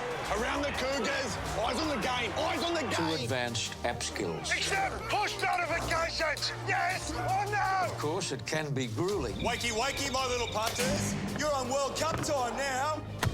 Wrong answer. But does it make the game more Are thrilling? you eyeballing me, punter? You bet.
Here we are back at the Tatts Finke Desert Race, and in the loop we have none other than our two girls from Darwin in the UTV. Amber and Annie are bringing it home for the girls from Darwin. Come on, these guys. Put your all hands together. weekend. This is a massive, massive achievement for the Look only... at the fist bumps. We need to get them up here for a There chat. is no question. What their third time on a microphone, that'll be more nervy for them than even coming across the line. That is a phenomenal effort. We'll talk about their story when they come back up. We want to say a big hello to our friends at BizCom, who have been giving us this live stream this weekend. If your internet is slow, then you need to talk to the guys at BizCom. We've heard, haven't we, Hendo, that there are people in Alice Springs that are a bit frustrated with their internet. So if you are frustrated with your internet, go and ask BizCom, and they can sort you out with the Alice Internet. They are the guys who are supplying our wonderful online coverage for this weekend. A couple more names through Bundooma: Jacob Smith and Bo Ralston, both through Bundooma, and one name that just popped up coming through Mount Squire's Megan Rutledge, so I'll be watching her closely on her way back to Alice Springs. Hopefully can bring it home for the girls as well. Plenty of other girls in the field too, but Megan Rutledge really pushing some of these guys as well. So yeah, Mad Meg. I was looking at a couple of videos of her over at the X Games too. She's experienced the elation and heartbreak over there, and hopefully she'll be able to come back with a really, really good report from her go here at the Finke Desert Race. We'll be back shortly, give you some more updates as they come through the next checkpoints. Redinga is the next one on the list for our race leaders.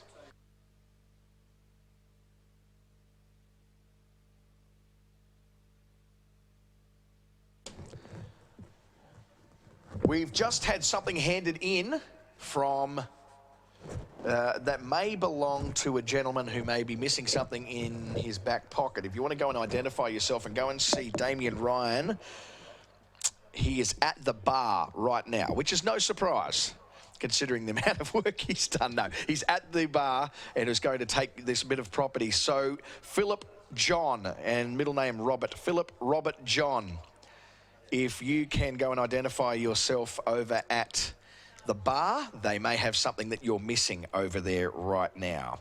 Philip Robert John, and if you know Phil John and he doesn't know that he's being called up over the PA, maybe give him a tap and let him know. Go to the bar straight away and claim that thing that you may or may not be missing at this stage. We'll be back shortly.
So the Range Rover not holding back at all. They're coming to grab the checkered flag, and yeah, this is the four-play entry. That's the Margic guys there. That's Tim and Pam Margic from 4-play 4x4. in South Australia in the 1990 Range Rover with the Land Rover 3900cc. 4 litres on board for those guys. They have made it home. Congratulations. And yet another car that my co-commentator might be putting in a bid for later on to get down the racetrack. The Range Rover. He's looking at which one I'm talking about.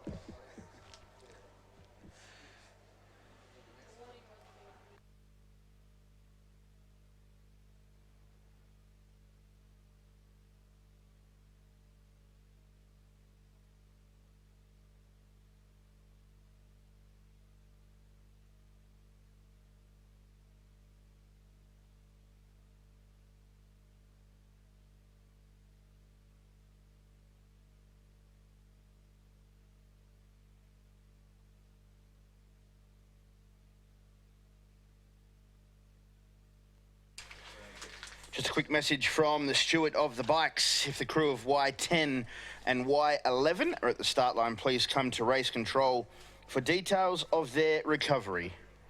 That's bikes Y10 and Y11. If their crew can please come to race control, we'll give you some details on how to recover their bikes.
there is anyone in the area that has a jumper pack for a battery jumper pack for a car, if they could bring that down to the start-finish line. We've got a car stuck just inside the back gate. They need a jumper pack to start their car so they can finish this year's race. As we see number 1, Toby Price, through Rodinga just seconds ago. So he is well on his way back into Alice Springs. Another quick mention, if you are feeling hungry, feeling thirsty, get down to one of these food vendors around the place. We've got a car who has absolutely lost the front wheel. Have a look at that. Something has broken big time in his car, and he is not giving up. Another word to all drivers that are still here with their cars in the chute. Can you please get ready to get your car out of the chute and put it back to the pit so we can clear the way for the bikes as we see this buggy come across the line. It looks like the 169 buggy. What an effort for them. 189, sorry. Looks like the Range Rover Pro Light that we had.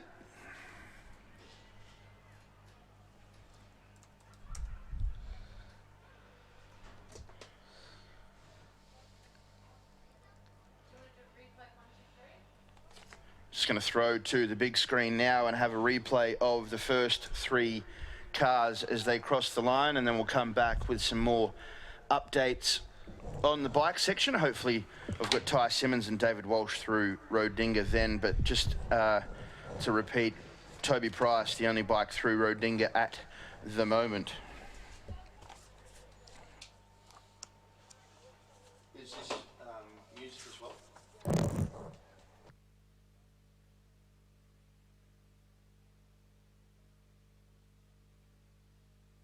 I can see on the big screen it is that of Glenn Owen. He's going to come through soon into the watered track of the start-finish line loop. He's going to bring it. Look at him. He is absolutely flying. He is not giving up one little bit. Bring him home, Alice Springs. Give him a round of applause as he comes through the loop. This is going to be a great effort from that of Glenn Owen in the Jimco buggy and the Owen Truss Jimco buggy. Look at him bring it through. He won't be used to these conditions. It's much more slippery out there than when it has been down the track for him as he's brought it back from Finke. Down in the start line will be Ben Bishop. He'll be able to have a chat quickly after Glenn Owen here comes across the finish line. He's going to have an interview with him, and Glenn's going to tell us about what he experienced on the way back. 2 corners to go for Glenn Owen, ladies and gentlemen, here at the 2016 Tatts Finke Desert Race. Brand new Jimco, as we've spoken about. Look at him throw it through those corners. He is not backing down one little bit as he comes through 1 corner to go, and then he's going to unleash. He's going to put the pedal to the metal and bring it home as the birds take off. Glenn Owen now over into the last corner. Glenn Owen across the line from Warrnambool in Victoria, your 2016 Tatts Finke Desert Race, King of the Desert. How was that for you down there, Benny? Can you hear me? What was that like down there? Yeah, it's a very, very special feeling in the air down here at the moment. We've seen some history. 21 years is a long time between drinks. Last time this guy was on the podium up here getting second, and now gets a new car, steps up onto the top of the podium from Warrnambool, Victoria, Glenn Just Owen. to interrupt there, sorry to take you away from that vision. We've just got 3 bikes now through Rodinga. David Walsh and Ty Simmons. Obviously, Ty coming through before David Walsh. So Ty Simmons still in second position, in third position through Rodinga. David Walsh some 1 minute and 7 seconds later. So Ty Simmons pulling away from him in that section there, Benny Bishop. Interesting. It's even more interesting if I turn my microphone on. But yeah, that is interesting. Trying to do that quick math, that's what it's all about, isn't it? It'd be all decent if there was 100 seconds in a minute. But there's not. There's 60. And even make it even easier if it was 50. So keeping your eyes on that, it looks like Ivan Long has definitely not checked in there to Bunduma. So he has gone through Mount Squires quite late. So looks like he's had a bit of trouble there on the way through. Yeah, that is disappointing. But 3 are through, and at this stage, past that halfway mark too. Yeah, that is right. Yeah, past the halfway mark. 10 bikes now through Bundooma. So Toby Price being first with Ty Simmons second, then David Walsh. Damon Stokey, the 4th bike through. And then it looks like Jacob Smith, and then Bo Ralston, and then Todd Smith. No, sorry, Luke Hayes, and then Todd Smith. And then Ryan Cossins, then Caleb Oricht, and then Nathan Triggs. They're the first 10 bikes through Bundooma as well.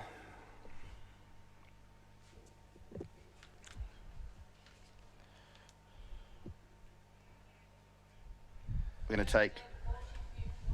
to have a look at an interview with David Walsh, one of the local heroes here down at Finke last night. So if you put your eyes to the big screen, we'll have a look at what David Walsh had to say about his run down to Finke yesterday.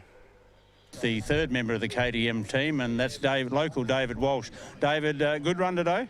Yeah, it was a pretty clean run. I had one little slip up, one little get off, the exact same spot as last year that's on the movie, and the chopper was above me again, so can't wait for me mates to see that. But otherwise, it was really good. The KTM was a great bike. The way Greeny's got the suspension set up, it's unbelievable, so it was a joy to ride down.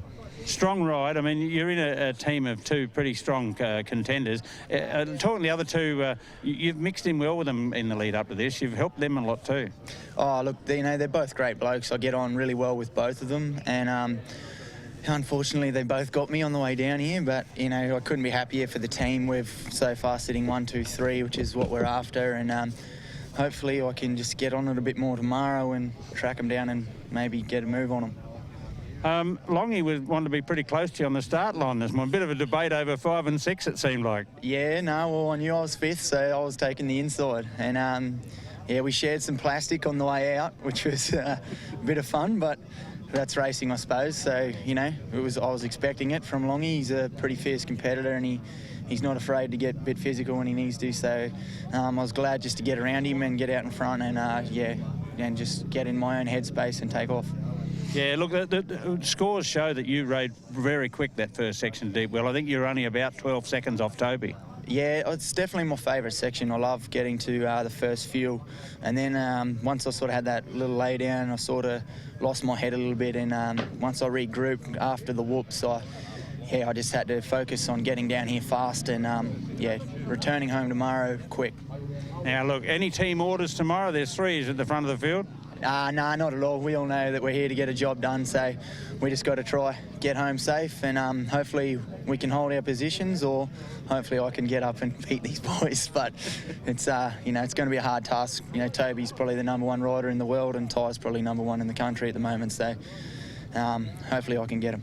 Well, it's a tough job with a lot of people on your back. All of Alice Springs will be pushing for you tomorrow. We look forward to seeing you back in Alice Springs. Yeah, no, thank you very much, and thanks to the town Alice Springs. Can't wait to get home tomorrow and have a beer with you. Day one, we're in the township of Apachula. Ivan, you've been here before. How was today's trip down?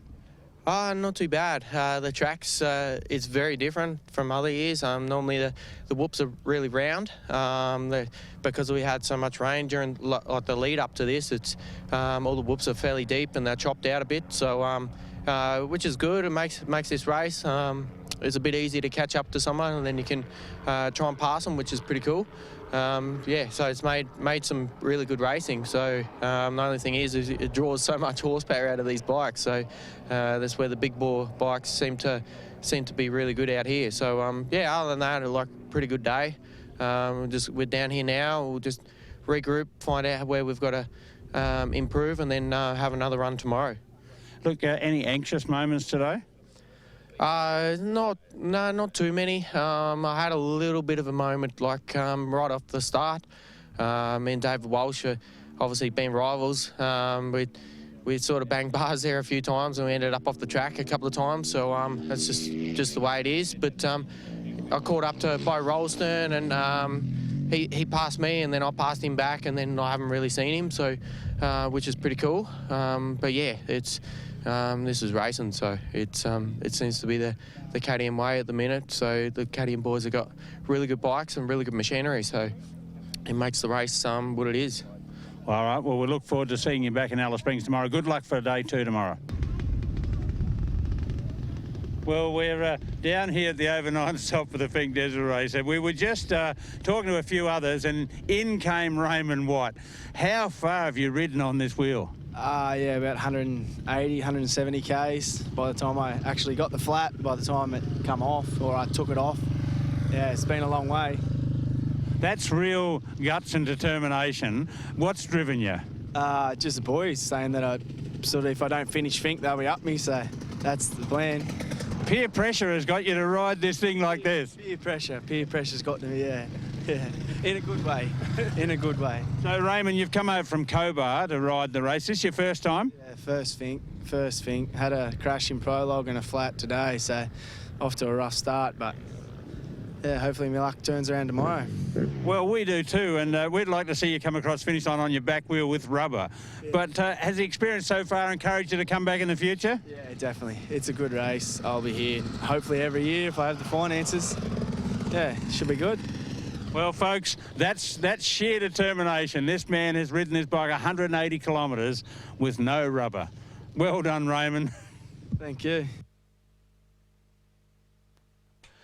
I just love the thank you at the end. It's just, thank you. I'm not surprised at all. What a phenomenal effort. You'd think that would take all the fun out of it. It just shows how much it matters to finish, doesn't it? Well, 170 Ks with no rear tyre, just riding on a rim. He was explaining after we finished recording, Ty Simmons and David Walsh actually pulled up in a car next to him as they were going for a drive down towards the river, I suppose, and watch a few more of the competitors come in. And he said to them he had to just hold it flat. He wasn't actually going very fast, but he had to hold it flat just to keep the momentum up, because as soon as he got off the throttle, it just wouldn't go anywhere through the sand. So he's holding it flat through the whoops, and he's just absolutely going nowhere. So pretty interesting story there from Ray White. Just a quick heads up, at 12:41 and 37 seconds, Damon Stokey went through Rodinga as well. So 4 bikes through Rodinga now. We have quite a few more through Bundooma on the way back. There's 23 bikes through Mount Bundooma and 153 through Mount Squires, all the bikes on the way back to town. So just under 90 kilometres now that we should be seeing him go through Deep Well very shortly. Yep. But, only 30 kilometres between those two stages, so we shouldn't be too far off as the second part of the 2016 Tatts Finke Desert Race starts to unfold. And are we going to see the domination and the 5th win for a guy who, when he first came to this race, was relatively unknown, now an international legend, and has essentially cemented himself in car folklore as well by being on the podium for the cars this morning. It really is something special that we're a part of here this weekend. We'll keep you up to date as soon as we see those numbers come down at those checkpoints. Sorry, Benny. Always come back in just as you're trying to as you're trying to leave. But just a message out there to all the car crews: if you can please get yourselves ready to move the cars. Just a reminder: 0 alcohol limit, even if you have had a sip of a beverage. You cannot move the car, but we need to get these cars moved. So if we can have all the car crews getting ready. No, don't move them yet, but get them ready to move.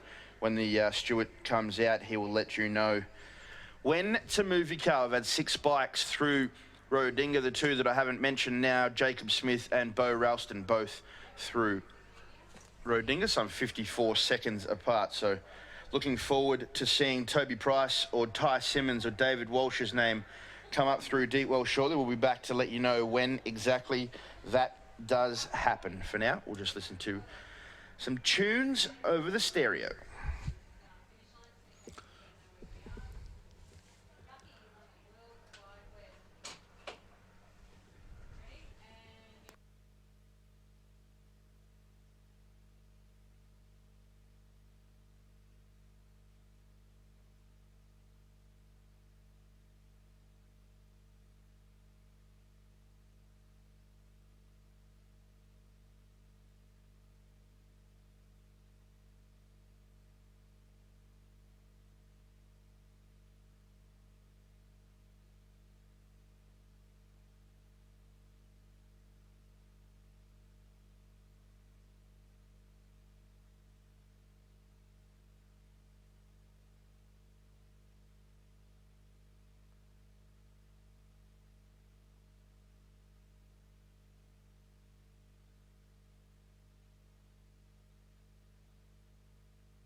Deep Well has its first bike through the checkpoint. I bet you can guess who it is, Benny.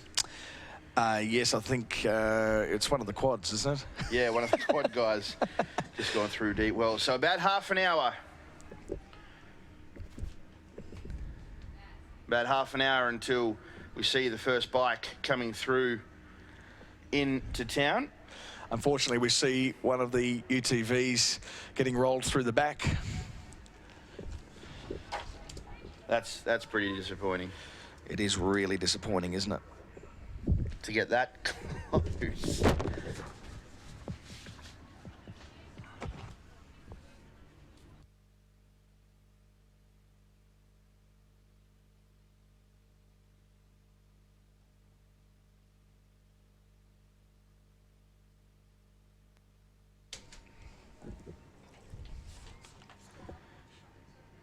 So while we're just watching on for that, waiting to see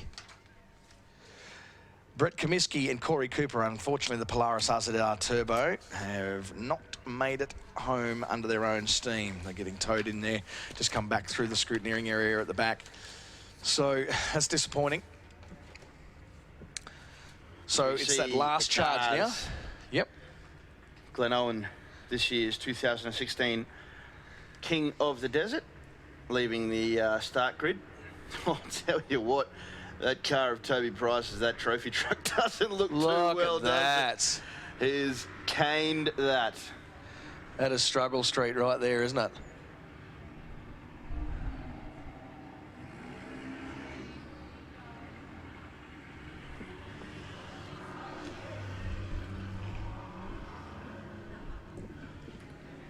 Cool shots of some of the kids out in the crowd.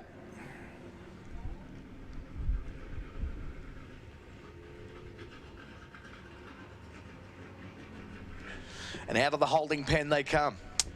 Still waiting for that second bike to come through Deep Well.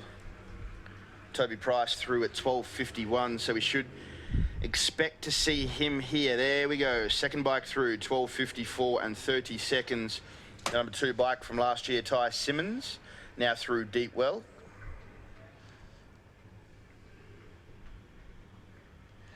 So that's 2 minutes and 47 seconds. Beg your pardon, 43 seconds. 2 minutes and 43 seconds difference, am I right? Yeah, 2 minutes and 43 seconds. That is pretty dominant, isn't it? Absolutely so. Looking for at about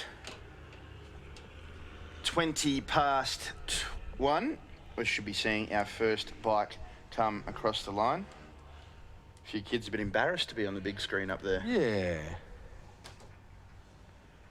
We're going to take a short break. Hopefully David Walsh, the next bike through Deep Well, will come back with some more updates very shortly.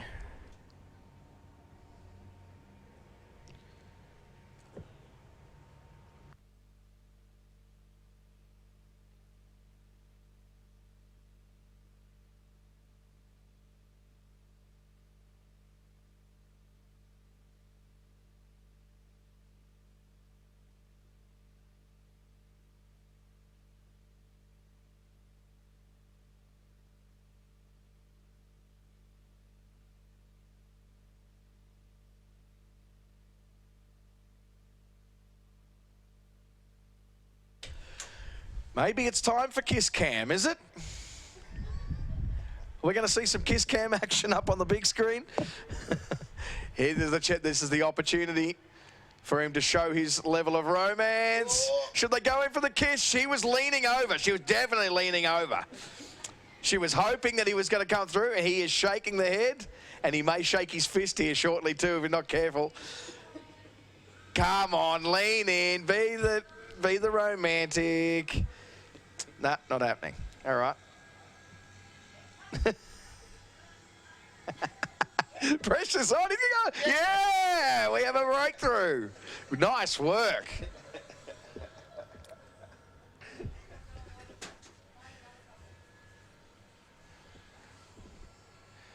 Any more potential, competitors there for Kiss Cam? That was a nice start. I'm glad he set the scene. Maybe this could be a good opportunity for you. Come and grab Claire. And he took his time, but we got there in the end. Yeah, nice work. All right, Kiss Cam's back on. Yes. Are we going to see any action down there from... Do they even know they're on the screen? I don't think they do. I don't know what the...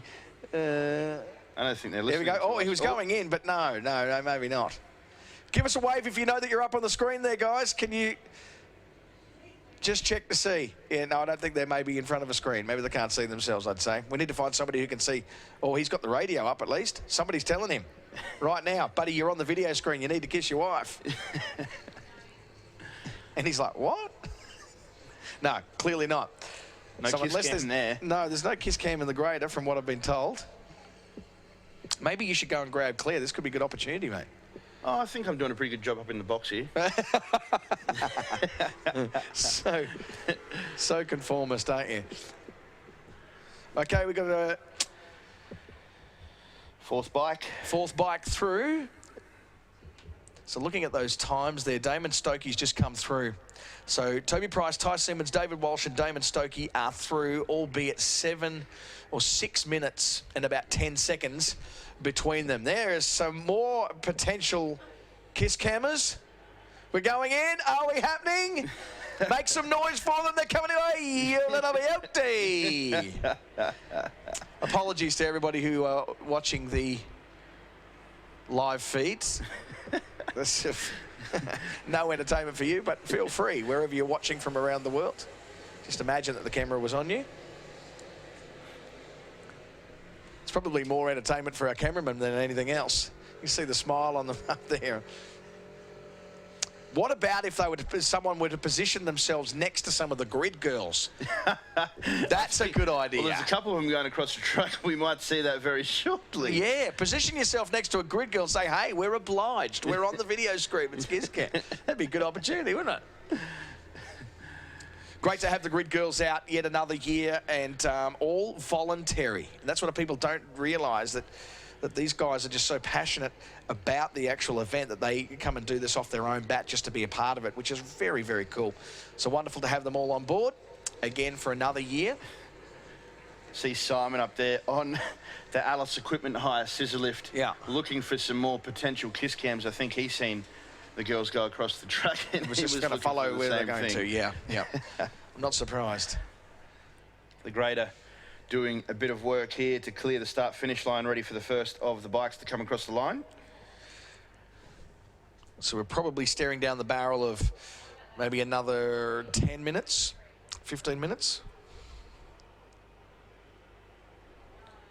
Here we go. I don't think they're real. Here they go. Yeah, come on, they're on the screen. They know they are. Kiss Cam. He does not want we're going to get a kiss. No, not wanting to be a part of that at all.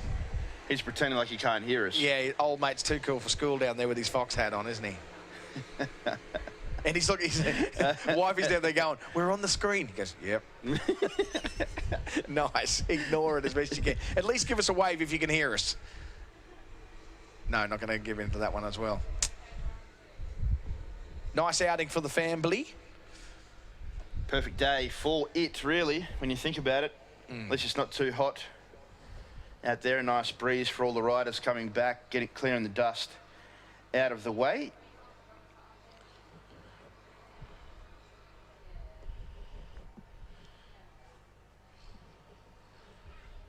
Oh, here we go. Have we got something? Up on the top of the grandstand, checking through the phone. Now, see, the girl next to them knows that they're on the screen, but they don't know because they're going through the phone. She needs to give them a nudge and say, hey, it's time for you to have a quick... Excuse me? Look, you're on the screen. And it's time for you to have a kiss. That's what this is. Kiss Cam, go for it.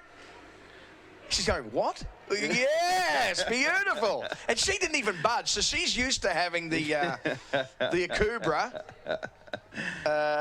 They're getting sort of right in the road of the whole kiss. That's nice work. He didn't hesitate, did he? Absolutely not. Much loved. Very nice. Still only 4 bikes through Deepwell on the way home, according to our timing screen. Commentary team may be thrown down Deepwell if we keep up the kiss cam, I think. Here's an opportunity. Maybe I should go down and stand next to the grid girls. No, just joking. I wonder, can the grid girls hear us at the moment? Girls, up on the stand, can you hear us? Obviously not. They're just standing there putting out the vibe, as you do. Waiting for the first of the bikes to come across the line. Up on the screen. We're taking risks here when you're not sure of whether there's couples or not couples or anything. You could be asking all sorts of deals. See themselves on the screen. Nice work. It's a beautifully prepared track, isn't it? That'll be a smooth ride home for whoever is first across the line. This stage, no other bikes have reported in to Deep Well, ready for that 68-kilometre stretch, the largest of the runs between checkpoints here at the Tatts Finke Desert Race. We've seen some really cool stories. We've seen Glenn Owen come back after a 5-year hiatus. He's only competed in this race, I think, 5 years over the time. Is there a chance of more kiss cam action? And it's actually the other part of the camera too, if you want to go in and out, not the focus. Do they know they're on the screen? Yes? Look, we're on the screen. We go for the kiss. She's keen. He's keen. It's happening. Nice work. Good to see. Good on you guys. Good sports. Good sports. Thumbs up.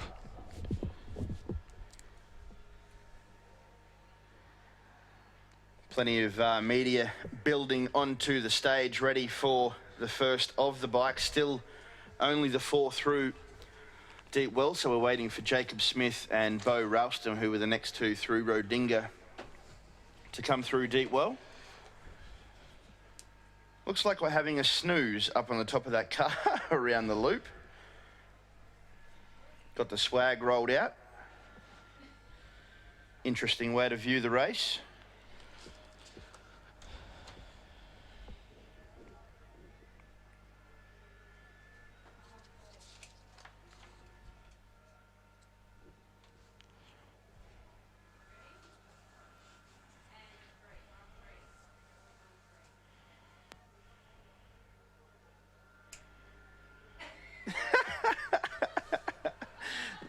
Oh! Oh, dear. We didn't ask you to play up to the camera. We just asked you to be involved and enthusiastic. What a clown. Oh, dear me. Tor, one of the cameramen that come down to Finke yesterday in the plane. And after that effort, he can probably call that his last year, I'd say.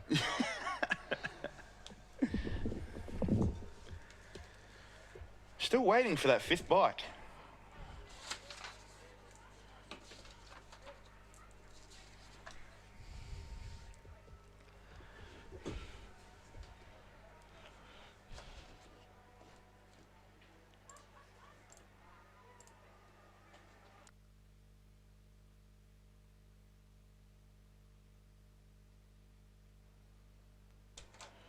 So the 5th bike through Deep Well now, Bo Ralston.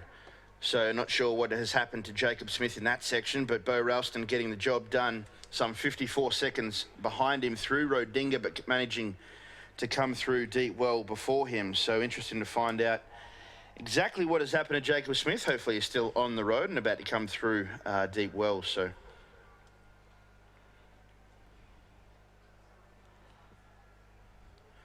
12 bikes now through Rodinga as well.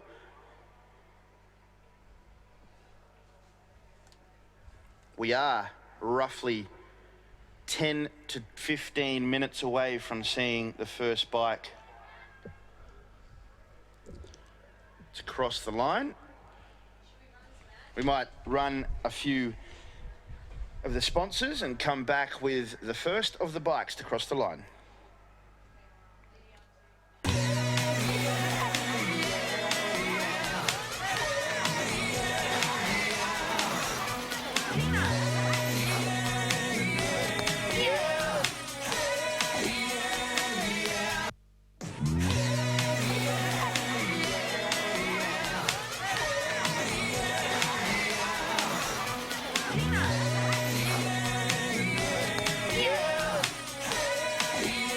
It's all your Christmas mornings. The first time you saw snow. The time you went skydiving on your birthday. Here at Punters Academy, we educate Australians in the finer arts of getting a bet on.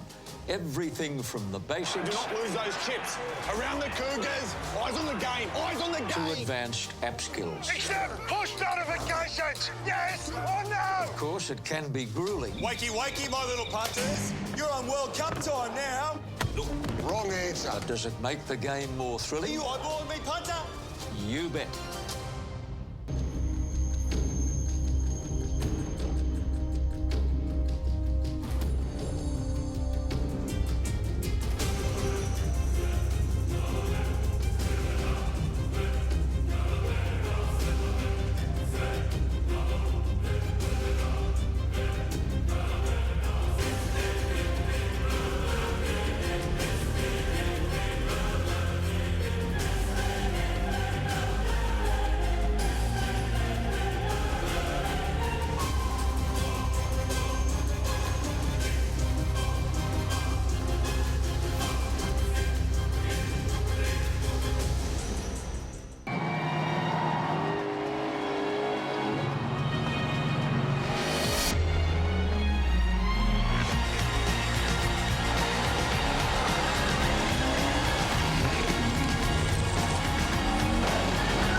Long live the weekend. This CrownBet Darwin Triple Crown V8 Supercars, 17th to the 19th of June. Tickets on sale now at darwinvh.com.au, Ticketek and Australia. Of the Valley, featuring live in concert, John Farnham, Sunday 19th of June, supported by X Factor's Taylor Henderson.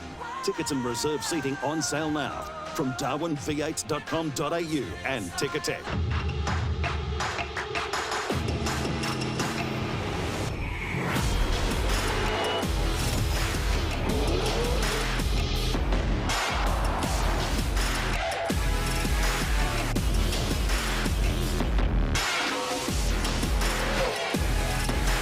V8 Supercars Darwin Triple Crown, June 17 to 19. Book now at darwinvh.com.au, Ticketek and Australia Post. Race Committee would like to express its deepest gratitude to the generosity of all of its sponsors. Their valuable contribution to this celebrated event allows its continued growth, ensuring it will always be Australia's greatest desert race. The Finke Desert Race Committee acknowledges the continued and valued support of Tatts, proud naming sponsor of the Tatts Finke Desert Race. The Tatts Finke Desert Race is all about people from any corner of Australia and the world getting in and having a go. The Finke Desert Race Committee recognises the outstanding contribution of our platinum sponsors, those that make having a go possible. Alice Springs Town Council, the Community Support Program, Impaja Television, UBet, Lion, Northern Territory Major Events Company, Lassiter's, Central Comms Alice Springs, and our official radio partner 8HA. The Finke Desert Race Committee would like to show great appreciation for our gold sponsors: Chubb Fire and Safety, Telstra, NT Link. Please support those who support us. They help to make this race great. We appreciate the local businesses and organisations that contribute to make the Tatts Finke Desert Race Australia's greatest desert race. We'd like to thank the following sponsors and supporters: Red Centre Office Technology, Alice Equipment Hire, Danny Orr Earth Moving, Thrifty Car Rental, NTFS, Complete Fencing, Remote Area Machinery Hire, Asprint, National Australia Bank, Crown Point Pastoral Company, BizCom, Wholesome, the As-Build Finke Desert Race Grid Girls. The Finke Desert Race Club each year selects girls from across the country to represent the event as official ambassadors. The Finke Desert Race Grid Girls' time, effort and passion in promoting our event sees the race broadcast to a whole new audience, and we thank each girl for their contributions as volunteers. The Finke Desert Race Grid Girls are proudly sponsored by naming rights sponsors Asbuild NT, accommodation partner Lassiter's, project partner Desert Wave Surf Shop, catering partner Satadine Catering, and our official beauty partner, Cherry Red Hair and Beauty. Welcome back to the Tatts Finke Desert Race 4 2016, and all this media hype on an international level usually gives it some sort of credibility to get on what I guess is the highest credibility issues, current affairs show in the world. In fact, in our Australian chapter. To say that. Yeah. Ladies and gentlemen, how about we give a big Alice Springs welcome to 60 Minutes reporter Charles Woolley is here with us. Charles, welcome, buddy. Now, there's a lot riding on TP getting through first, because if he doesn't, I don't have a story. Yeah, exactly. But I was going to say, who is this Toby Price? Yeah. I'd never heard of him. Yeah, prior to this story. Now, who came up with the idea? My sound recorder's chick. There he is, the guy over there. He said, you got to do a story on Toby Price. I said, who's that? He said, he's a dirt rider. He's just won the Dakar Rally. I didn't say what's that, but I didn't know. I think the whole thing is this is regional Australia, and most Australians live in cities, and they play the round ball games, and, you know, they don't know about what's going on in the sticks. Yeah, they don't. I love regional Australia. I'm from Tassie, so... What part? Well, I live down Hobart Way, but my heart is in the Lake Country, Central Plateau. Anyway, who is Toby? Toby Who's Tony Price? I'd never heard of him. Exactly right, but he has just gone now to an international significance, and it's an amazing thing. Since you've started doing your research, coming from nowhere on it, what have you found? Well, what I found is that the kid is absolutely crazy. Yeah.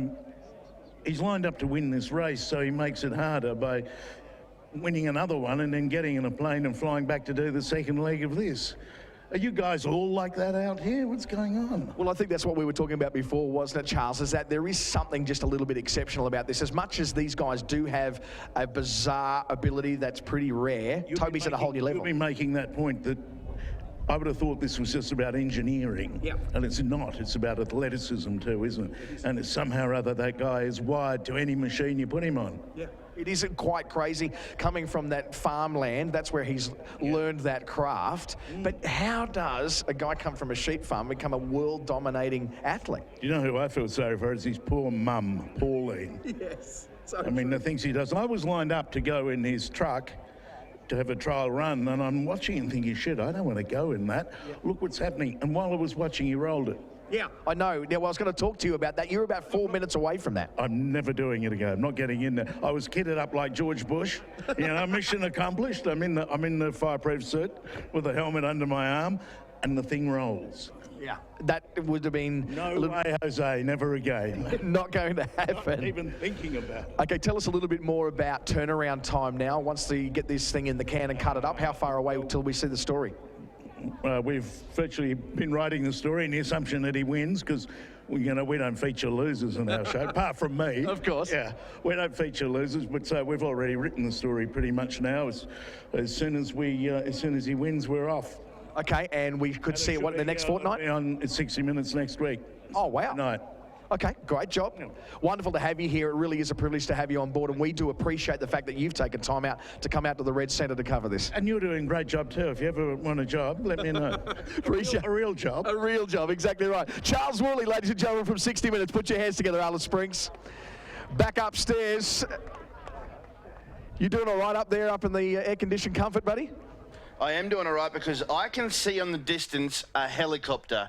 And you know what that means? That means that we have our first bike coming in to the back of the complex. So we'll just wait a couple of minutes, and I'll just update you here. It's pretty crazy to think that only 5 bikes now have gone through Deep Well, with Toby Price, obviously, Ty Simmons, David Walsh, Damon Stokely, the top 4. And then the 5th bike through was Bo Ralston. Since then, no more bikes. So it's going to be interesting to see what has happened to the rest of these bikes down through the section between Rodinga and Deep Well. With that helicopter you can see on the big screen there getting closer and closer to Alice Springs. and the finish line for the bike category on day 2 here at the Tatts Finke Desert Race. As we wait, we've got the cameras out, ready to go. Benny, what is the feeling down there? Thanks, Benny, for your contribution. That was really helpful. I'll keep talking up here because you're too busy talking to your mates down there. So we'll just wait and see if this helicopter is bringing in a bike, as it looks as though it is moving in pretty fast. I can see a little bit of dust, so whether that is on the road or on the track, we're not sure yet. See a few of the spectators down the end there before they enter into the back gate of the start-finish line precinct. Couple of shots there from a couple of different cameras looking out of the back gate.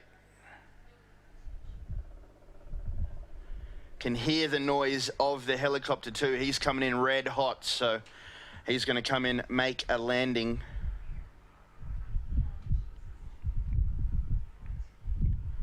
The wind has really picked up out there.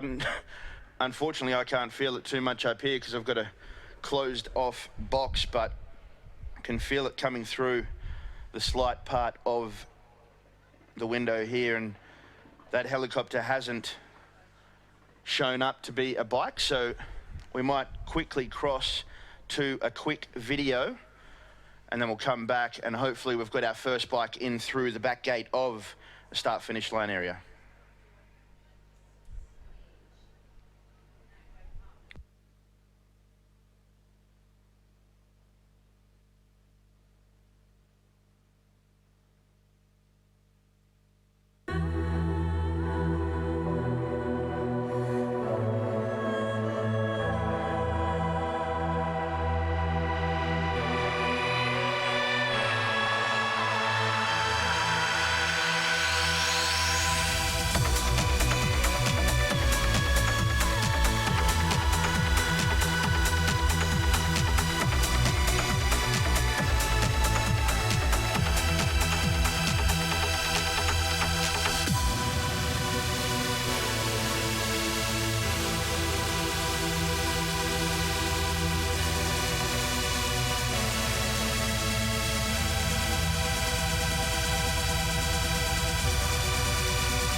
Looks like a bit of dust out the back of the start-finish line precinct. I'm not sure if our cameras are picking that up. I can see it with the naked eye.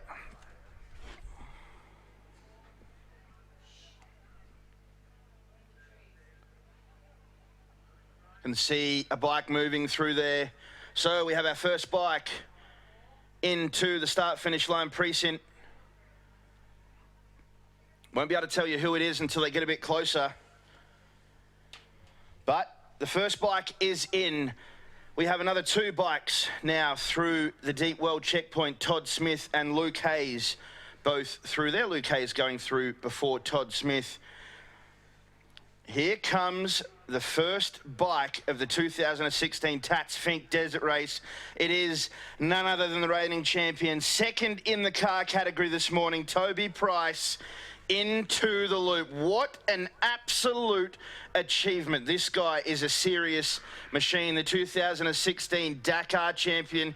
Give him a round of applause as he goes past. This is something to witness, some history in the making. Has a quick look behind him. He knows now that there is no one there. The water truck's just been out and put a bit of water around, so plenty of moisture in the ground down there. He takes it easy into the second last corner. Toby Price, what an absolute machine. He's going to come in with 2 corners now to go.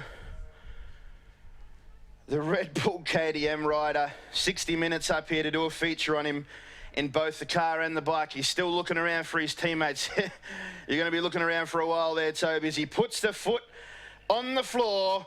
1 corner to go. Ladies and gentlemen, give a round of applause to your 2016 Tatts Finke Desert Race King of the Desert on the bikes. 5-time champion equals Randall Gregory. What a super effort. Benny Bish, you're down there. What are your thoughts on this man? Well, I've got a very relieved Charles Woolley next to me who's just said, yes, his story is going to stay in the can and he's got a job at 60 minutes, thankfully for that. But how good is that? Come on, he's rolling down. Come on, put your hands together. 5-time champion, Toby Price.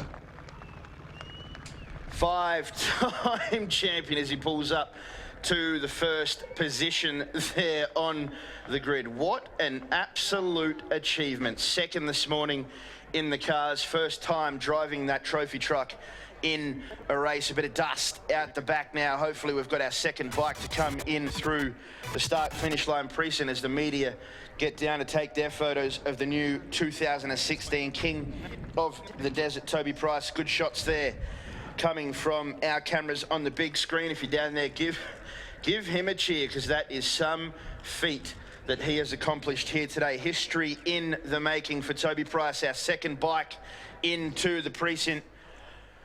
How amazing and how cool is it that the first people that he gets to greet is his mum and dad. So really, when you see a champion there, Alice Springs, you're seeing a champion that's been given that by his mum and dad who have facilitated that. So how about we take this opportunity, and I know Toby would love us to do this as well, is to congratulate his mum and dad as well. There is the trio that have won 5 times. That last little bit of a sip off the camel pack, a little bit of a drink, and get that shot for the cameras. That's what he's asking of Red Bull. Beautiful job. He'll take a little bit of a breather and head on up to get our first comments on the microphone. And we've still got some action over the back. Absolutely. The number 2 bike, Ty Simmons, the boy from Burke, former Australian motocross and supercross rider, rode in America in the AMA Supercross Series, told us yesterday that this race is unlike anything he has ever done in the world. The number 2 KTM last year, bringing it back to back in the second position. Just can't seem to get the wool over Toby Price at the moment, but not many people can in the world in off-road racing. But Ty Simmons, what a super effort from this guy. KTM 1-2 so far as he brings it in the second last corner for Ty Simmons from New South Wales in the KTM 500 EXC. Ladies and gentlemen, as he brings it around the last corner, please make some noise for second position on the podium, Ty Simmons. What a super effort in the 2016 Tatts Finke Desert Race.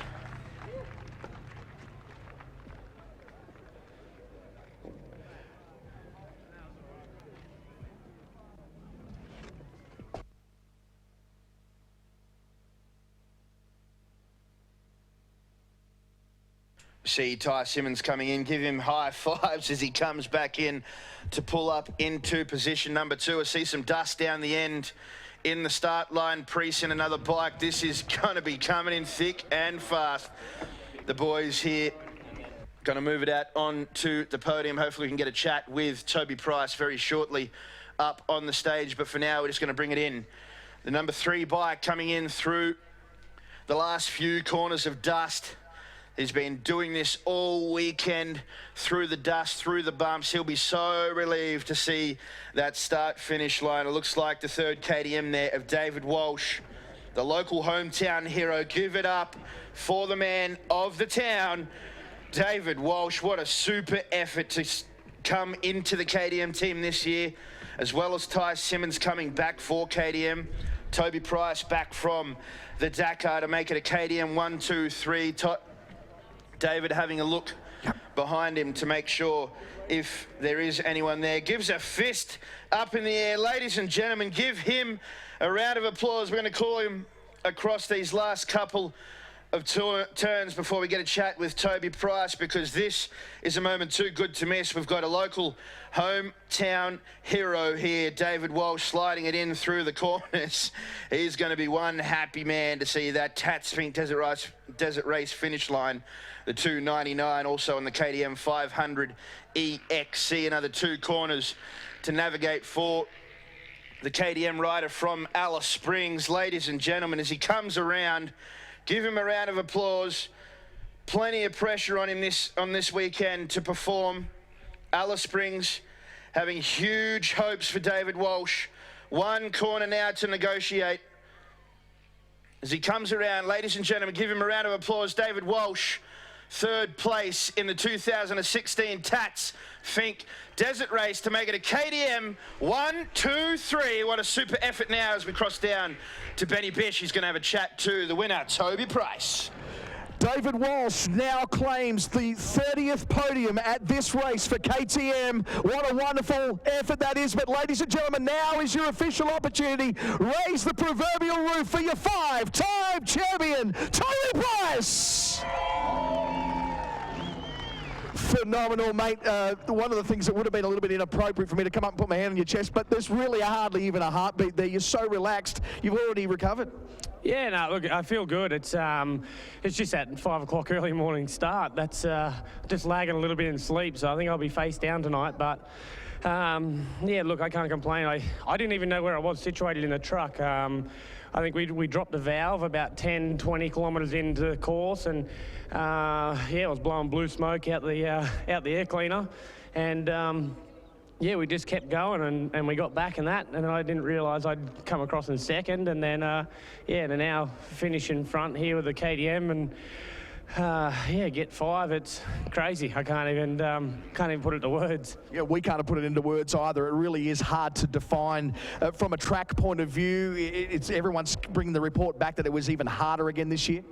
Yeah, indeed. We had that moisture down the other end, and I always say every year them bloody car and buggy drivers and stuff, they wreck it for us, but I was one of them this year, so it was yeah, I had to put up with it, but it gave me a bit of a pre-run on the track, which I think definitely helped a little bit. But when I took off 5th, it definitely changed a lot from when I went through in the truck, but it definitely helped a little bit with the bike. But yeah, just definitely a little bit tired from no sleep, but we tried our best. You've tried your best and you've succeeded. Now, there's always sort of, I guess, scary moments. Any particularly scary moments this time through? Yeah, definitely. You get into those whoop sections and they definitely get harder and harder. So, look, yeah, we've done well. We just played it nice and smooth and nice and easy on the way home. And, yeah, it's got us across the line in both. And lucky the truck got here with running on 7 cylinders and the bike ran faultlessly. The KTM team doing an amazing job. And, yeah, hats off to everyone that's been on this program this year or this weekend. It hasn't been easy, that's for sure. Absolutely, it's been a really, really tough lead up. 4th has just come through. Back up to the box quickly. Absolutely, another local, Damon Stokey there coming through in 4th place. So great ride from him. Started 2nd on the grid yesterday on the way down to Finke, bringing it home in 4th for the Alice Springs locals. Tell you what, a super effort from these 2 guys, 3rd and 4th. The local guys, hopefully we can get Ty Simmons up onto the stage to have a chat with Benny as we wait for the 5th bike. It could be a while. In between the 4th and 5th bike, there was quite a bit of time in between them going through deep wells. So as we wait for the next bike to come through, we got Ty coming up. We'll try and get Ty Simmons up onto the box. So just recapping the first 4 across the line for those of you at home. Toby Price, Ty Simmons, David Walsh, and Damon Stokey, the 2 local boys, bringing it home in 3rd and 4th. Great effort for them guys.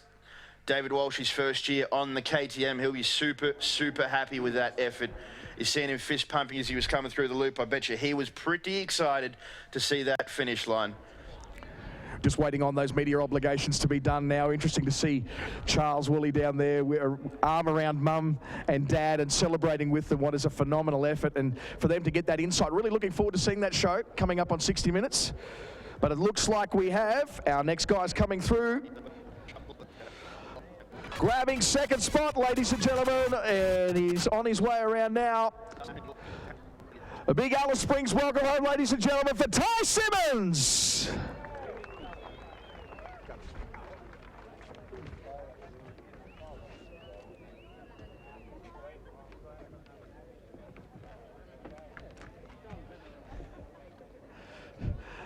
A little bit of a horse rider's walk up those steps, nice and ginger, mate. How you feeling? Yeah, mate, feeling good now that we're done. You know, she was a wild ride home. We had a couple of big moments, but yeah, we ran off the track a few times, but that's Fink. That's what it's all about. So definitely glad we got the job done as a team. You know, going 1, 2, 3. You know, couldn't have done any better. So glad it's done. Glad I don't have to ride this track for the rest of the year. But yeah, see how we go. We'll got to make up the mind about coming back next year. Well, how do you deal with that whole mix of emotions there of, yes, it's the one that we want to win, but, oh, really, do we have to go through all that? Yeah, you know, you're arguing with yourself all the way down the track. You know, you're being really fast, smooth, and, you know, this is awesome, so much fun, this track, and then you get into the whoops, and it's just like, you know, what are we doing? We're back here again. I didn't want to come back and have a couple of big moments, and it gets a bit scary at times, but that's Fink. That's what it's all about. I think I've caught a bit of Fink fever now, so it's just trying to get that #1 spot. We'll keep chasing a big fella down. Absolutely. Congratulations. Grabbing second, ladies and gentlemen. Put your hands together for Ty Simmons. And I know there's going to be a fair bit of noise coming up here, ladies and gentlemen. Ready, saving up your applause for this one. We're about to have a chat to the guy who's grabbed third and in the process grabbed the 30th podium at the Fink Desert Race for KTM. Put your hands together for D-Dub, David Walsh.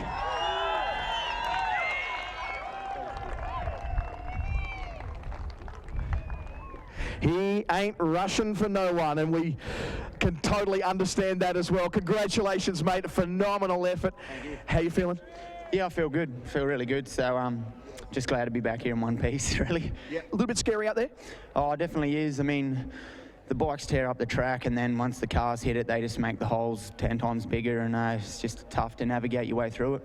At those speeds, absolutely. The heart rate still looks like it's up a bit.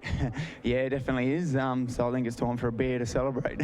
There's a lot of people here who'd love to have a beer with D-Dub. Nice to come home to the Alice Springs crowd, mate. They love you so much. Yeah, it's definitely good, all the support we get. So thanks to everyone out here for cheering us on. It's definitely helps coming down the track.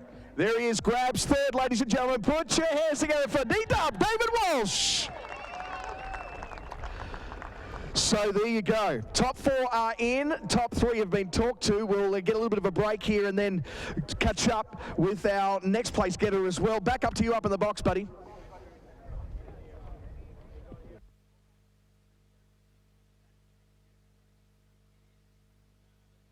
Champion, second in the car category this morning, Toby Price into the loop. What an absolute achievement. This guy is a serious machine, the 2016 Dakar champion. Give him a round of applause as he goes past. This is something to witness, some history in the making. Has a quick look behind him. He knows now that there is no one there. The water truck's just been out and put a bit of water around, so plenty of moisture in the ground down there. He takes it easy into the second last corner. Toby Price, what an absolute machine. He's going to come in with 2 corners now to go. The Red Bull KTM rider, 60 minutes up here to do a feature on him in both the car and the bike. He's still looking around for his teammates. You're going to be looking around for a while there, Toby, as he puts the foot on the floor.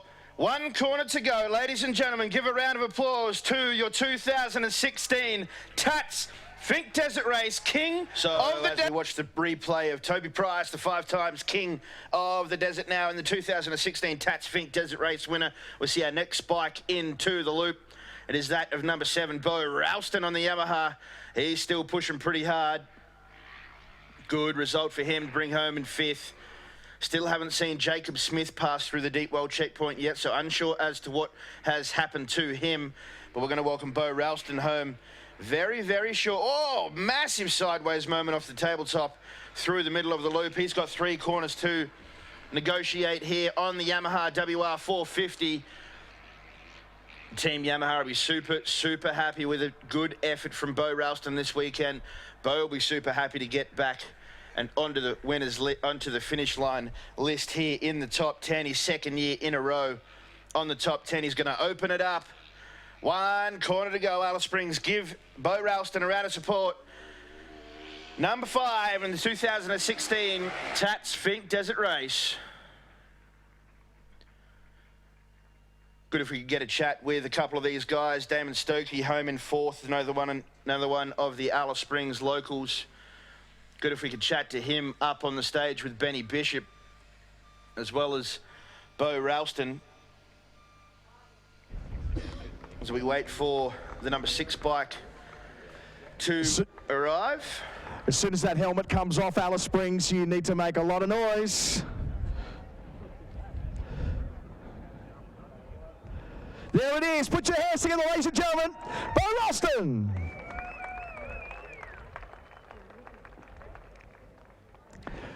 How nice would that water be right now after running 226 kilometres at as quick as you possibly can? He's going to make his way back up. We'll have a chat to him here shortly.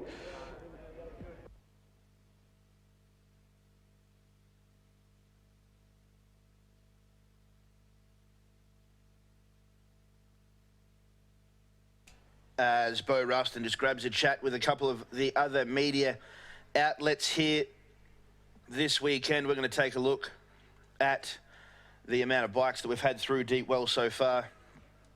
26 bikes have passed through Deepwell, 81 through Rodinga, so still plenty of bikes to come. 338 through Mount Squires and 262 through Bundooma, so still plenty of bikes here. We've got a long afternoon of bike riders coming through here at the Tatts Finke Desert Race. Bo Ralston is hopefully going to jump up on stage and catch a chat with Benny Bishop.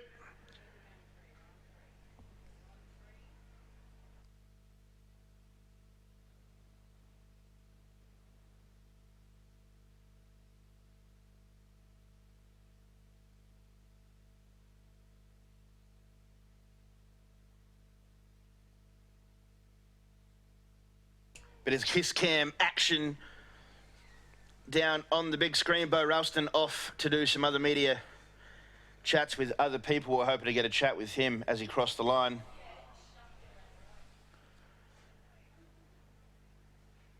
So we wait for the next bike, number 6 bike, to cross the line. There is a bit of dust out at the bottom of the start-finish line precinct.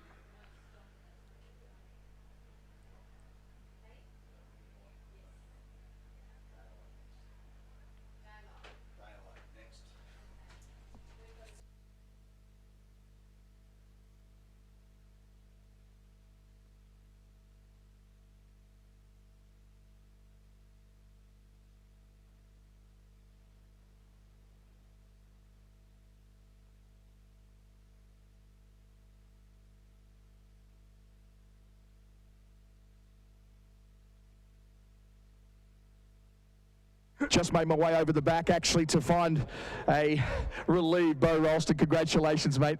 Top 5 finish. Brilliant.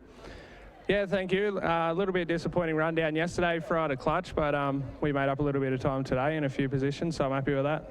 Yeah, absolutely. Track-wise, they were saying it is a little bit rough out there. Harder to negotiate for you as well? Yeah, definitely. It changed so much from the cars going down compared to pre-running, so it was quite a bit slower and rougher. Yep, absolutely. But you're feeling okay, though, all intact? Yeah, I'm fine, 100%. Nice work. Good job for Yamaha as well. You've got some more media obligations. We'll let you go and do that, but congratulations. Good top 5 finish. Thank you. Bo Ralston, very composed after that effort as well. We'll see if we can get a chat after they finish with their radio efforts. Damon Stokey's around here somewhere. We'll get to have a chat to him shortly. Benny Bishop on a mission down there, trying to get chats with the guys as they come across the line. So the next bike that we should be seeing come through, Luke Hayes should be next through in 6th position. What a super effort from that Alice Springs local. Got past Todd Smith through the last section. Went through deep well at 1:18 and 58, so not long to go before we see our next bike, number 6. Should be that of the 295, Luke Hayes. Local kid from Deepwell, knows that sort of area like the back of his hand, and he is riding out of his skin this weekend. So we're going to catch a quick break, and hopefully we'll come back with maybe a chat with Damon Stokey and possibly seeing that number 6 bike come across the line.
Welcome back to the Tatts Finke Desert Race for 2016, and there's been a lot of questions about where was the original Ironman. Billy Geddes, good to see you back here in one piece, mate. Let's go back and tell the story. Let's start with the truck. Yeah, so we cracked out of here in 8th spot yesterday. Truck was going really, really well. Sort of loved every bit of it. We got down around about the water tower, and we developed a slow leak in the front tyre. So that cost us a little bit. The car was misbehaving. It took us a while to work out what was going on. Pulled off on the side of the road. We broke the jack, getting it out. So it was like 20 minutes, pretty much. We lost 15 minutes before we could even get the wheel off the ground. It was a new thing we put to the car, and it's still under a bit of development, but it's a good thing once we get it worked out. So pretty much our weekend was ruined there. Coming back home today, we decided just to set some good times, and the car was really going well, but got to Deepwell, and yeah, we lost brakes in the rear, and then we lost, obviously cooked the fronts out. About the 100k mark, the right-hander after that, we shot over that and went around a few camps and dogs and stuff.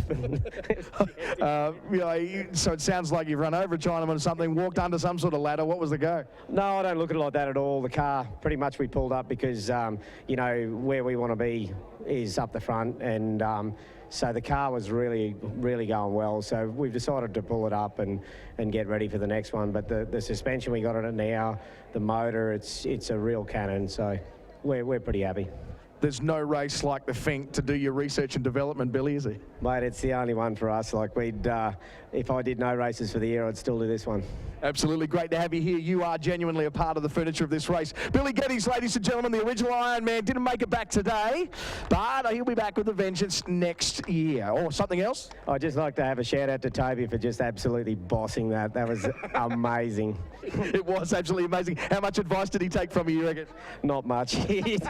He'll just do what he wants to do anyway. Exactly right. Just ask his mum and dad. We'll be back with you shortly, guys.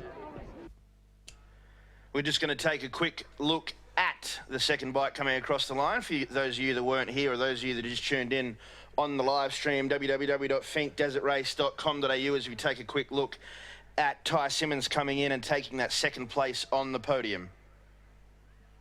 5 times, that last little bit of a sip off the camel pack, a little bit of a drink, and get that shot from the cameras. That's what he's asking of Red Bull. Beautiful job. He'll take a little bit of a breather and head on up to get our first comments on the microphone. And we've still got some action over the back. Absolutely, the number 2 bike, Ty Simmons, the boy from Burke, former Australian motocross and supercross rider, rode in America in the AMA Supercross Series, told us yesterday that this race is unlike anything he has ever done in the world. The number 2 KTM last year, bringing it back to back in the second position.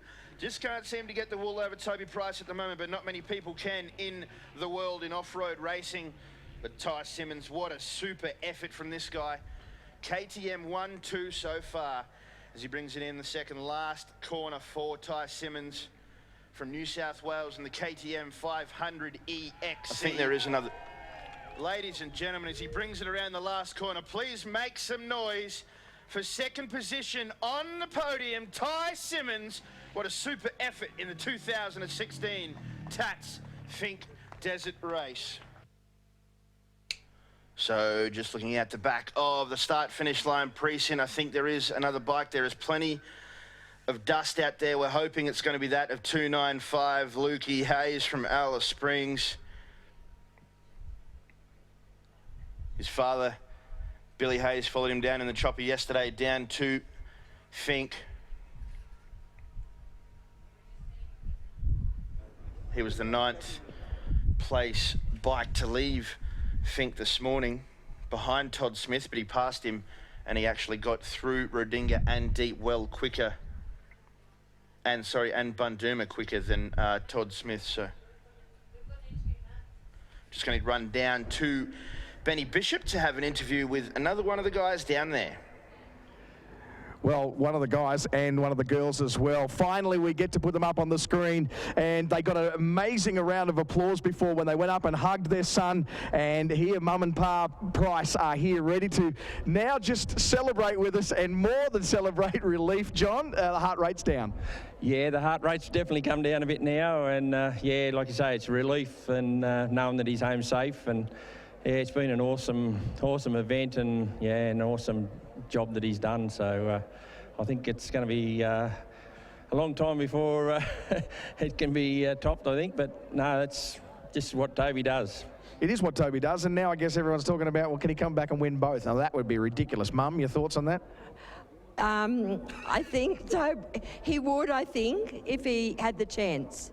When did the permission stop from Mum? When did he stop asking for permission to go and do crazy things that you would never have approved? Oh, God, when he was about, what, 15, yeah. I suppose? And it was just a saying with Toby, it's all good, Mum. Don't worry, Mum. It's all good.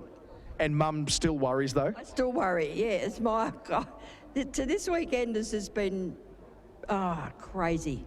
I don't know how many times I've missed heartbeats and buckled knees, and yeah, but as Tobe said, it's all good.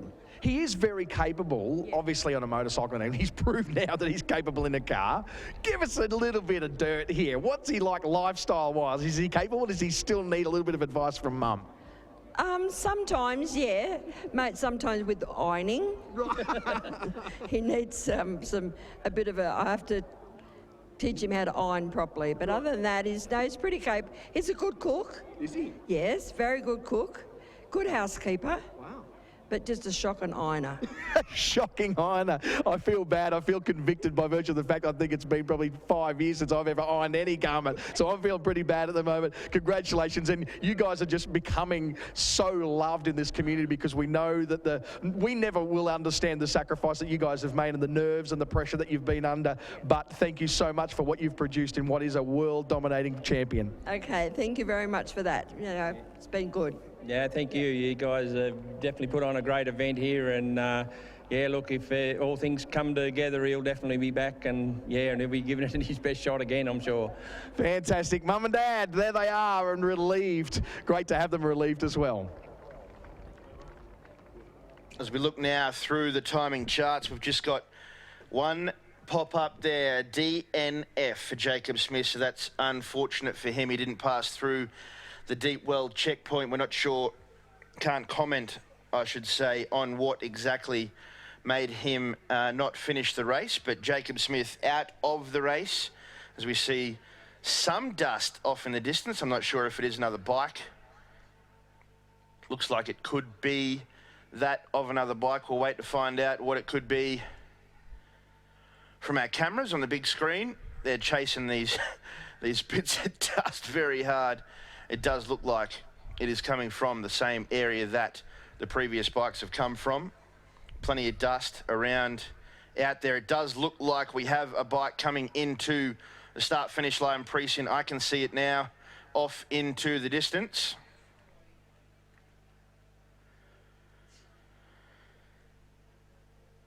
A few corners to negotiate of this dusty, rugged Finke Desert Race track. It must be seriously a sight of relief to see that Finke Desert Race start-finish line.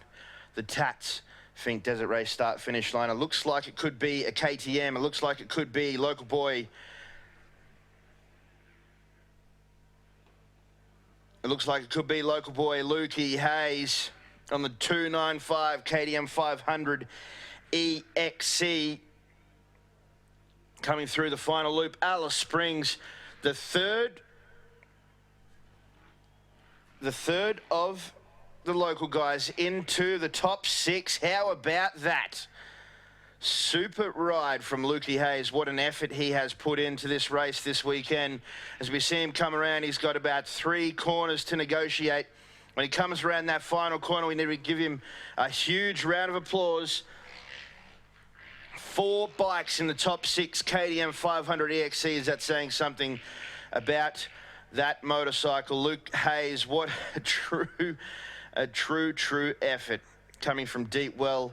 His dad running the station down there, and we're thankful for all of the station owners around giving up their property for these riders and drivers to make their way in the Tatts Finke Desert Race. Ladies and gentlemen, Luke Hayes, 6th place in the 2016 Tatts Finke Desert Race, the local Alice Springs boy.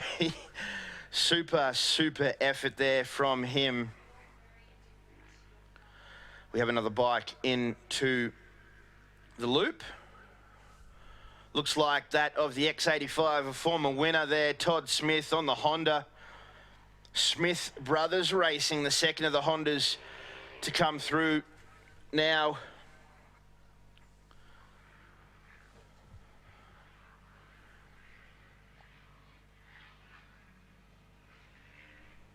As we await him now, 3 corners to go on the X85 machine. Running his own team with his brother. Huge support crew to come over and help these guys achieve what they want to do in the Finke Desert Race. It's going to be 7th place for Todd Smith.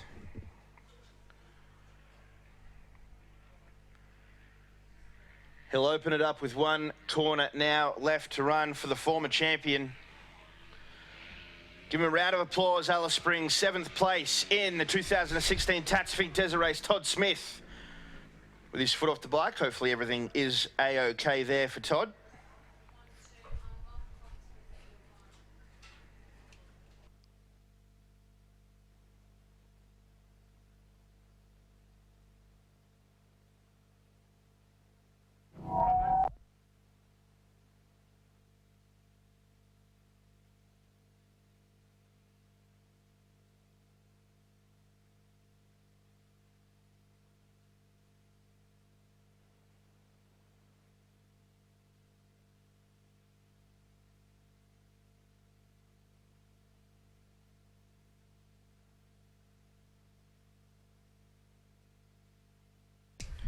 Can hear another bike into the loop.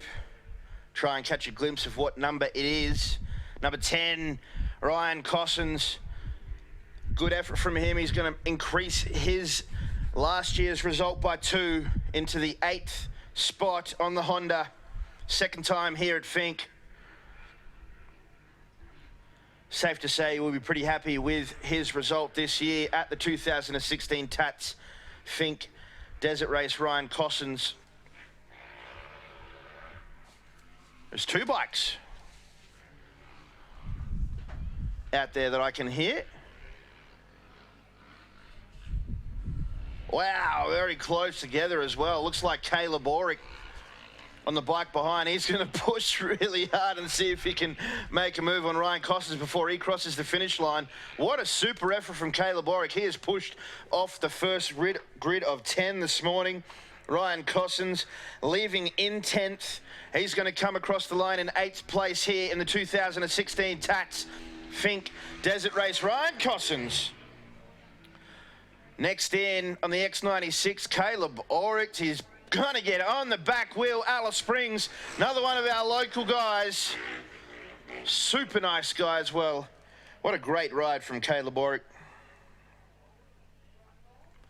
As we wait to have the row of 10 that have left from Finke all together. Caleb Orick, the first of those guys, and the first one to get in as well. Great ride from him today. He looks pretty happy with that. 9th place for the Alice Springs local, a veteran of this race now. So many times he has completed the Finke Desert Race. Highest place being a 4th position. As we go down to Benny now, he's got Damon Stokey out on the stage. Yeah, absolutely have to, and he's nice and relieved here. We missed our conversation with Damon. He got off and did a couple of other obligations that he had, but now his obligation is to the hometown, and we get an opportunity now to put him up in front of the crowd. Ladies and gentlemen, grabbing 4th, put your hands together, Damon Stokey. You went missing on us, buddy. What happened? Just handed in my transponder there and got a drink of water and said hello to everyone. So that's the priorities, mate. Fair call too. Tough race. A great result for you, though. Yeah, it was a good result. I got first in the 450 class. Tried my best to hang with the 3 500s, but it was a really heavy track this weekend, so I had a pretty smooth run, so I can't complain. Yeah, can't complain. What does that mean? Where to from here? I've got Bar 1000 coming up, and I've got a ride on the 1X bike in November, so I'll be training for that. Plenty on then to keep you busy, mate. We're so proud of you here. Congratulations. Alice Springs, put your hands together. The local boy, Damon Stokey.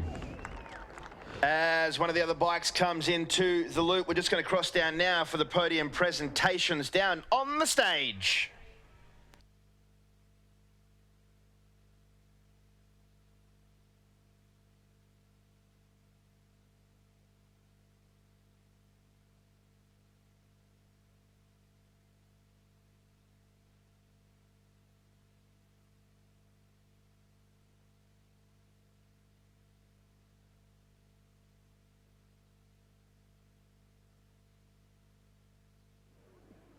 We'll invite you all down here in front of the stage so we can present to you this year's Desert Race champions. So if people want to move on down here, we know we've still got bikes coming through in the background, but we're going to present first, second and third to you here today. Look, this event wouldn't happen without the support of the Tatts Finke Desert Race. Been going for a lot of years, and their support is magnificent to our community event. We have the support of other organisations across the town.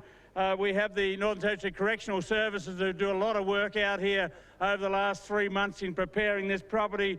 We also thank the Northern Territory Major Events for their commitment to this event over a long period of time. Lassiter's Hotel Casino, where the big presentation night will be tonight, and we thank you, Bet, for coming on board as a sponsor of our presentation evening. 4X Gold, we thank Imparja Television, and of course the Alice Springs Town Council, who have a lot of involvement in community events across the town. And with thanks to our official radio partners this year, 8HA. This event wouldn't happen without the small committee that run the Finke Desert Race, and I'm only here representing Anthony Yoffe, the president, because he's over there with his hands full at this stage, making sure all the other competitors continue to come through from Finke. Our vast array of volunteers, wonderful people. You see them in blue jackets around the place. You get a chance in the next 24 hours, pat them on the back and say thanks a lot. But the real business we're down to here now, I'd like to invite to the stage local boy David Walsh, third outright in this year's Tatts Finke Desert Race. Hi, David. Good on you. Look, we've been up here before in the past. I know last year you were a bit disappointed, but you've done a pretty impressive weekend. 3:52.11 for the total for the trip. You're a couple of minutes, 2 minutes, 3 seconds quicker coming home today. You've had great service out of this bike all weekend. What can you tell us about your race? Yeah, look, it was a great time. I definitely come home a lot quicker. A little bit disappointed with my time yesterday, but I don't know what it is. I just need to try find those minutes on the way down. I'm always seem to come home fast enough. I just need to get there. So obviously it's something I need to work on for next year. But no, look, the KTM is such a great bike, and Greenie, I can't thank him enough for the suspension he puts in them. They just handle so well down the track, and it's a pleasure to ride them. Now, there's a little spot down there, the Walsh hiccup. It's got you 2 years in a row. To yesterday going down? Oh, I just want to give the movie something good to watch. Look, it's great to have you up here, and we spoke last night in Finke, and as you said, Toby Price was the #1 rider in the world at the moment, and Ty was #1 in Australia, and you were really thrilled. I mean, your ability out here is sensational. You've had a great weekend, and a big congratulations to you. No, thank you very much. Thank you. Good on you. Big round of applause for David Walsh, third in this year's event. Now, the next guy up, he ran second last year. He told me up here he hated it and he wasn't sure whether he'd come back. He's run second again this year. Please welcome to the stage from Burke in New South Wales, Ty Simmons. Good on you, mate. Look, 3 hours 49:42 for the run. You've had a good day. I suppose you're chasing Toby all the way, but understanding you've got to bring it home. Yeah, no, we definitely still hate this race. Yeah, had arguments with myself all the way down and back, but just got Finke fever, I think it is. But yeah, definitely trying to run the big fella down. But once again, he's just elusive. He's just too good for us. So yeah, we tried, both David and I. We tried to give it to him, but yeah, you know, we all had good runs, and that was the best thing. And to go 1, 2, 3 for KTM, you know, it can't get much better than that. So happy days. Fantastic. Look, yesterday you were telling us down there that you had a bit of a quiet time in yourself the first 80K or so. You had difficulty getting your head into the race. Today, was it better? Yeah, it definitely was, mate. From the get-go, I just signed on and was good. Yesterday, I just pumped up and got a little tight. A few things didn't go my way in that first 80, but yeah, thank crikey, we freed up and got going from then onwards. Yeah, today from the get-go, we were feeling good. We had, you know, two close calls, but yeah, that's Finke. That's what it's all about. So it's not over until you cross that line. It's fantastic to have you back here, and now with 2 2s in a row, you'll have to keep coming back. Yeah, the old Finke fever's got me, but I just want to say thanks to all the Alice Springs community for looking after me. I've been up here for 4 weeks now. David for looking after me and treating me as if I'm family. You know, he's a competitor. He doesn't have to do that, but looking after me like I'm a brother. All his family, all his friends, you know, are now my friends for everything they've done for myself and my old man. Big shout out to him for spending, you know, 4 weeks up here with me. And then, you know, the whole KTM team for everything they've done, all my supporters from Burke and all over the show. Yeah, just want to say thanks, and yeah, we got it done again, and Toby shout. Well done. Big round of applause for the big fella from Burke, New South Wales, Ty Simmons. We now invite to the stage, and we were looking for him a few hours ago, our champion, 5 times winner of this race, Toby Price from New South Wales, also on a KTM. Good on you, Toby. Congratulations, mate. Look, Kyle stepped in for you a few hours ago. We might go back early this morning. You've run second in the trucks, and then you've ducked back to Finke. How's your weekend going? If I complained right now, I think I've had a lot of people getting up me, but yeah, I didn't realise running second in the truck. I crossed the line. I only passed Bo at the 40K June there. I'm sure some people would have seen that, and yeah, we got down the end, just parked and climbed out and jumped in the car, and next thing they told me I'd finished second. So can't thank Kyle enough. He's a madman getting in beside me, that's for sure. Especially after the day we had Friday when we had a part break on the truck and pretty much rolled the thing and destroyed it. But then we had a massive, huge crew down here with all the guys' team and Brad's team, they worked tirelessly and put it all back together and gave me the best shot at having a crack at this. And yeah, I'm just stoked on being able to repay him with a podium. Well, we're bringing you up here now as the champion, our motorcycle champion. 5 years, 5 times you've won this now. Look, last year you made a commitment to come back even though you knew you were heading off overseas. The car bug, has it got you? Oh, look, it's definitely got me. That's what I've always seen in the first year out here in 2010, and I wanted to have a crack at these trucks. And yeah, look, I've been just very lucky and fortunate to be able to climb in one and have a go. And yeah, definitely had some people second guessing what we were going to do on the bike, but yeah, we had a bit of a point to prove. We wanted to, yeah, get on the bike and do our job, what our actual job is. And yeah, we've come away with the podium in both classes. So it's big thanks to all the crew, all the KTM team. They've just been amazing and made the bike handle them faultlessly down through the track. So never missed a beat. Yeah, and we kept the truck in a bit of shape anyway. It looked worse for wear when it come across the line, but I guess that's what you get with a rookie at the wheel. Well, you'd better check what stories Kyle told before you get back to the media, mate. and I think he's left town with the check, but you're tracking down. Look, big congratulations on your win here. 3 hours 46.55. You're pretty close both days. You're about 18 seconds slower today, but you just rode smooth. Road smooth. That's terrible. Everybody else has gone quicker on the second day, but I mean, you've led it home. Yeah, I can't complain with that. 18 seconds is, it actually, I felt like I was riding really slow back home today just to protect all that. But these two boys here, amazing effort, amazing job. They're definitely not making it any easier every year, and they're definitely putting some pressure on. So, no, hats off to Ty, and yeah, that's the second podium he's got up here, and also with Walshy being the first year in the KTM. It's awesome to see. It's a 1, 2, 3, so it's a dream result for them boys down here. Well done, well done. Great to see your parents up here to celebrate with you. I'm now going to invite to the stage David Liddell from the Tatts company. He's going to present you with a big cheque, and also with him I invite the Adam Giles, the Chief Minister of the Northern Territory, with the trophy. So, David, you want to say a few words? Well, a big congratulations to all of our competitors this year.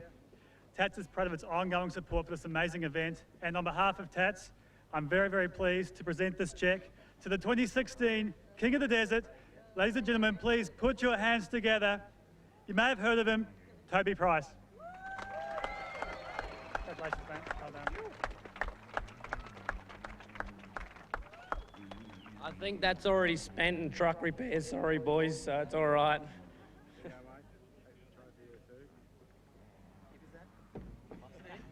You can't cash that one, so it's all right.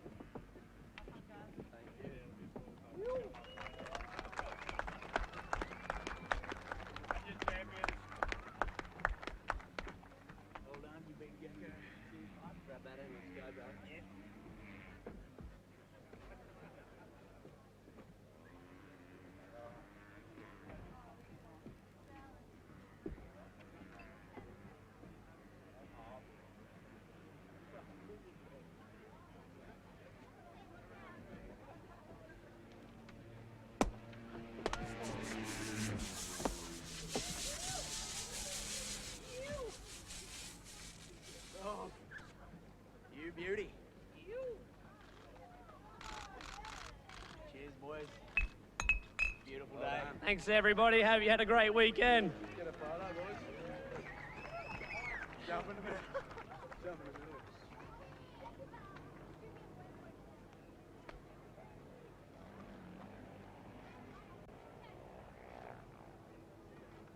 Biggest lizard in the country. Now let's go. Oh, sorry, mate.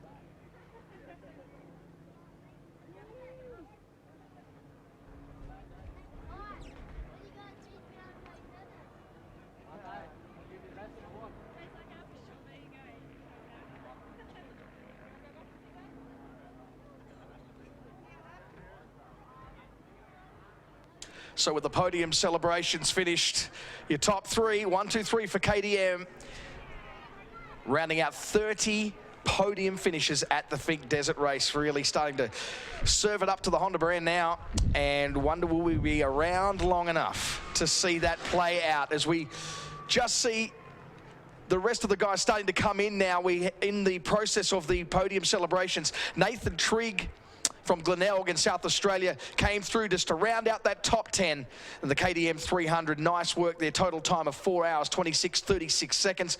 Jack Simpson from Cranbourne in Victoria on the KTM SFX 250. Total time 4:27.04, just 30 seconds behind. Then back in South Australia again with Mount Gambier's Kent Collins on the KTM 500, 4 minutes and 31 seconds.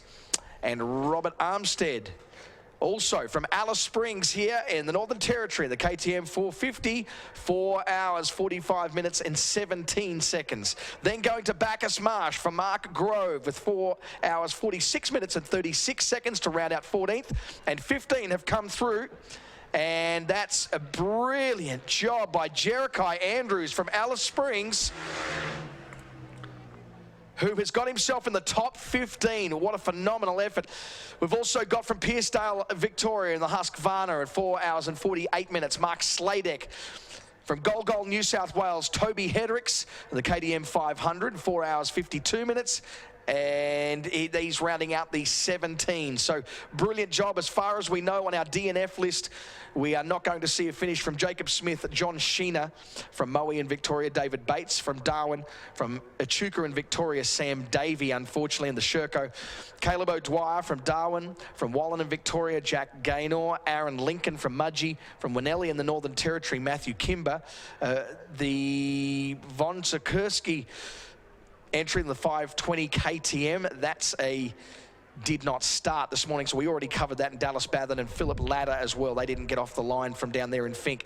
So unfortunately, we're not going to see Jacob Smith, John Sheena, David Bates and Sam Davey or Caleb O'Dwyer make it through to the finish of the 2016 Tatts Finke Desert Race. They're still rolling through, and pretty aggressively at that. What a phenomenal thing that we have seen today. It really is something quite special to be a part of.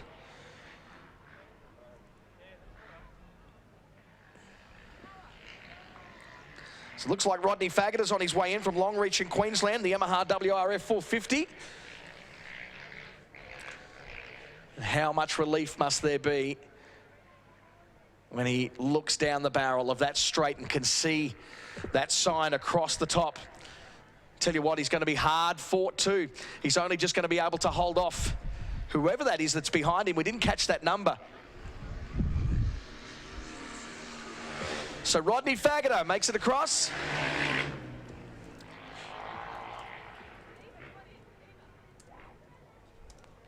I think that might have been James McCarthy, was it?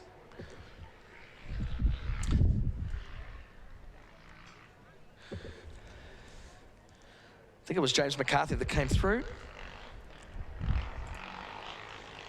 Yep, James McCarthy from Alice Springs just came through at 4 hours 58. And a pretty tired looking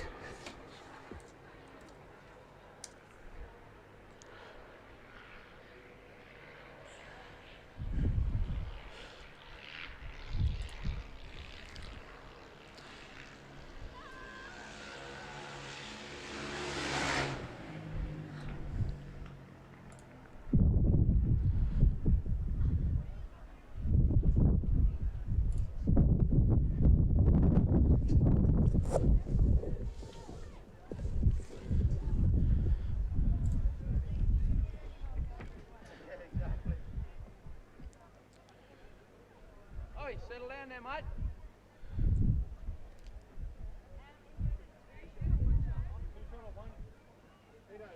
So we've seen some changes in the order there as a result of that coming through there. Brandon Canoose from Plenty in Victoria on the Husky just rolled through there with a total time of 4 hours and 50 minutes and 49 seconds. He's stepped up the order there and as a result grabbed 17th. Andrew Gillum from Minamara in New South Wales on the KTM also went 4 minutes 51 in his total time.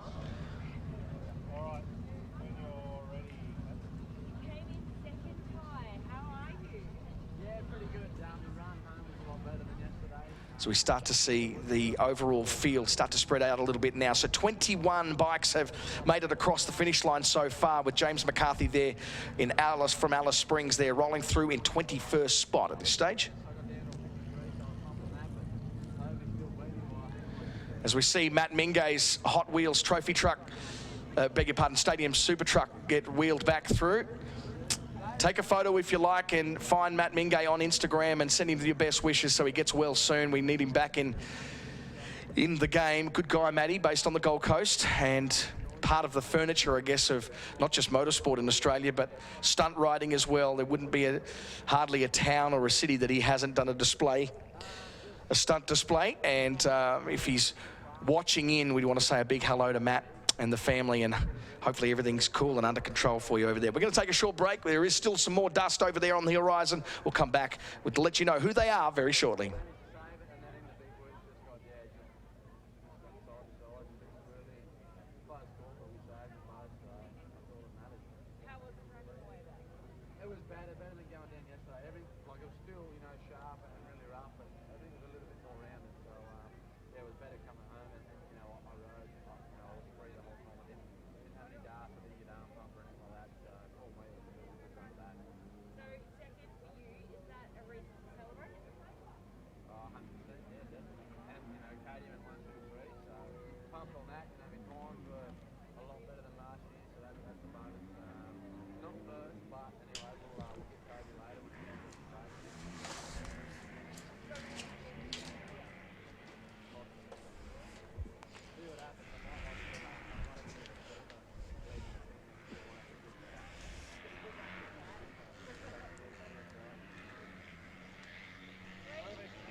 So the 490 has made it through. That's Russell Scoble from Bullsbrook in Western Australia, up in the northwestern suburbs on the Honda CRF 250.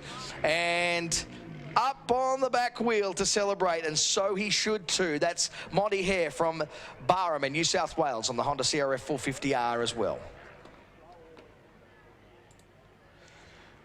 So those guys come in that order, in 22nd and 23rd.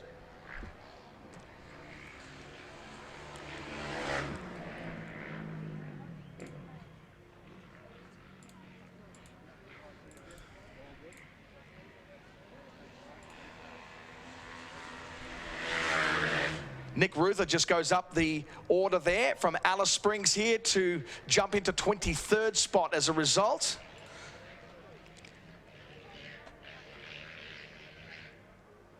And I think Lloyd Woolman stepped in there from Echuca in Victoria in the Husky to grab 23rd spot and push the local boys down a little bit. Nick Ruther going back down a little bit as a result of that.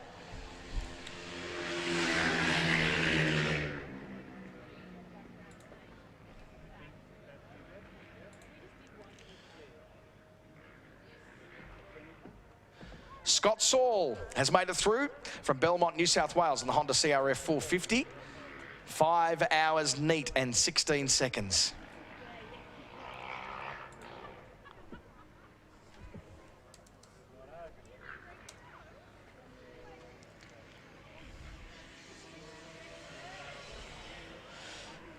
Is that Billy Barry?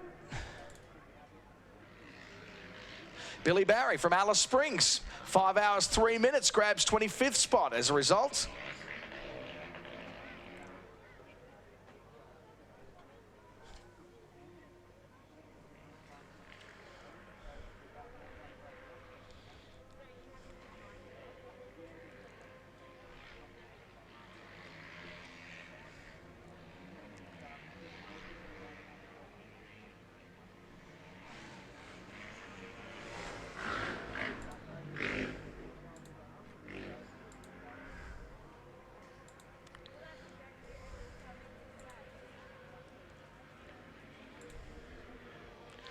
So far, 28 motorcycles have made it home, and from Mundaring and Western Australia, Isaac Glidden has just crossed the line in the Husqvarna. And Megan Rutledge, Mad Meg, has made it home, and she sticks herself actually into 27th spot as a result. Nice work from Picton in New South Wales on the Kawasaki KXF 250.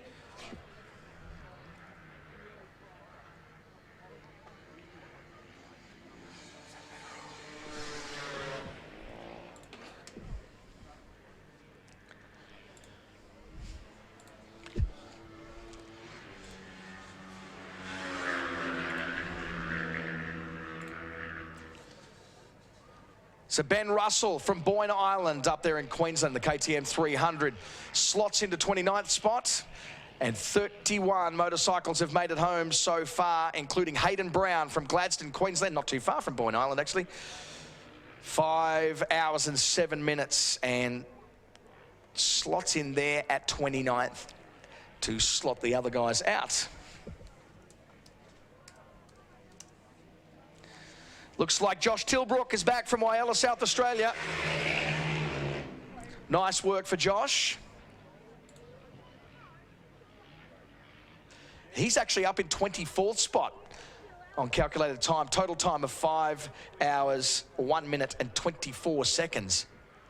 So really made a lot of time up.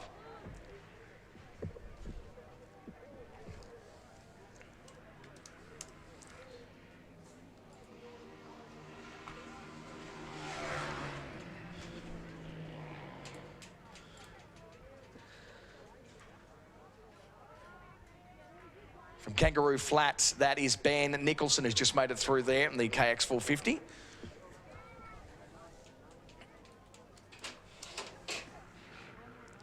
Jesse Moore on the way in from Warrialda in New South Wales, KTM 450 SXF.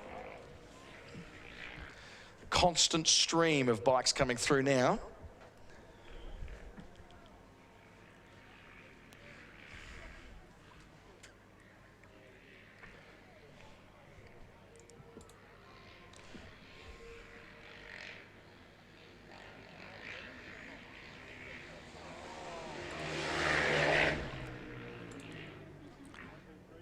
So Jesse Moore makes it through and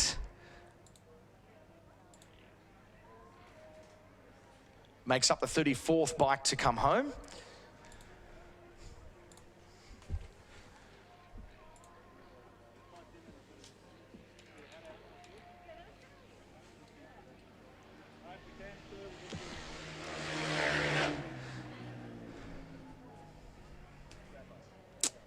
Third spot there slides in for Jeffrey Briggs.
.36 bike to come through.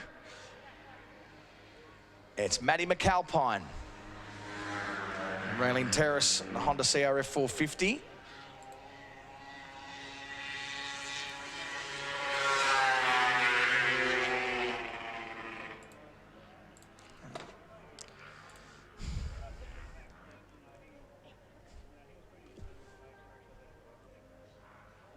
Shaney Munoz Takes 37th spot there and 37th bike through as well.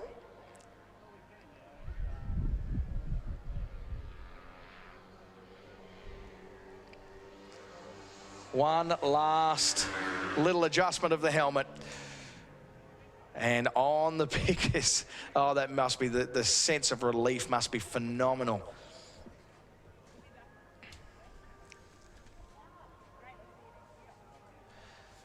So Nicholas Turner has made it home inside the top 40. Nice work for him. 2 hours and 37 minutes. One of the local boys there, Nick. Yamaha YZ 250.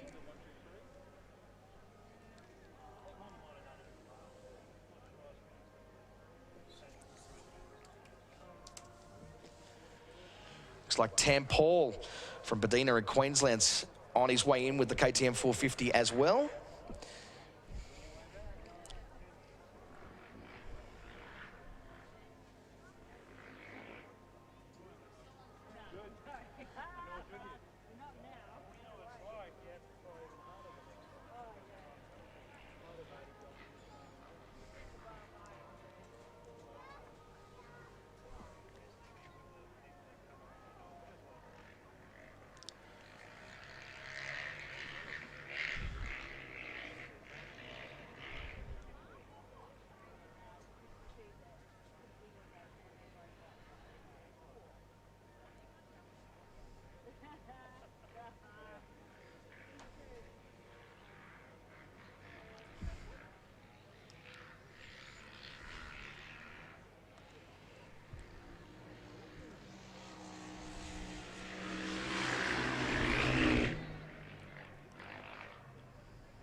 So Tam Paul makes it in.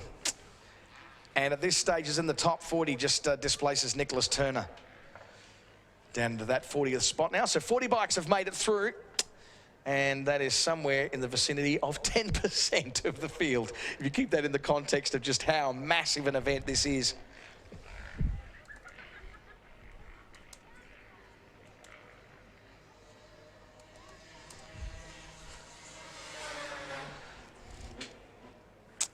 Cody Ryan has made it home. Nice work from Cody Ryan from Cardross in Victoria, the KTM 250.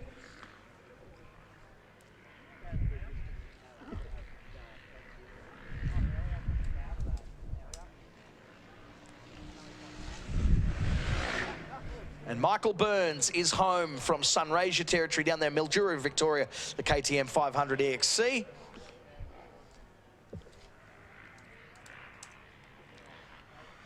And Anthony Hanlon will be next to cross the line, bringing in one of those rare Huskies from South Morang in Victoria, the Husqvarna FE 501.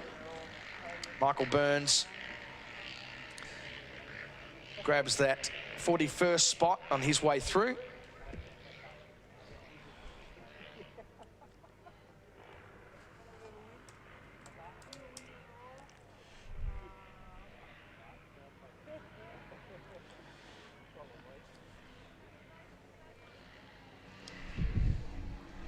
Look at this, dice for these honours. Oh, across the line, leaning back for as much traction, as much weight as possible on the back.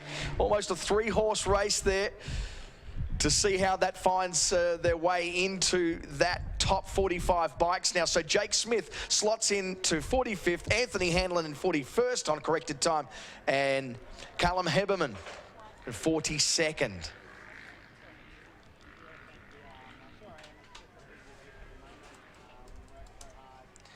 Heberman from that little place in South Australia that we were talking about yesterday, Pukera in South Australia, the Honda CRF 450.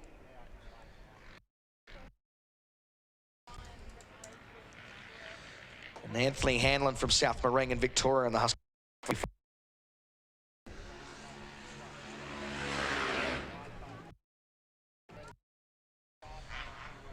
Jamie Harrison from Brisbane.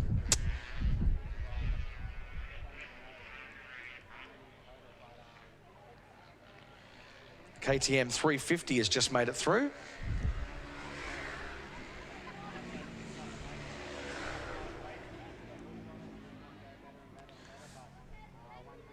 James Heenan, and Sam Tilbrook finally makes 47th from Whyalla in South Australia on the Honda CRF 450.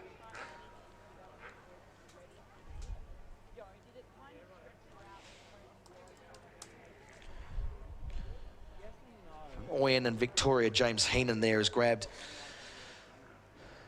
pretty encouraging spot as he comes through in 39th, just inside that top 40. Kurt Davis came through as well and currently slots into 47th from Shepparton, Victoria in the KTM 300. And over the last few years, we've really seen those three initials emerge, haven't we? Not just in this sort of racing, but in motocross as well. Really, really is amazing to see the dominance that's starting to happen with KTM.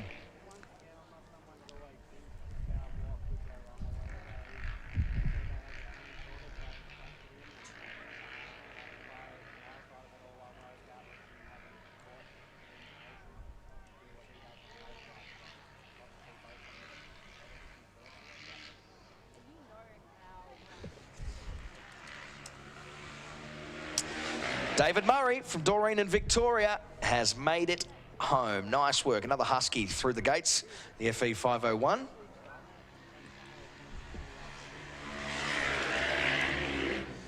Followed up closely by Welsh Pool, Western Australia's Matt Letty. Letty comes through and slots into that 50th spot. Murray in 49th at this stage.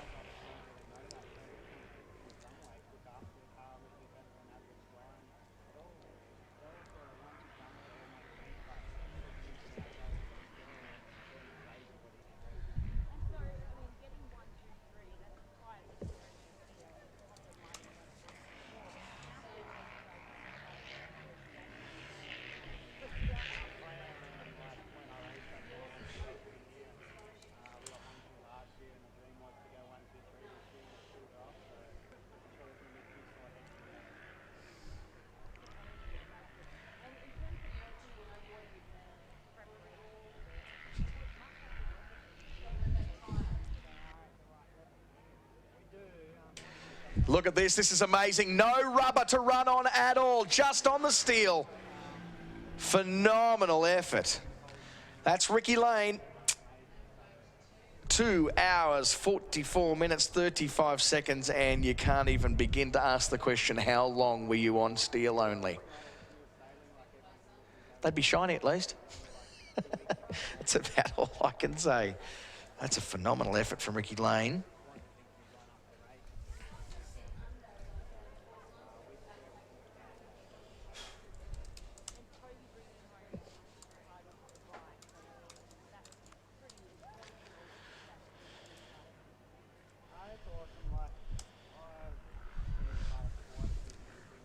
Lane from Mount Isa in Queensland on the Husserberg. A couple of Husserbergs have come through in that last couple of minutes.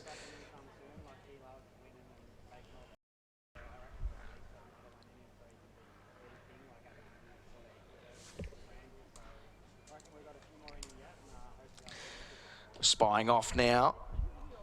Charlie Brown. I thought my co-commentator told me he was from New Zealand, actually. He's from Williston in South Australia. I've been saying he's a Kiwi this whole weekend. KTM 450.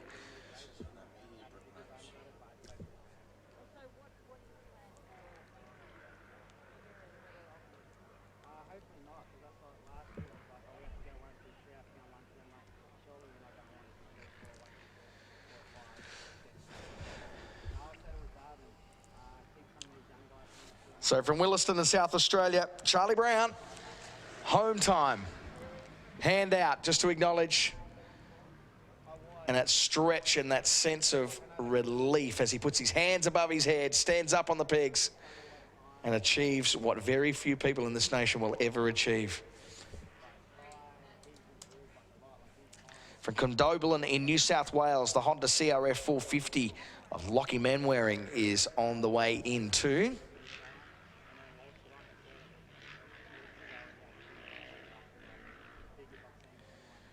Must be just thinking, one more jump, one more turn.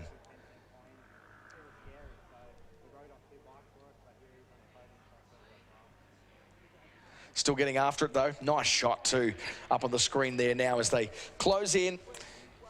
Comes down that last straight.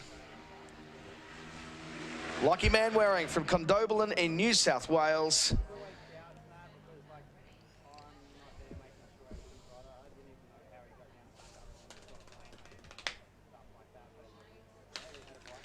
'52nd place at this stage.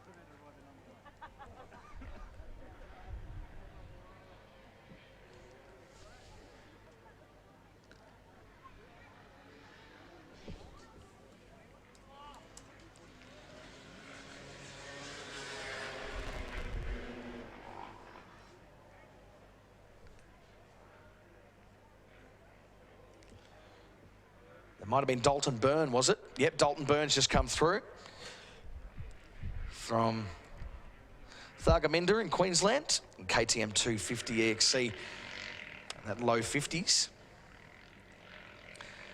As one of my favourite surnames, Eddie Dubsky's just got into Rodinga.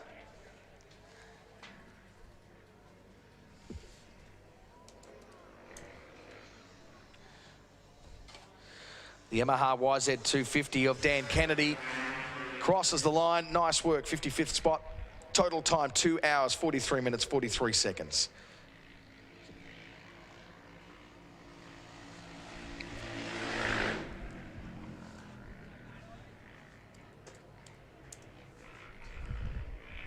Might have been Andrew Spark, was it, I think?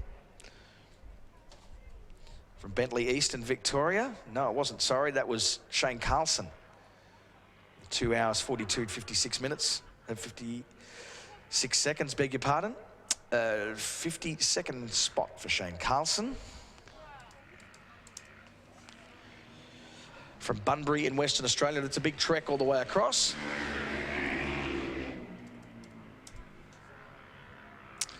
From Ian Butler from Port Augusta in South Australia has just crossed the line. Honda CRF 450.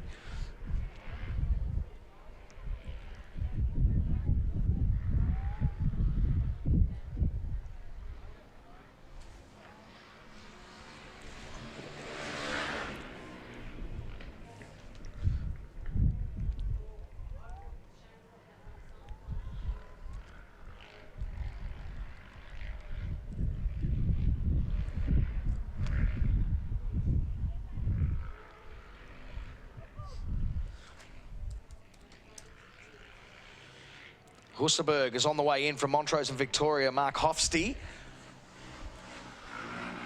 up on the back wheel. Is there a better way, a more suitable way to celebrate? 2 hours, 45 minutes and 20 seconds.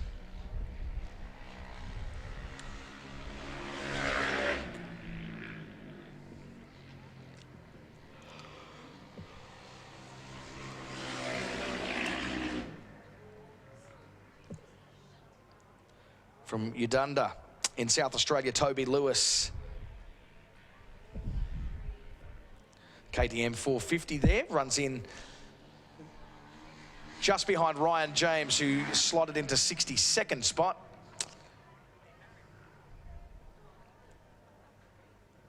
And it's Benny Fitzgerald who grabs the 60th position there with his 2 hours, 44:59 effort. Great job.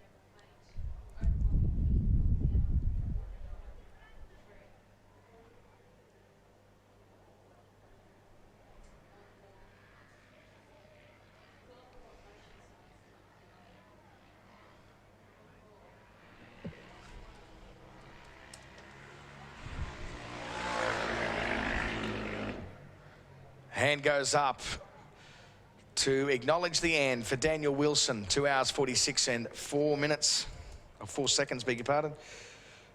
From Kalgoorlie in Western Australia, the KTM 530 out there in the goldfields.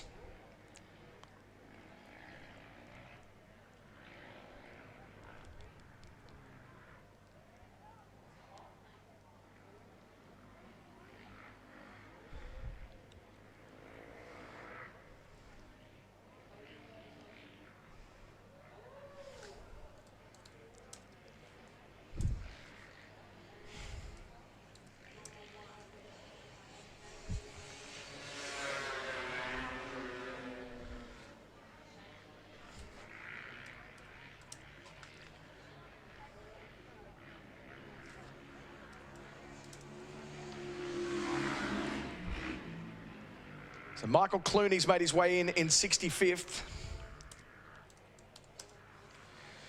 No relation to George, totally different spelling as well. That's a Sherco 300 from Eden in New South Wales for Michael Clooney. Tyson Wright has made his way in as well.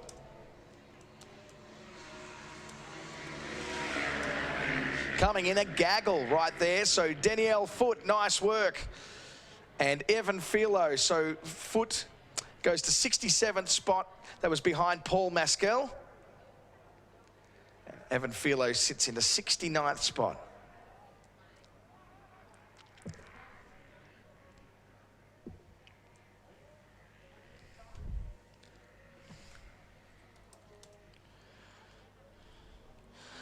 From Wallumbilla in Queensland, the KTM 450 of Jeff Smith, I think.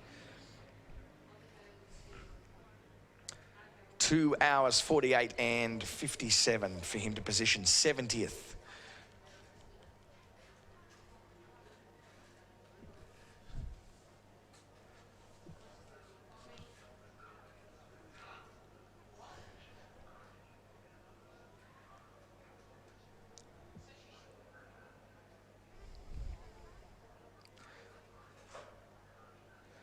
A little bit of a lull in the dust over the back there, so as a result,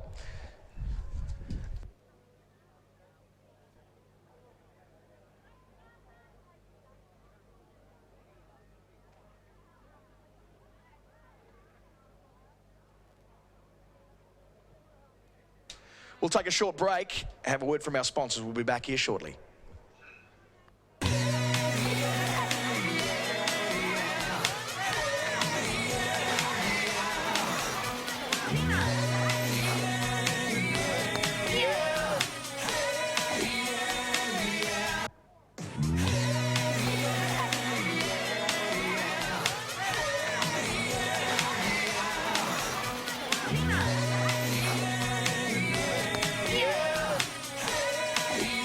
It's all your Christmas mornings. The first time you saw snow. The time you went skydiving on your birthday.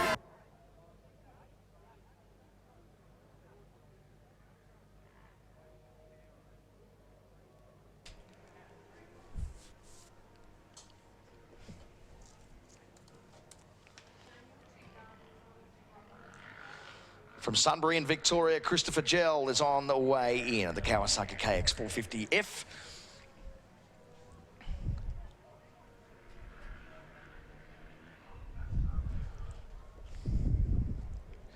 Going to wonder at this point if Toby Price has actually laid his head down for a sleep. The poor guy just looks so tired. Complaining that the early mornings was probably the hardest thing for him to come to terms with. But Christopher Gell from Sunbury, Victoria, nice work. He slips in at 2 hours, 51 minutes and 15 seconds in 71st spot. Provisional.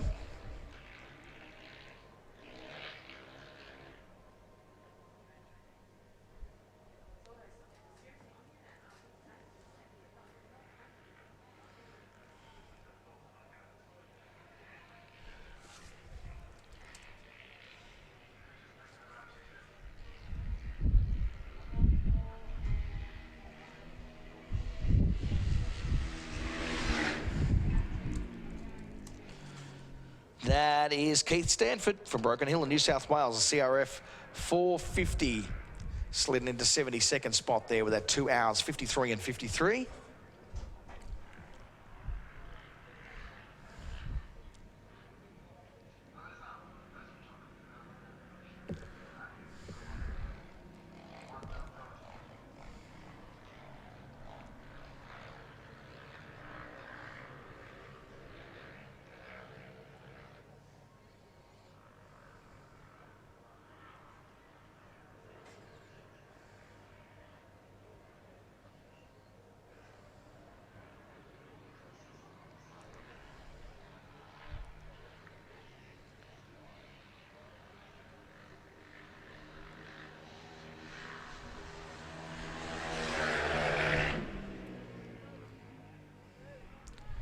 Daniel Gordon makes it home. Nice work.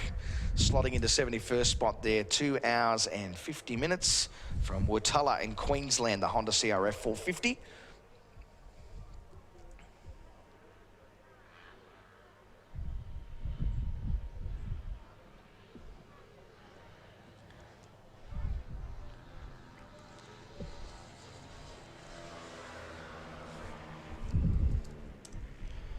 And that looks like Eddie Gibson is home. Yep, the Alice Springs boy has made it back. Nice work.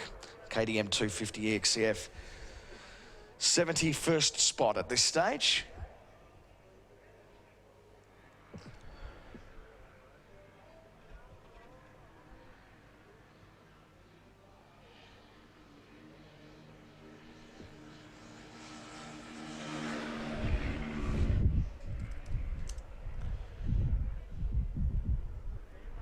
Jonathan Ippel has that right? No, it's Eddie Gibson. We were just talking about. Lindsay Bond has just made his way in at 74th spot.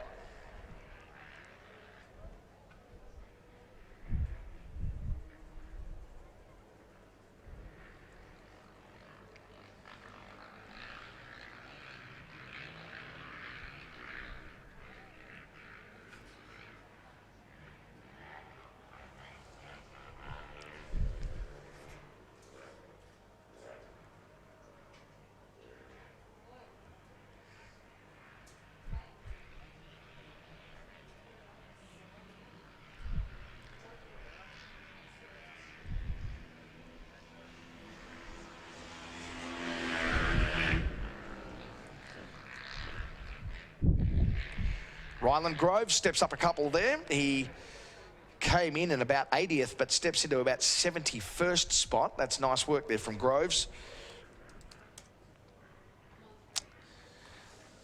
Gympie Queensland native on the Husqvarna FE 350.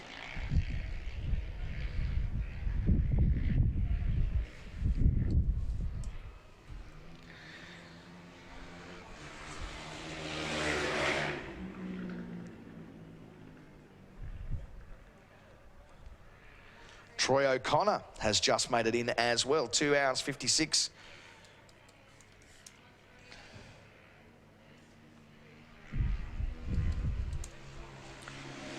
New Lambton in New South Wales, and Gary Sewell is home, or Sewell as most people pronounce that, from Pewilluin in Queensland, the KTM 500. Depends what part of the world you come from, whether it's Sewell or Sewell.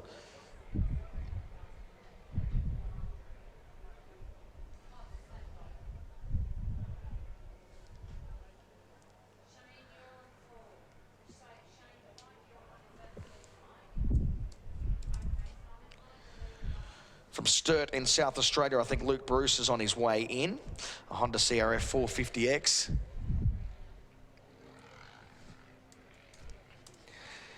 And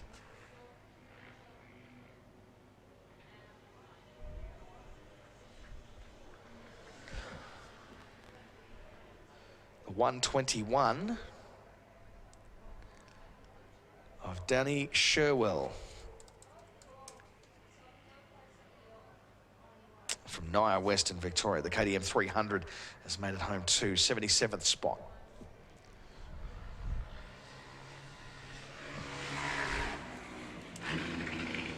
Yeah, last big rev there for Luke Bruce. We said he was on his way in from Sturt, South Australia. The Honda CRF 450X. 2 hours 55 and 49.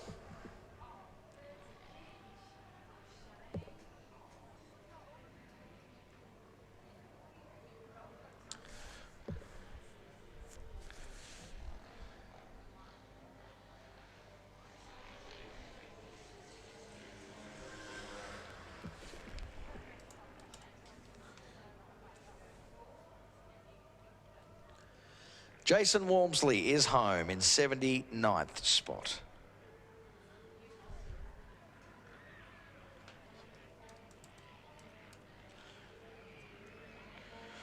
Walmsley from South Maroota in New South Wales on the Husky.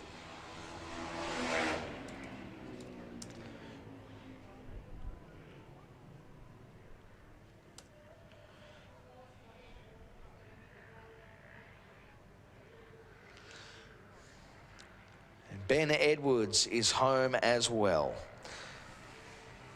South Australia, the Honda CRF 450.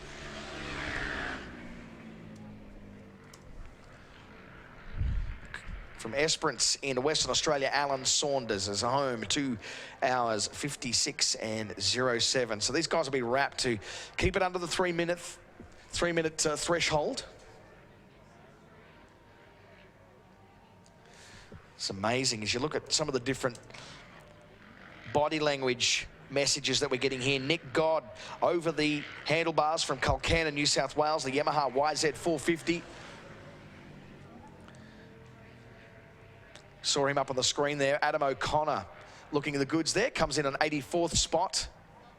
2 hours, 58, 40 seconds. So there's only 1 minute and 20 remaining to keep it within that 3-hour range for their personal goals. And X98 of Nick Good. Does he make it in? Well and truly, look at that. He's way up the auto. Nick God, the 2 hours 41, puts him back up in 52nd place. So he has passed a lot of motorcycles, probably somewhere around 30 to be able to do that. Brilliant job. Jack Wilson's just run through in 2 hours 55.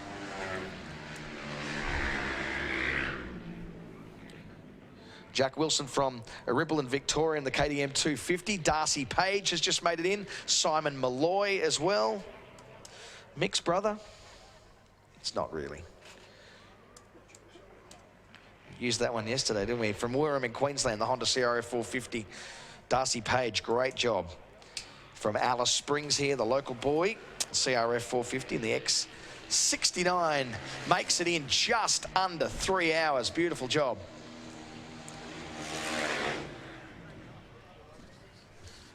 They just keep rolling through.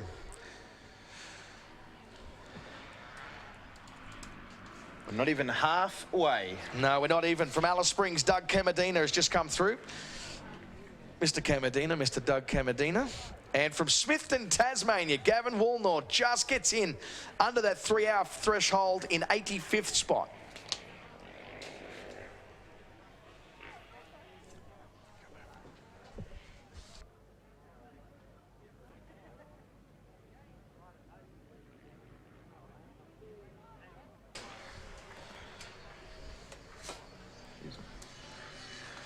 Jason Hill, beg your pardon, Travis Hilda, I think. Chris Tratford's made it through as well. Travis Hilda's made it through as well. Luke McSwain. McSwain from Sunraysia territory, Mildura, Victoria. Gets in 2 hours, 57:47.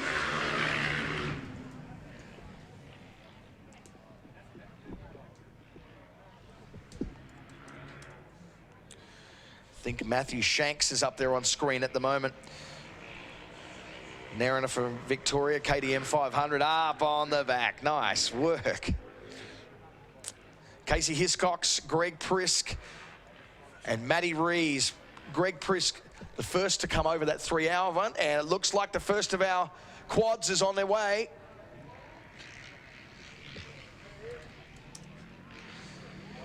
Mark De Vries, I think, is going to be the one who gets those line honours.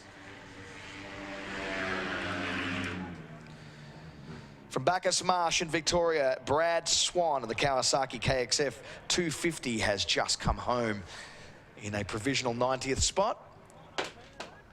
And that first quad is on the way in. Mark De Vries will be just on the tail end of a wheel-standing Brandon Burdett from Lucendale in South Australia in the Kawasaki. And Mark De Vries Overall provisional of 78th, just under 3 hours, 2 hours 58:12. So it's interesting, we're not seeing too many guys go over that 3-hour threshold in this gaggle at the moment, because Greg Prisk is the only guy to go over that on his run through. So you'd think that there would be, I guess, a psychological threshold there for quite a lot of these guys where they'd want to beat that 3-hour barrier. And it looks like Gavin Pengelly from Werribee in Victoria is staring down the barrel of that now on the Honda CRF 450. Does he make it? Brady Burke, 2 hours 58:12.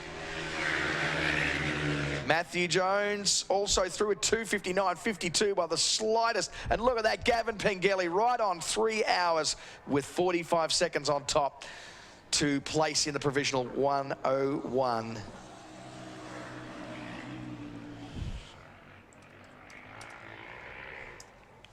Steve McGregor.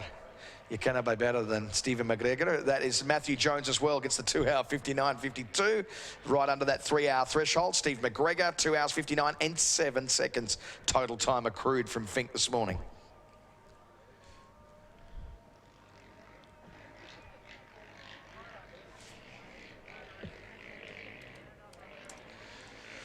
Honda CRF 450 from East Corrimal in New South Wales, Sam Lichidi.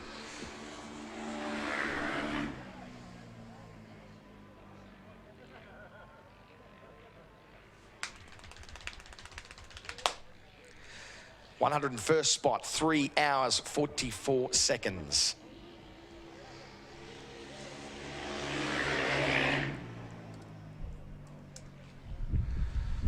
Jeff Noland.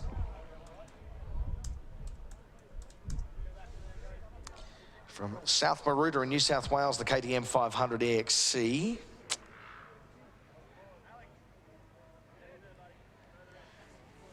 Two hours 57 minutes. So that moves him up a fair bit, actually. He sits into that 92nd position. Troy Blythman from Sea Lake in Victoria stands up to give himself a bit of a stretch. No surprises.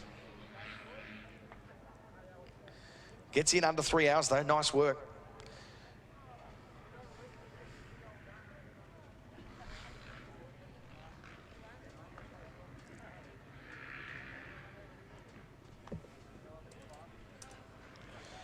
Up on screen there from Lake Boga in Victoria there, Mal Simpson. As we switch over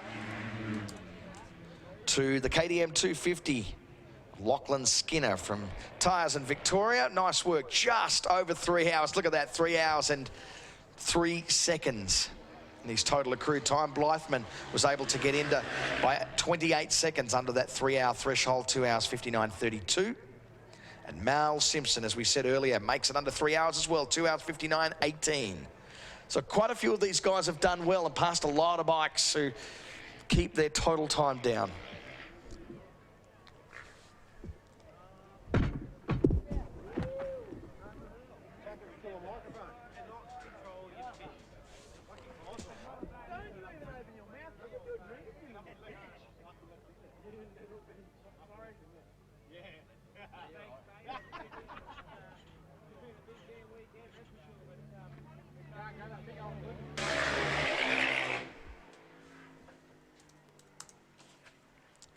Streaky Bay, South Australia's Julian Dixon has just made it home. 3 hours and 1 minute flat.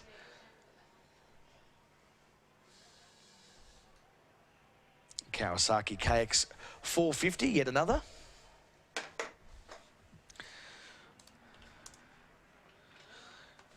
Another Yemi to come in, a YZ 250 from Mudgee in New South Wales, Brent McLeish up on screen.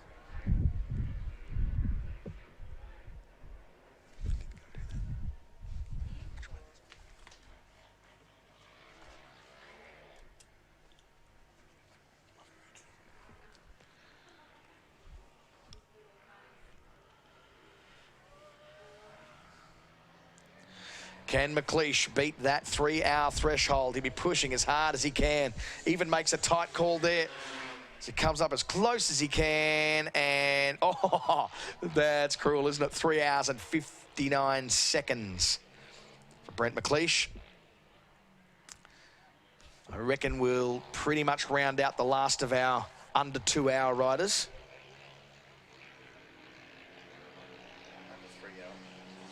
Beg your pardon, under 3 hours.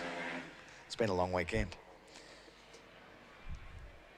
Another quad on its way in as well. 3 hours and 22 seconds there for William Carroll. Stephen Hudson, 3 hours and 32 seconds.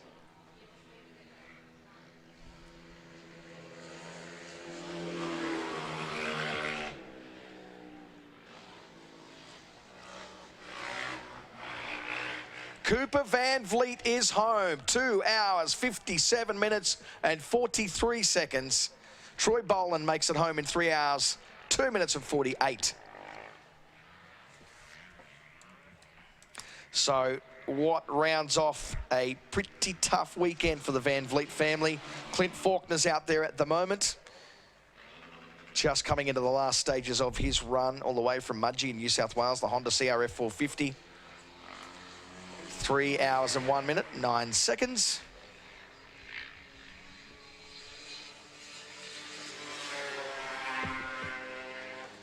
Matteo Maggi, just under 3 hours. Great job. 2 hours, 59 minutes, 28 seconds. Michael Andrews, 3 hours, 4 minutes, 31 seconds.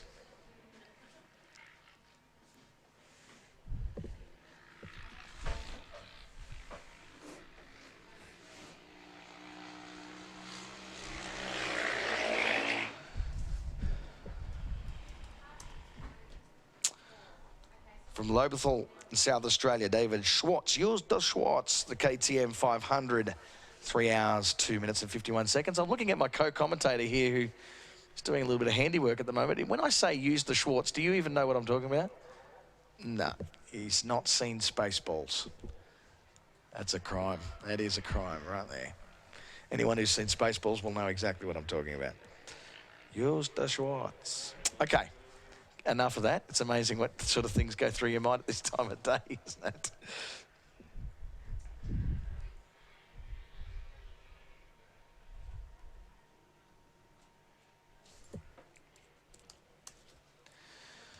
From Roma in Queensland, Benny Cosgrove, the KTM 300 XC.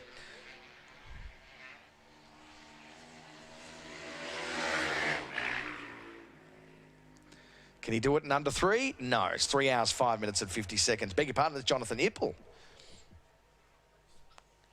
Just switched over and both of those guys had similar looking bikes, I think, is where I got pulled up. It's Ben Cosgrove who's coming through now on the KTM 300. Is it under?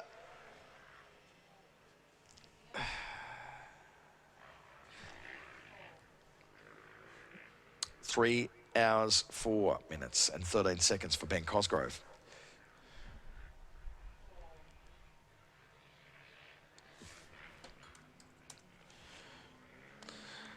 Let's go to that wonderful part of the world, Noosaville in Queensland, for Kenny Scott. Honda CRF 450X. Oh, a little bit out of shape for the Yami.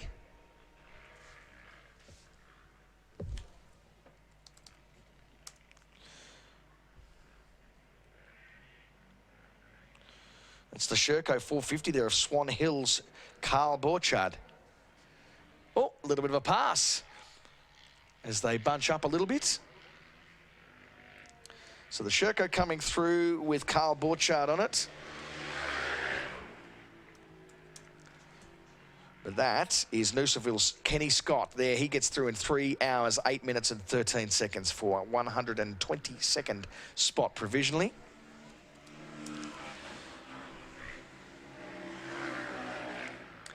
Carl Borchard comes through 4 minutes past that 3 hour threshold, 26. 3 hours, 7 and 28 for Robert Mudge. And Alan Henderson, any relation? Gets in under 3 hours. I didn't expect for us to see too many guys be able to jump that many spots, so that's a great effort from him, from Alan Henderson. From Gun in Northern Territory. Here's a Gun too, the KTM EXC. Yeah, hang on to it for a bit longer, that's what I say. Michael O'Neill came through in 3 hours and 7 minutes exactly. Well, the Honda CRF 250R from Geelong and Victoria. Madison Bird, nice work from Maddie. 3 hours and 8 seconds. Ben Ritchie, 3 hours and 4 minutes and 23 seconds. So to slot in around the 3 hour mark now, they're getting in and around 109th, 110th. A couple of minutes after that will spread you down to the 120th spot provisionally at this point.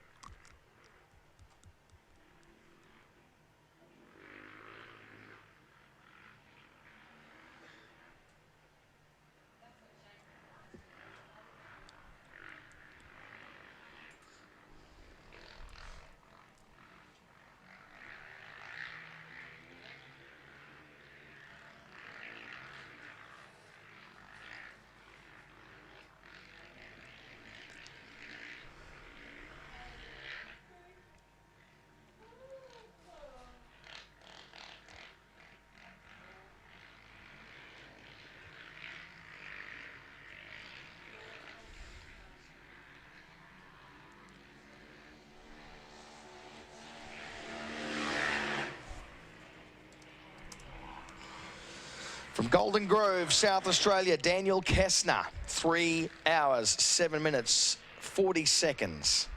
Harley Steed, love that NASCAR name, 3 hours, 6 minutes, 45. I don't know why. Most of the commentators that I work with have all got a fascination with good NASCAR sounding names. If Matt Nolte here, Chad Nolan were here, they would all mention that it sounds like a NASCAR name. Sean Smith and James Green have just come through, 3 hours and 5 minutes apiece there. Brett Moncton, 3 hours and 9 minutes.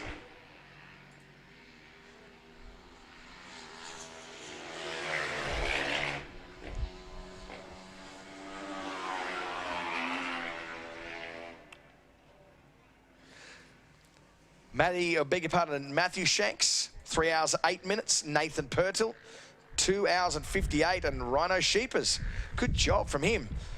2 hours and 59 and 33 seconds. So still a bit of a dribble of guys coming through under that 3 hour threshold. Brilliant job. What was your time, bud? Can't remember now? Can't even remember.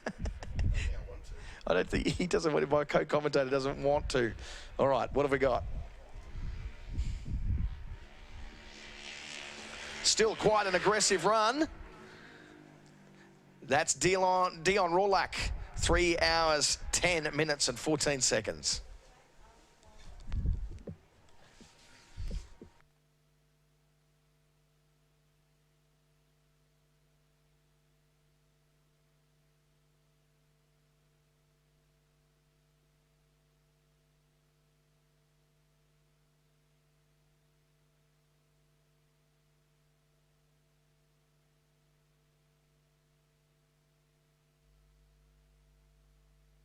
EXC coming through the final.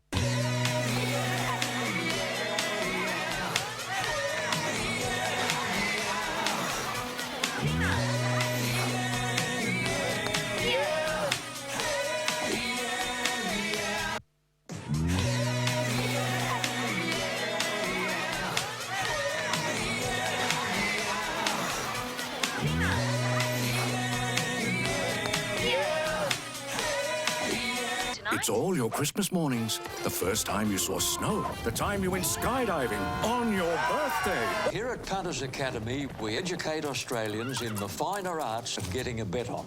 Everything from the basics... Do not lose those chips.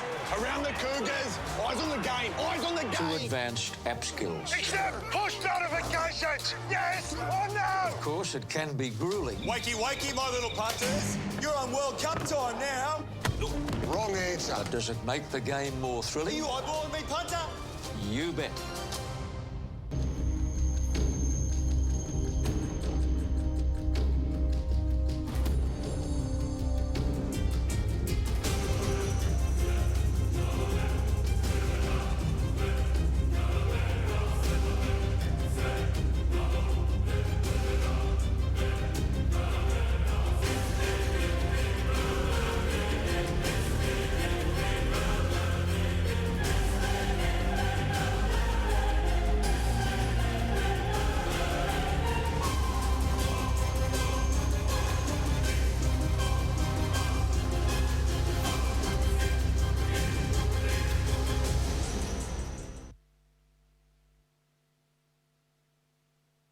a loop, Alice Springs, the third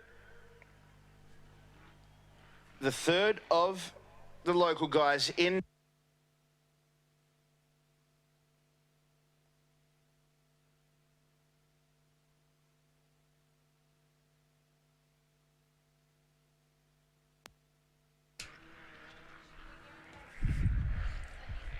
For everybody watching in on the live stream, a big thank you to Bizcom's Alice Internet Service, that live internet streaming broadcast of the Tatts Finke Desert Race for 2016, brought to you by Bizcom's Alice Internet Service. Bizcom specialises in wireless internet connectivity and is backed with local service and support. And if you're unhappy with your current internet provider, ask Bizcom how they can get you connected and join the group of satisfied customers already using Alice Internet. So while we're running those ads out, we saw Justin Hay come through, Kevin Keem, Nathan Kelly, Mitch McKellar, Jeff Horrocks, Craig Mitchell, Glenn Valander, Raymond White, Ray White. What a story he did, so far behind, taking that rubber off and running for 180 kilometres just on that back wheel. Good job, Kelly Catanese comes through, 130th spot there, 3 hours, 4 minutes.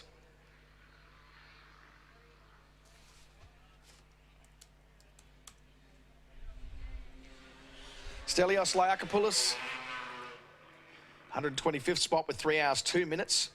But look at that for Paul Hughes, coming from behind. How many bikes has he passed? 2 hours and 48 minutes. For Paul Hughes, who's just come through from Alice Springs in Northern Territory. Big effort by him. Justin Telford, 3 hours 13. Darren Ferrugia, 3 hours. Derek Woods, 3 hours and 8 minutes. And Espen Scott, 3 hours and 11.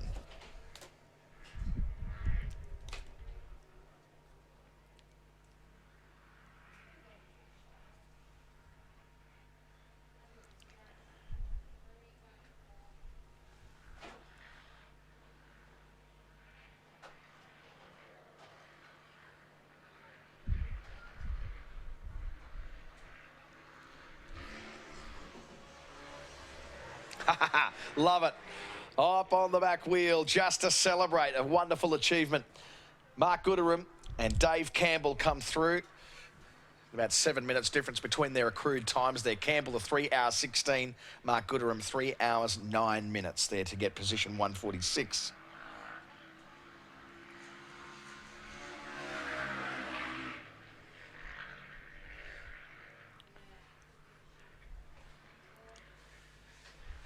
Stephen Keane, 3 hours and 11 minutes. From Moranbah in Queensland there in the Kawasaki KX 450F. Another quad on the way in.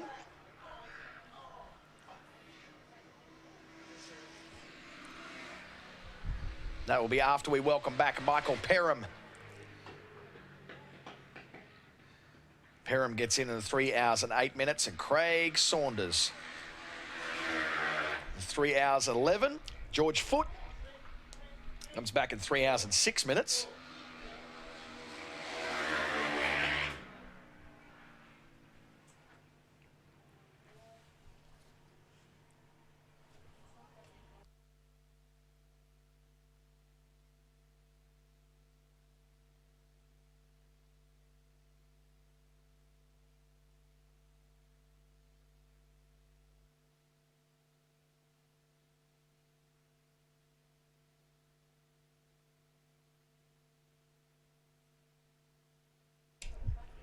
You can imagine your concentration would be putting right on the edge right now as we saw one of the bikes there flirt with the very top of the berm.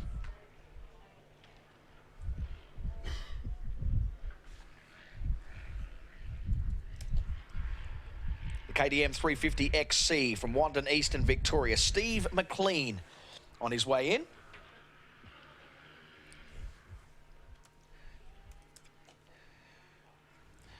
And now that we've got a couple of quad riders have come in, just maybe we should get the masseuses out here ready for them.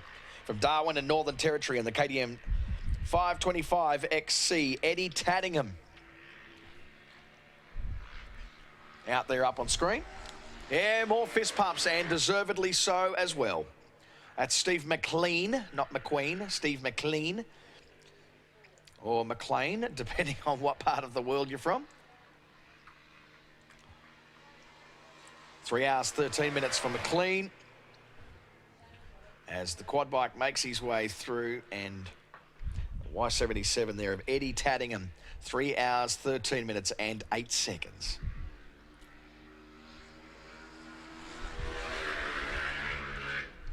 Anthony Perdue. 3 hours, 12 minutes, 23 seconds. Spot 159.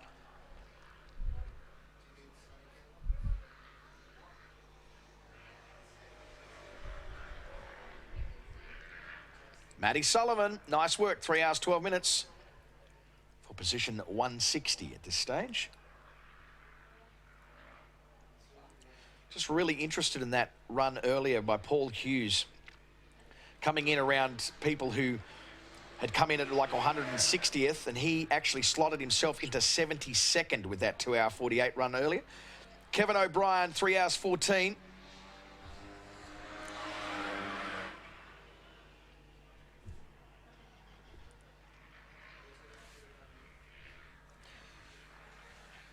Glenn Tratford makes it home in 3 hours, 15 minutes and 8 seconds there for position 166.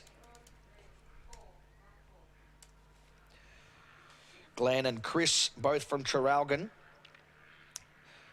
Both of them on Yamahas, but Glenn comes home in the 250, while Chris had the YZ 450.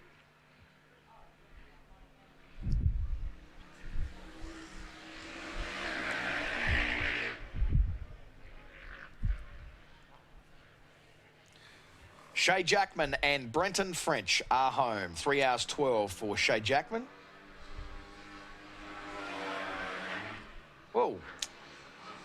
Jared Plush makes it home 3:13. From Anguston, South Australia there in the Yamaha YZF 250. Nice work. 146 spot claimed by Zach Welch. Welsh from Echuca in Victoria in the Yamaha. And Josh Gleeson, 3 hours 22.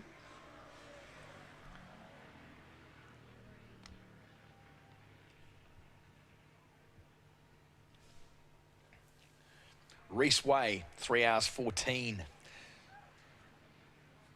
Gets 168th spot at this stage. Big long ride there for Josh Gleeson, wasn't it? Just strolled across the line. Came to the end of a really, really big, long, tough day. The shadows starting to spread from the figures here as we get a little bit later into the afternoon. 21 minutes past 3 Australian time for anybody who's watching in on the live stream. Special thanks to BizCom's Alice Internet Service.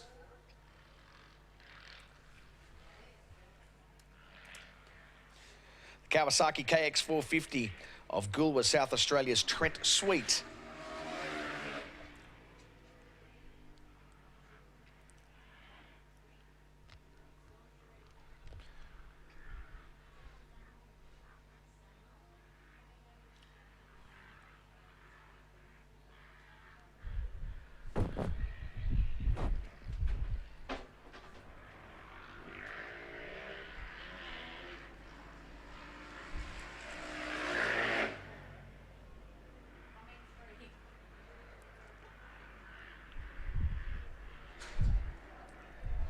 A little bit of a line honours battle about to happen here up on screen at the moment.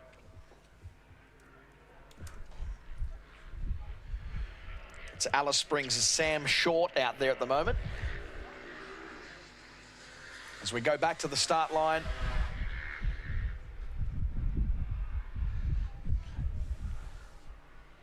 Damien Riscatelli and Nick Glass have come through. 3 hours 14 for Riscatelli, 3 hours 13 for Nick Glass.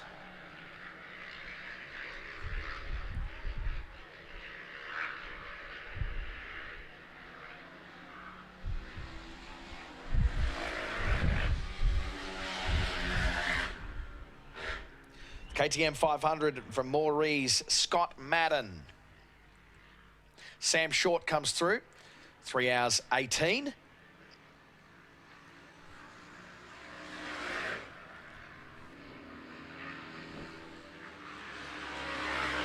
Shane Wright has gone through too with a 3 hours 13. Andrew Jackson and Alexandra Long is home. Nice work for Alexandra.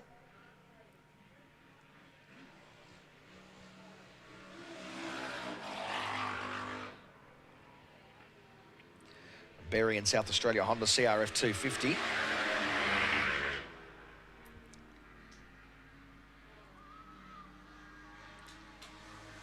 Raymond Miller, Jay Tidswell and Catherine Scoble have made it home.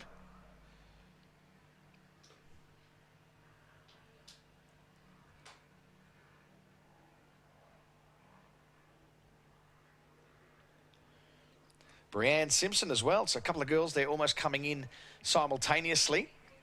Slightly different in their overall times by just over a minute. 3 hours 15 for Catherine. Brianne gets the 3 hours 16 to place in 180th at the moment.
So Daryl Knight, Stephen Tuff and Cole Glasgow have made it home in the last minute.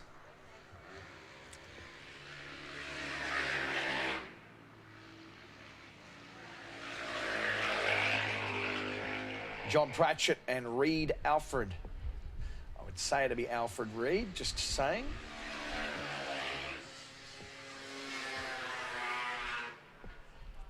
Colin Hodges, Alan Ramos make it home as well.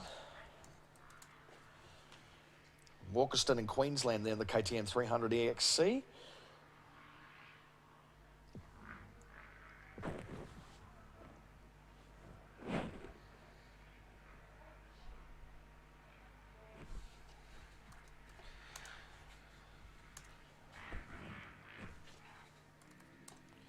Up on screen from Kadena in South Australia is Philip Pridham.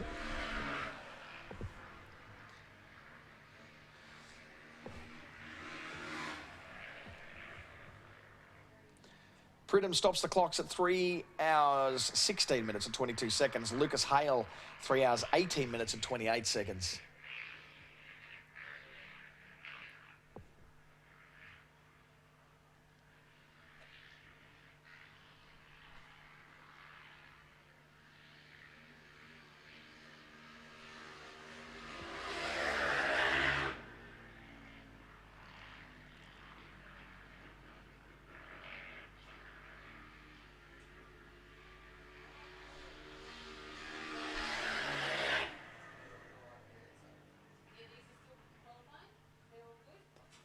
Sam Arnold is home, 3 hours, 17 minutes and 6 seconds. Nice work.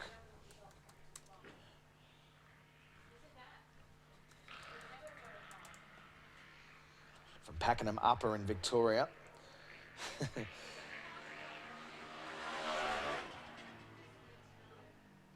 Yamaha YZ450 is home. James McCullum.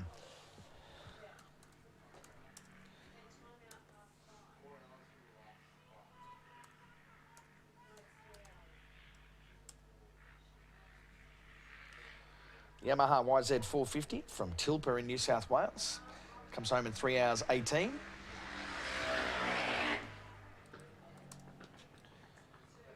Husqvarna, beautiful sound from Palmerston in Northern Territory here. That's Aaron Heath.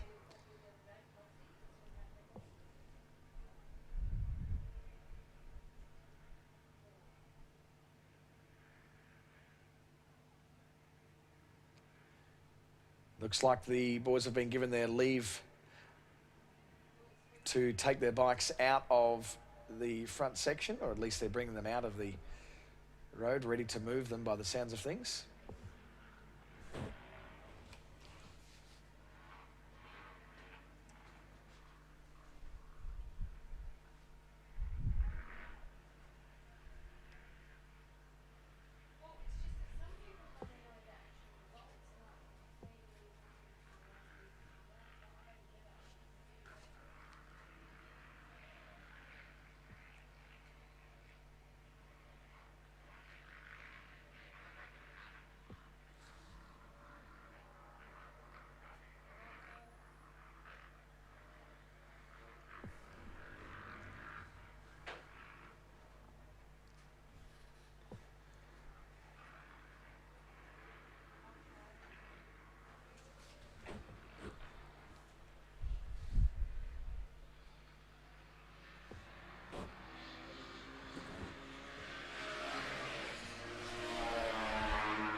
Joe Smith and Aaron Heath, Justin Warner, all home.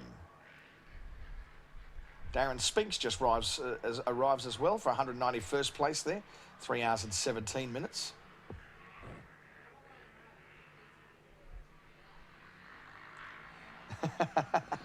They're going to finish together. How cool is that? Waving him on so that they can cross the line together. That's a cool sight. Yeah, brilliant job. That is very, very cool. He waves him on to go past Tony Simonite and Jared Inverarity. Craig Liebelt crosses the line as well.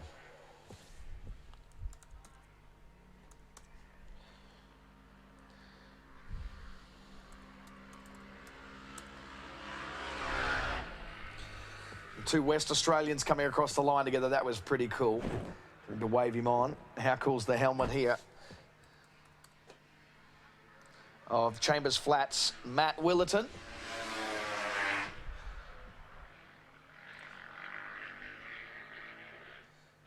Craig Liebelt, Lachlan Bailey have both come home as well.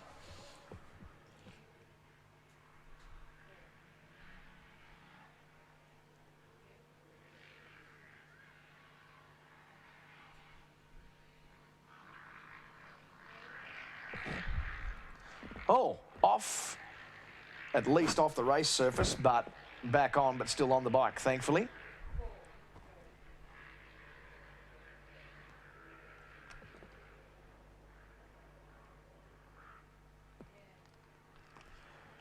Could be a last-second passing manoeuvre here as the Honda CRF 450 of Jason Mitchell just gives that extra little bit of boost. Yep, Jace Mitchell, nice work. 192nd spot. Lindsay Meaney and Cameron Mitchell. Now, how cool is that? Jason Mitchell and Cameron Mitchell.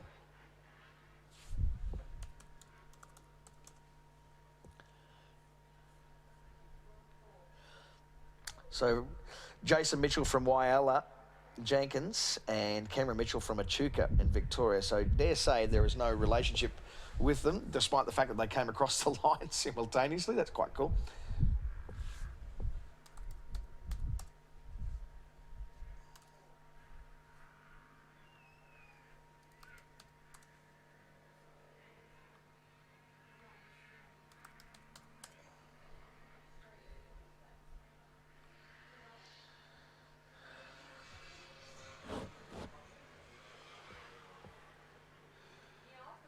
You could sense that relief there as the right wrist let go for Adam Zubrinich. 3 hours 10 and 32.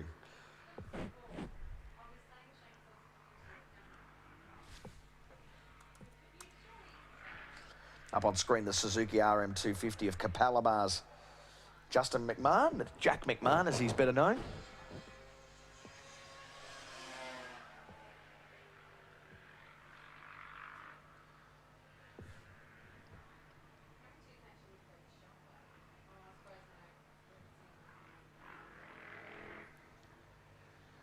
And look at this gaggle that's coming in now. 8:32. You can almost feel the tiredness there for Justin McMahon, beg your pardon, for Andrew Hank, Anthony Larson and Matthew Dre. Chris Pepiat makes it home.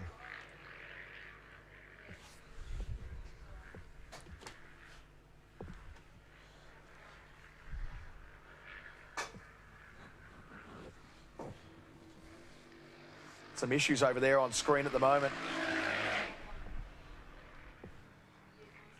Just at the death knock of the race there for these guys, and they've still got issues. Thomas Parsons rolls through with a total time of 3 hours, 20 minutes, 55 seconds.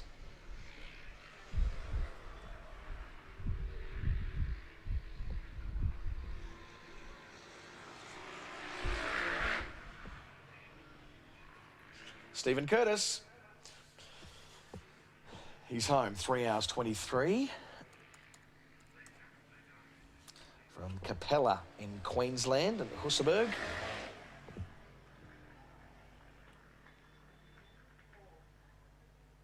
Oh, look at this up on the screen, the heartbreak as he just rolls through from Gidgegannup in Western Australia. Stephen Payne, the KTM 500. Looks like he, what is he, nursing a wrist issue there or something.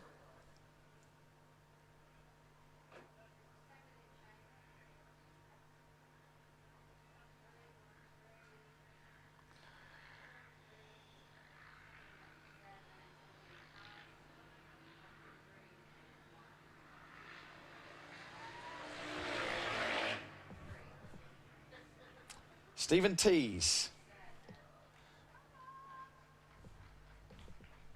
Yeah, put your hands together. Stephen Payne from Gidgegannup in Western Australia, the KTM 500 EXC. Looks like he's got issues with his wrist or his hand or something like that.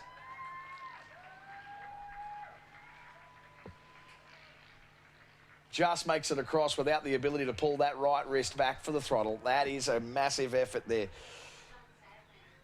Stephen Payne from Gidgegannup in Western Australia, pretty historically significant in motorsport, that place where he's from. That's sadly where the 9-time Bathurst champion Peter Brock lost his life, the Targa West.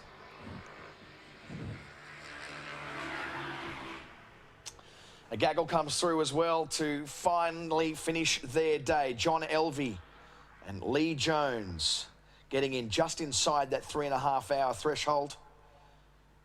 And when I say that, I mean at the finish line threshold. Their personal thing to finish in time. It looks like we've got a couple of guys here who really, we're seeing the battle-scarred guys come through now. To their credit, they just want to finish. From Whyalla, South Australia, up on screen there, Myberg Rossau, who's on that Honda TRX 450R.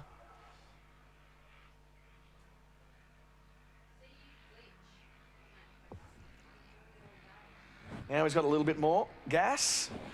So he comes into that final turn, sitting back on the seat. Finally would be probably the word that's coming out of his mouth right now. The KTM 500 EXC of Christie Downs, South Australia's Kyle Ashton Hay on his way in. Just up on screen right now.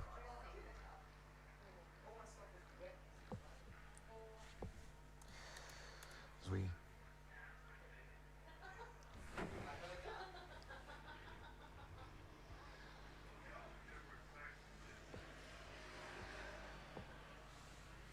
Ewan Harrison home in under 3.5 hours, 3 hours, 27 minutes, 31 seconds.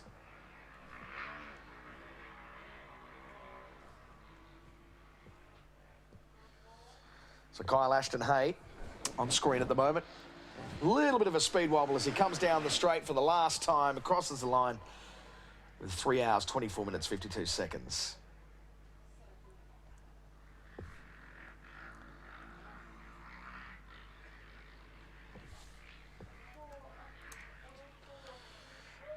From Clarkson, up in the northern suburbs of Western Australia's Perth, Stuart Williams, KTM 540XC. On screen at the moment, you can see, oh, wow, is he side saddling that? That's what it looked like. No, just the colour on the plaque. It looked like he was just sitting on the side, maybe with an injury, but he's okay now. Comes through into that final turn and across the line.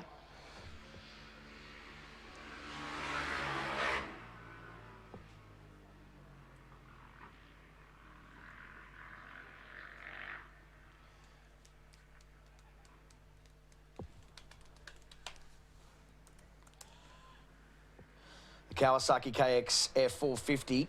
Simon Heathcote from Cockatoo, Victoria, crosses the line. 3 hours, 27 minutes. So nobody on this list has actually gone over that 3 hours 30 threshold, apart from Justin McMahon, Jack McMahon there for the 3 hours 39 earlier. Brett Clissold, beg your pardon, Brett Clissold. From Purin-Yallock in Victoria. I guess that's one of the interesting things about this race is that it produces a lot of interesting town and city names by virtue of the fact that so many of these guys come from the rural areas of Australia. Somerville in Victoria, Richard Unmack.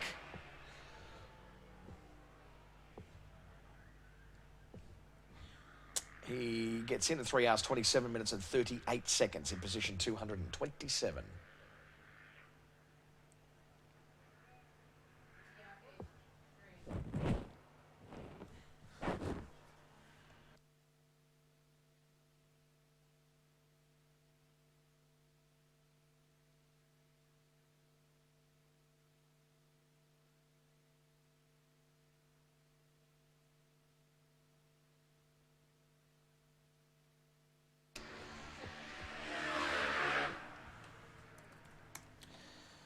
KTM 350 from Collingwood's Richard McDonald. It's in 3 hours 28. Just trying to get under that 3 hour 30 threshold at the moment. Every last ounce of energy is being spent at the moment, trying to get through and get home.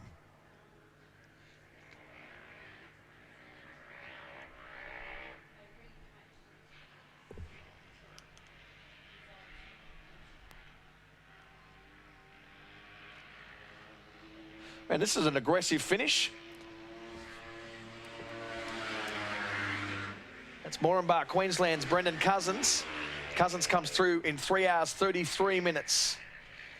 Adrian Gibbs just behind him there. Total time 3 hours 29 and 3 seconds for 231st spot.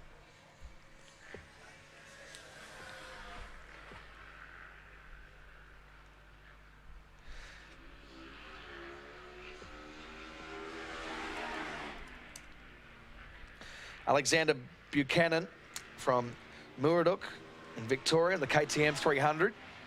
Alan Currow from Boyne Island.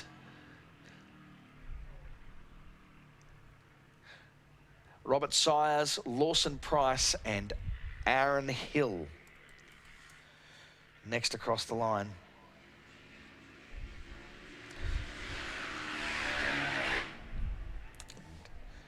Hands up in the air, and deservedly so as well. Aaron Hill, one of the local boys. Peter Griffith.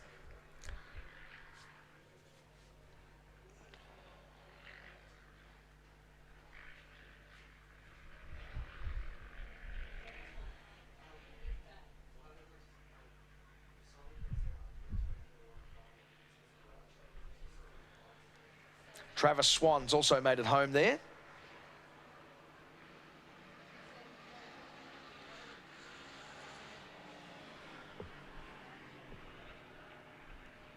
Jack Matthews, hands in the air.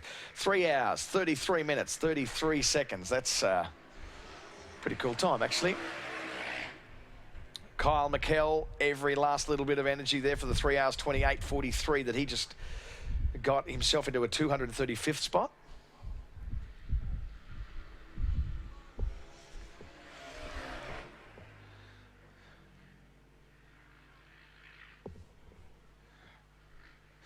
Brett Shaw comes home, 3 hours 26.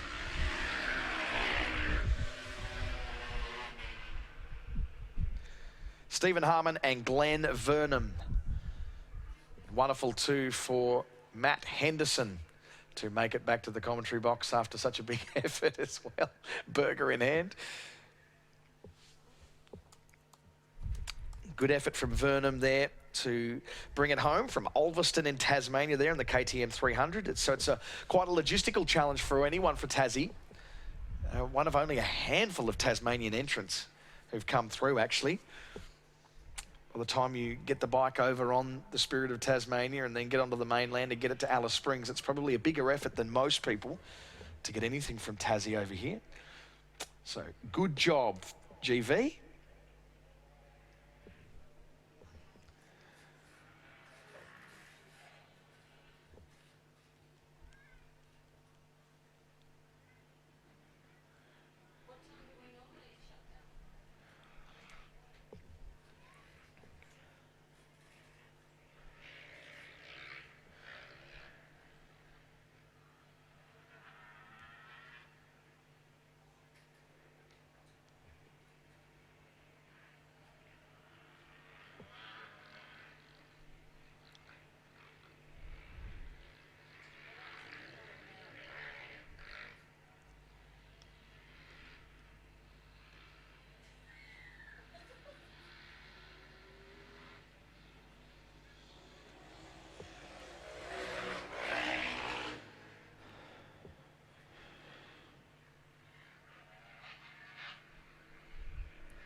Andrew Beaton is home. 3 hours, 30 minutes and 52 seconds.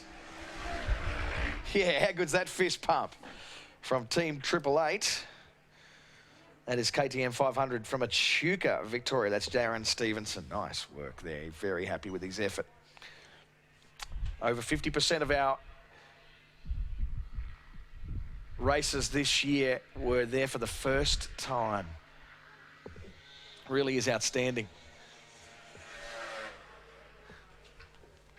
A lot of people don't ever do it again. They just need to get it out of this system, which he totally understands. There's another local, Andy Pellegrin, who's just come home for Alice Springs in the KTM 300 EXC. 3 hours, 31 minutes and 32 seconds.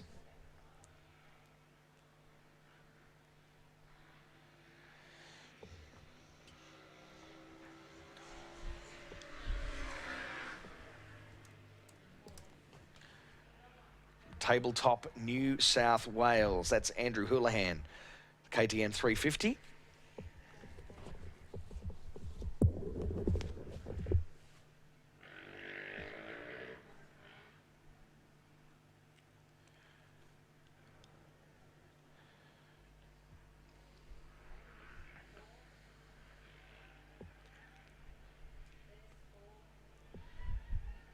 Last little opportunity to do a wheel stand. I wonder if he'll do it down the main straight as well, lining himself up to get it up straight.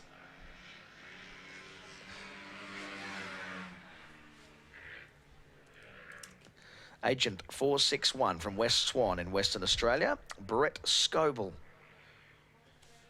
So, not sure what happened with Bretty there. 3 hours and 33. I think that Catherine made it through a fair bit quicker, so he might have had some issues out there on the track. Yeah, up on the back wheel a little bit more. That's what we like. Will he do it again? He's waving his hand. There it is. Legs are off as well. Float it through. Nice work. Oh, that is what it is all about. That has to make the highlight reel from Bateman's Bay, New South Wales. Carl Pointu. At least I think that was. Darryl Byrne made it through. Lachlan Ritchie, according to this computer.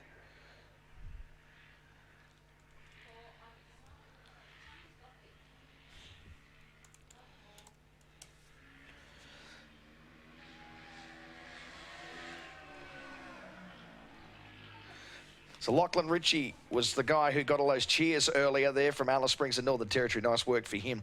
Something wrong with the computer there. Matty Banfield is home. Nice work, Matty. From Palmerston and Northern Territory there in the Suzuki RMZ 450.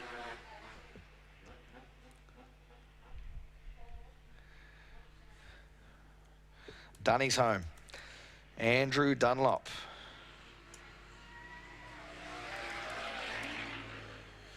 From Wodonga in Victoria, Dunlop is home. Toddy Tomlinson from Nambour in Queensland. 3 hours, 34 minutes. Brilliant job.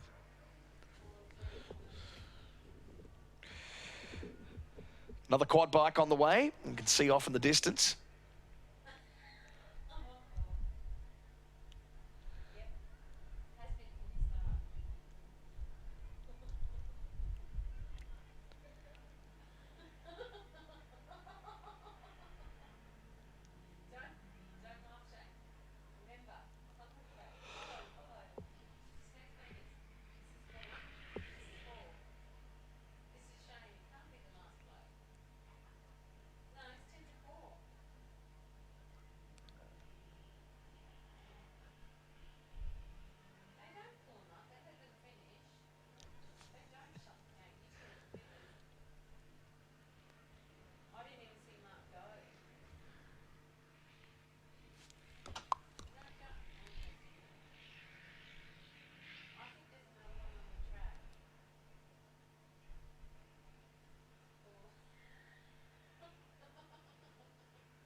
The quad is home.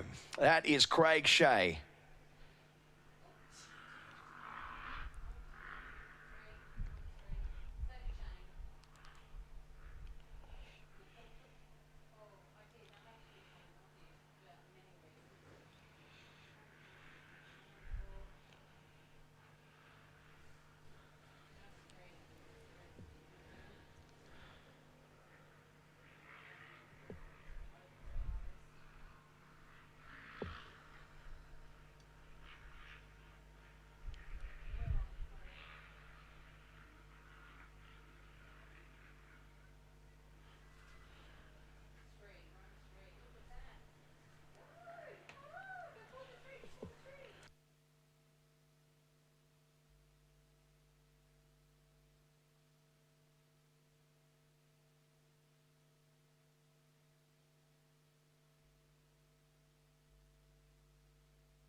Jamie Ean. Wow, he actually did make it back. She. That's interesting, because the notes I had before must be another one out there. Ah, who didn't make it in. So Jamie's the she, righto. Good to work that out right at the end of the event, isn't it?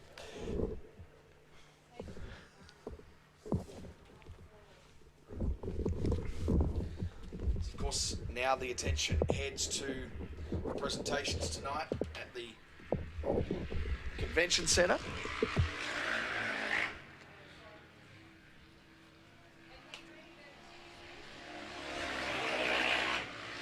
Aaron Colley makes it through, Mark Watson is home, and Luke Young as well. We'll take a short break. We'll be back very, very soon to come into the last part of this, the 2016 Tatts Finke Desert Race.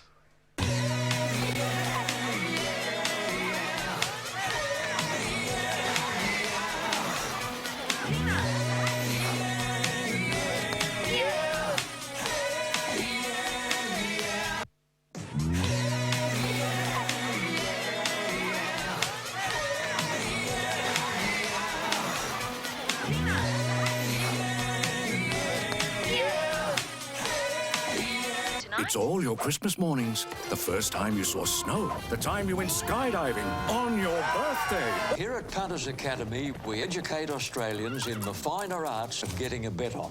Everything from the basics... Do not lose those chips. Around the Cougars. Eyes on the game. Eyes on the game. ...to advanced app skills. Accept push notifications. Yes or no? Of course, it can be grueling. Wakey, wakey, my little punters. You're on World Cup time now. Look, wrong answer. But does it make the game more Are thrilling? you eyeballing me, punter? You bet.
Long live the weekend. This CrownBet Darwin Triple Crown V8 Supercars. 17th to the 19th of June. Tickets on sale now at darwinvh.com.au, Ticketek and Australia. Of the Valley, featuring live in concert John Farnham, Sunday 19th of June, supported by X Factor's Taylor Henderson.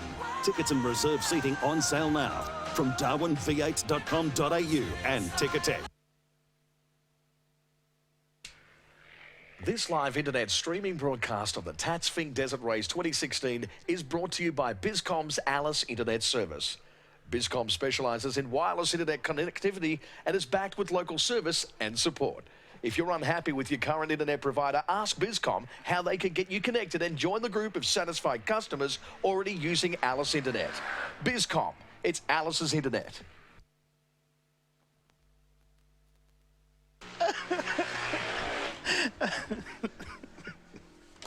It doesn't even sound real when you make a mistake halfway through. Terrible, isn't it? We've had a ton of guys come through. Sorry, just keeping ourselves entertained. Aaron Colley, Mark Watson, Luke Young, Paul Harvey, Warren Colley, Jason Martin, Nick Corbett, Simon Jones, Mike Hay, Bradley Slater, Carl Ponchu, Andrew Nicholson, Shane Rees, John Laddams, Robert Guy, Nathan Mitchell and Brady Keem have all come through in that last 2 to 3 minutes.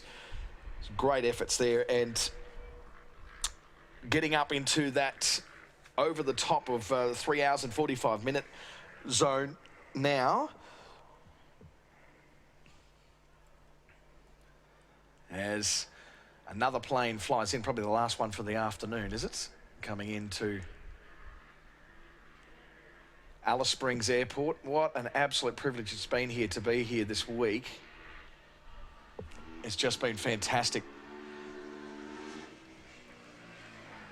Yeah, good job. I love that. Brady Keem. Few happy boys when I was down there before, screaming at the top of their lungs as they come over the line. Yeah, absolutely, and I'm not surprised. Stephen Mulder from the X-Files.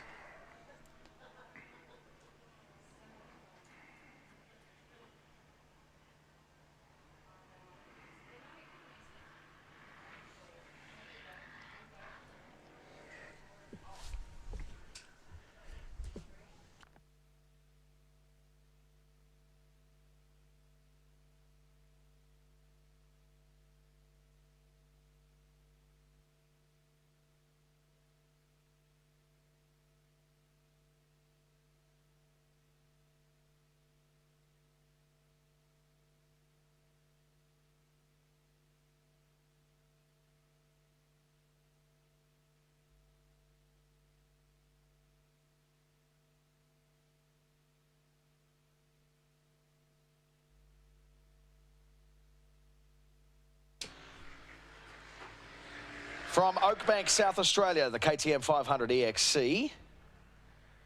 That's Michael Lutz. Remember back in 1981, actually, Greg Lutz ran third in the Finke on a Honda 500. I'm not sure if there was any relation there with him.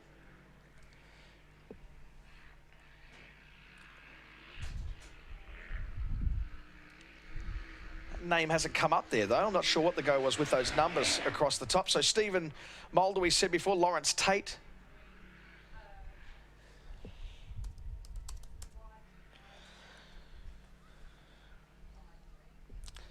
John Vanderslies has come through. Dave Winterburn and Michael Lutz. Yeah, there's Michael's number. Just had got a bit delayed.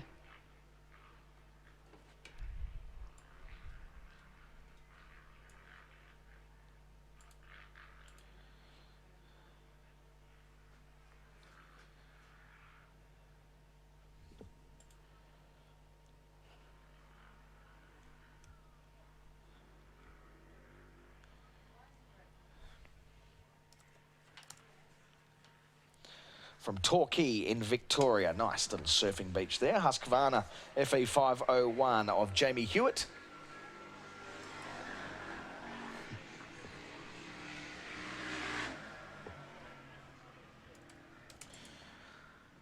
KTM EXC from Borkham Hills in New South Wales, Brad Raffin. Borkham Hills, where I first started flirting with the lady who would become my wife. That's not a bad effort. My co-commentator Footsy's, he doesn't even know where Borkham Hills is. Yamaha WR 450 from Flinders View, Queensland. Sean Norgrove on his way in. He's up on screen at the moment. Wouldn't be a whole lot of water left in that camel pack, one would suggest. Standing up, that's cool, to have the energy to be able to do it. Nice achievement there for the KTM pilot there of Peter Conroy from Brighton in Queensland.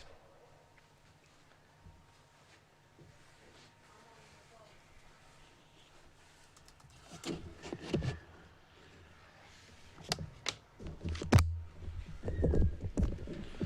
right, are you? Yeah, I'm good.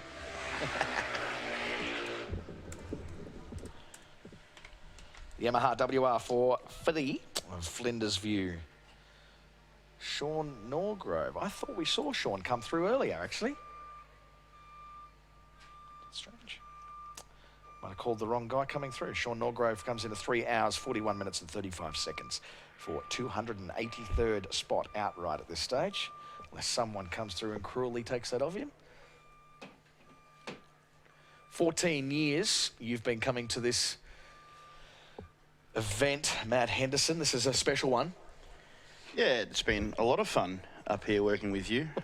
That's not what I was getting at, but anyway. Oh, sorry. I wasn't trying to force you to say that I'm a nice bloke. But from a point of view of the results with Toby and what Toby's achievements and particularly David Walsh, one thing I really wish I had have thought to ask him is how much better does a podium finish feel than stopping just before the heartbreaking finish line like last year? I didn't get a chance to ask him that question, but he'd be just relieved, wouldn't he? Absolutely, pretty incredible to see Toby Price do what he did. I mean, that is something else, I think. Jumping in a trophy truck for anyone, really, and to come out and run second in this race your first attempt. Your first attempt is just strange, isn't it? It's really is outstanding, and I think that's the thing. Like if you look at Glenn Owen as well, to come back and win after 5 years away and 21 years since your last podium, that in itself is a phenomenal story. Yeah, absolutely. Like, I mean, the bikes, a lot of people probably predicted that it was going to be KTM 123, or they suggested that it was going to be KTM 123. Obviously, you can't tell that it is definitely going to be that until the weekend. But yeah, I don't think the bike result was as surprising as the car result for sure. Yeah, that's a fair call. Michael Sims and Gary Hare have come through the finish line while we've been waxing on lyrically here at the moment. In the meantime, the Husqvarna from Cherrybrook, New South Wales of Patrick Dunnand and Nathan Hillenack. Gracemere in Queensland, Hillenack. 8:45 has just checked in, and that's Brian Cartwright, one of the local boys, hence the reason for all of the cheers. 29th Finke Desert Race. What a absolute madman. Yeah, he's a champion, isn't he? Just as sweet to get across the line as that first one, probably. I tell you what, the crowd's still sticking around, aren't they? Yeah, there's some guys still coming that these guys are waiting for, so hopefully we can bring them all home for you. We don't want to see anyone left out on the track.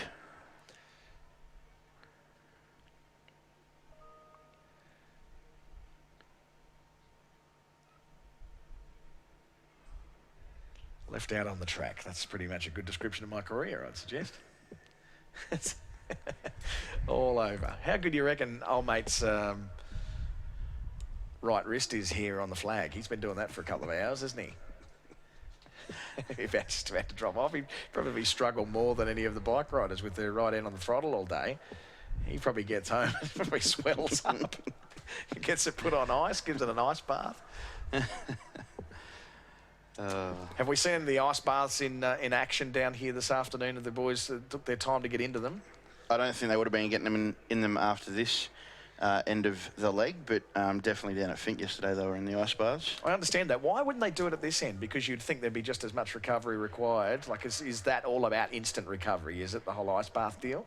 Whereas natural recovery is to just stay at room temperature, so to speak. I mean, I'm not much of an athlete, but I do believe that it's for more instant recovery than it is long-term recovery. Yeah, right. The interesting thing is some of the temperatures here, all you'd have to do is jump into the Lassiter's pool, I would have suggested, after this. Absolutely. I literally left the other morning at 6:15, and there was a lady... No, there wasn't. There actually was a lady getting into the pool at 6:30 in the morning. I was just like, seriously... Funny Farm, get this woman out of here. This is bizarre.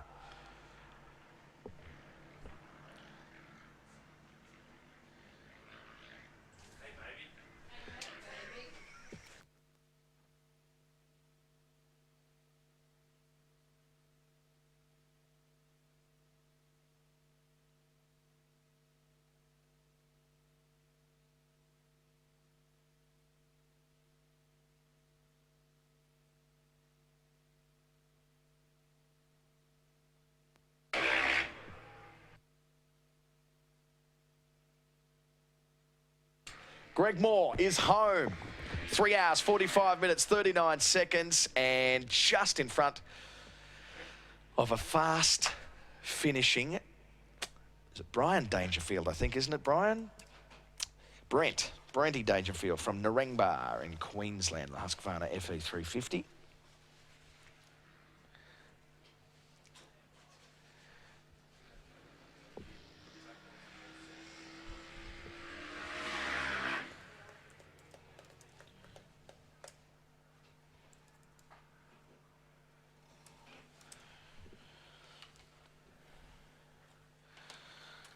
Liget Kangaroo from Alice Springs here in Northern Territory, KTM 530. If he lived anywhere else, I'd get away with mispronouncing his name, but because he's local, no doubt somebody will mention that I've mispronounced it. It's a bit of a tough one to get your head around, but good to have him back nonetheless. Does it in 3 hours, 44 minutes and 14 seconds.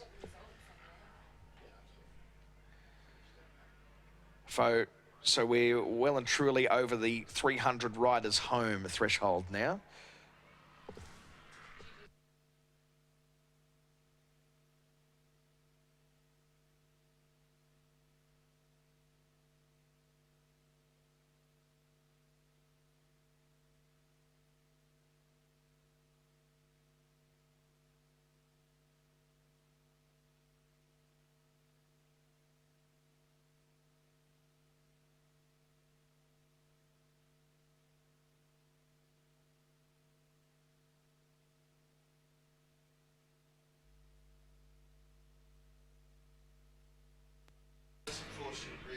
Travis Day is home.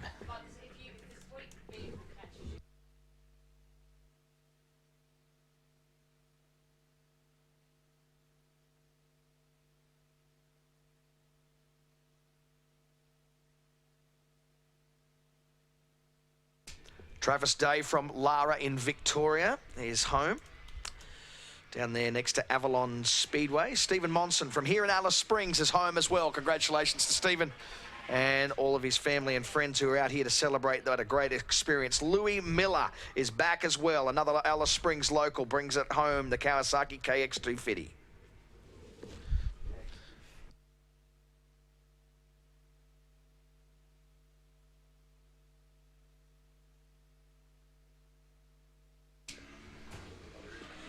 Starting to get a little bit choppy out there, isn't it? You're seeing there how Mark's, beg your pardon, Andrew Spark was just coming to terms with those ruts.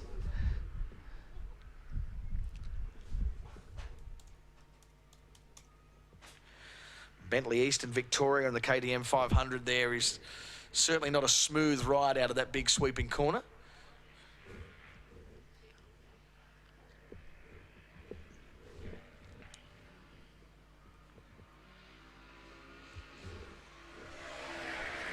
.862 is home.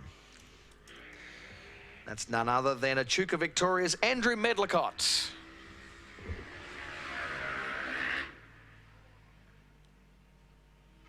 You see the speed that quite a few of these guys come down the straight, and you sort of think, well, if they were hitting those sorts of speeds out there on the racetrack, they wouldn't be pulling in like late 3-hour times, and you've got to assume there's going to be a lot of guys who've had tyre issues and repairs and things that they've had to do. Oh, I think you always save your best to last. You want to look good in front of the crowd. Is that how it works, is it? So Matty Ness is home, Scott Lincoln is home. Mudgee in New South Wales, and David Harrison also comes home from Hay in New South Wales. KTM 500.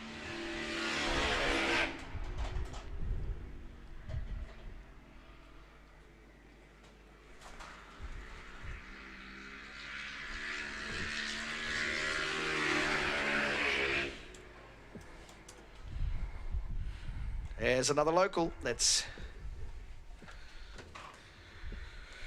Christian Eric Osmies from Alice Springs here. The Husqvarna T450. I did it again, E450. Listening to my hot rod brothers talk too much, I think that's what the problem is. So Mark Trent is currently slotted into 300th spot.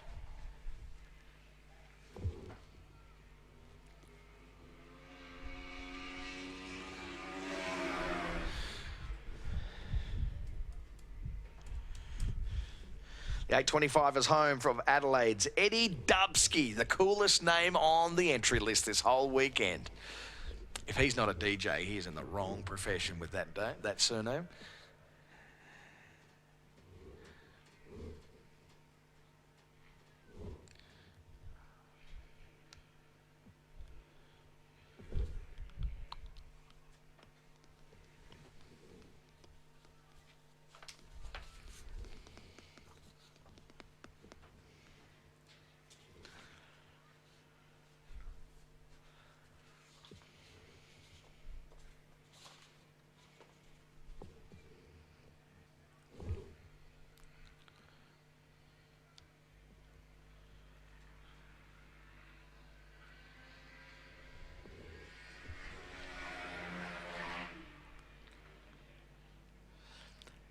Hayley Mallon is home. Nice work for Hayley.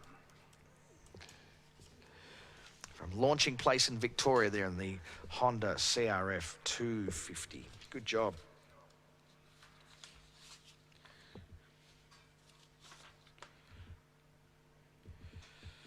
So first attempt.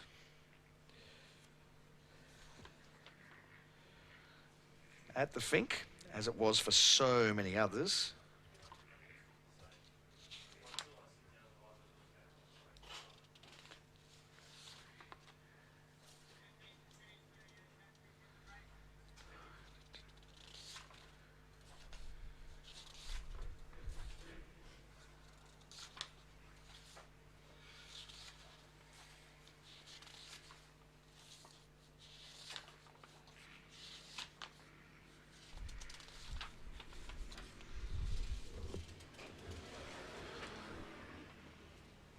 Nice work.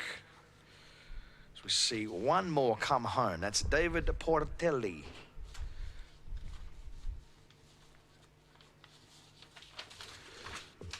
Good job there by Hayley Mallon on her first effort out. One of 11 females competing in the bike category. Bikes and quads.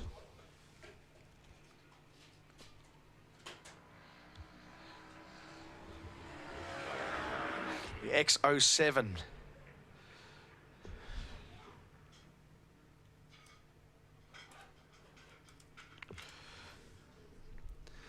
Luke Brunkelhorst is home from Alawa, is it? In Northern Territory, in the TM 450 MX.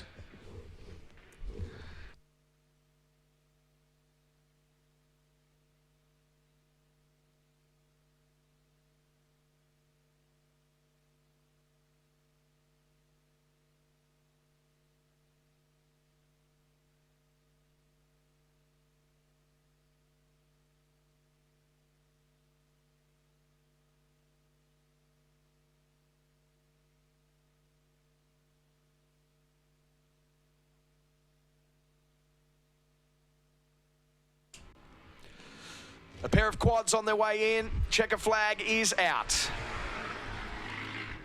Looked like they enjoyed the ride together, didn't it? Maybe that's something I can do. Hook Henshin and Paul God finally come home. Look at that, identical times. They have ridden the whole way together. That's pretty cool. That is very cool. 3 hours, 51 minutes, 29 seconds. Paul gets the posting rights of coming 306th as opposed to Hook Henshin's 307th. That is a cool story that we need to follow up with on the future. This guy looks like he's had a gutful of today.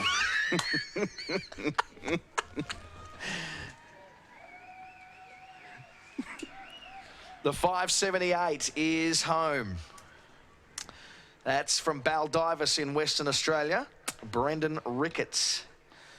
Familiar name, actually, to me, for some reason, on the Honda CRF 450R. Looks like he's taken a while longer than some of the other people, so he might have had a crash on the way home. And yeah, it looks like it. 4 hours, 5 minutes. He's the first one into the 4 hour zone.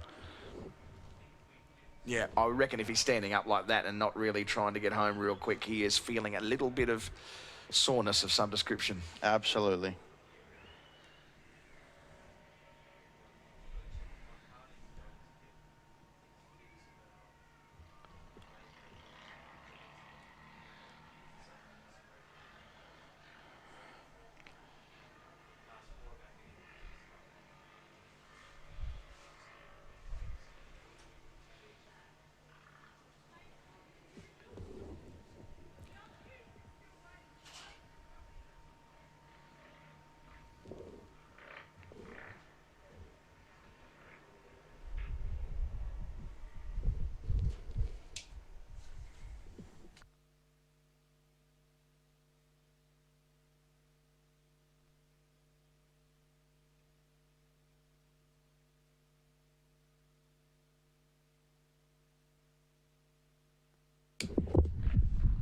The 908 is home, finally.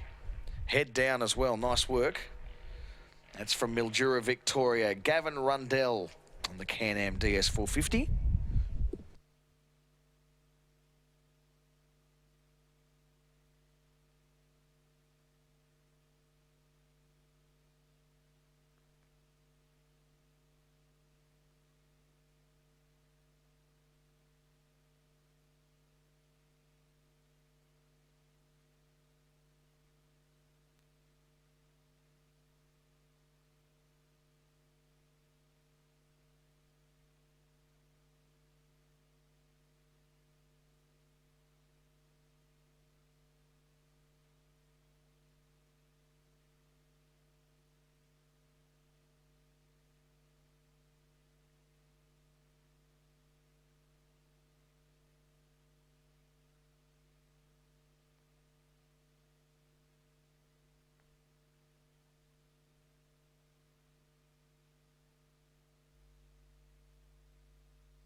Ben Reed finally home, 705.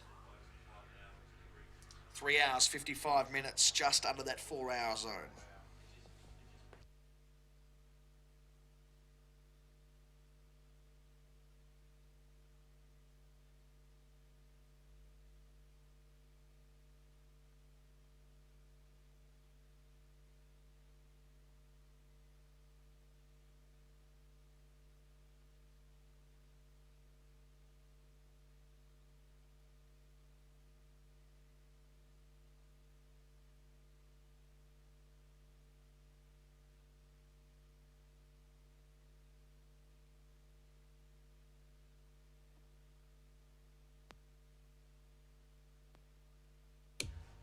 Big congratulations to Michael Harris getting home under that 4-hour zone. Nice work.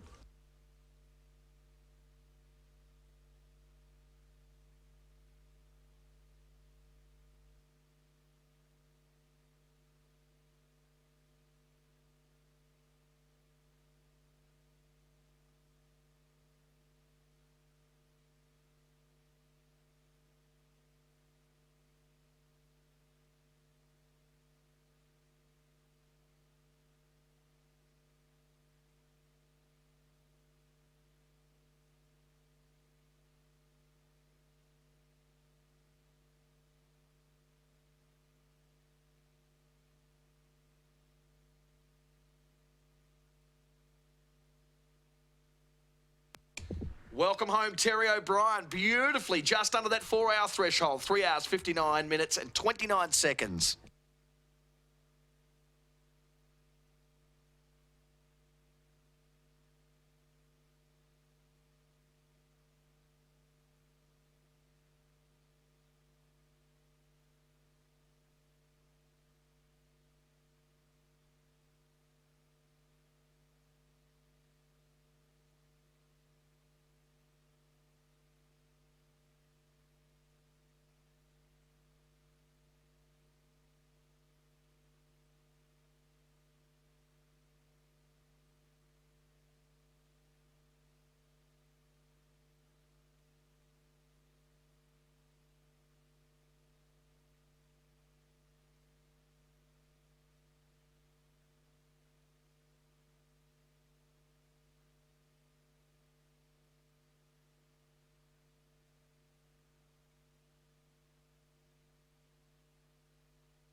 Piers Hunt finally comes home. Nice work. Right on the knock of 4 hours too. 4 hours and 41 seconds. From Torrensville in South Australia there, the KTM 530. Category 7, Class 7.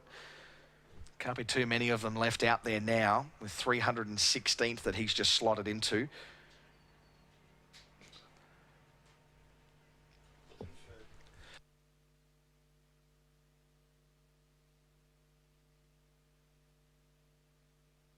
So apparently 15 competitors are still out there on the racetrack, ready to bring this baby home for the 41st year. What a phenomenal weekend it has been. 2 days of racing, 1 day of prologuing, but then the lead up has just been phenomenal with the different events that have been on, the family night and scrutineering night. 2 competitors coming into the final 2 loops now. Make that 3.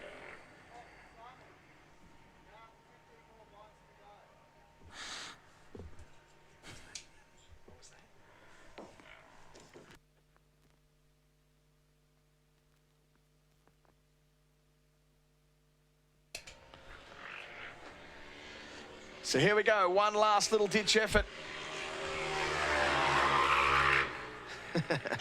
You see him just relax his shoulder then, just to let a bit of pressure off the muscles. I can only imagine the pain, particularly on those quads, man alive. Good job. There's another local by the sounds of things, and the cheers from the locals. So Paul Wright is home. Jimmy Wilson is home as well. Good on you, Jimmy, from Cockatoo in Victoria. Bronte Perkins, the next one home. Lance Hill, the next one home on the Y45. He slots into 315th place. Local boy.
So the countdown is on. 11 bikes to go that we are waiting for here at the start-finish line, coming through Deepwell and then on to Alice Springs. Hopefully we can bring all 11 of these guys home and finish off their weekend the way that they would have hoped. Yeah, absolutely.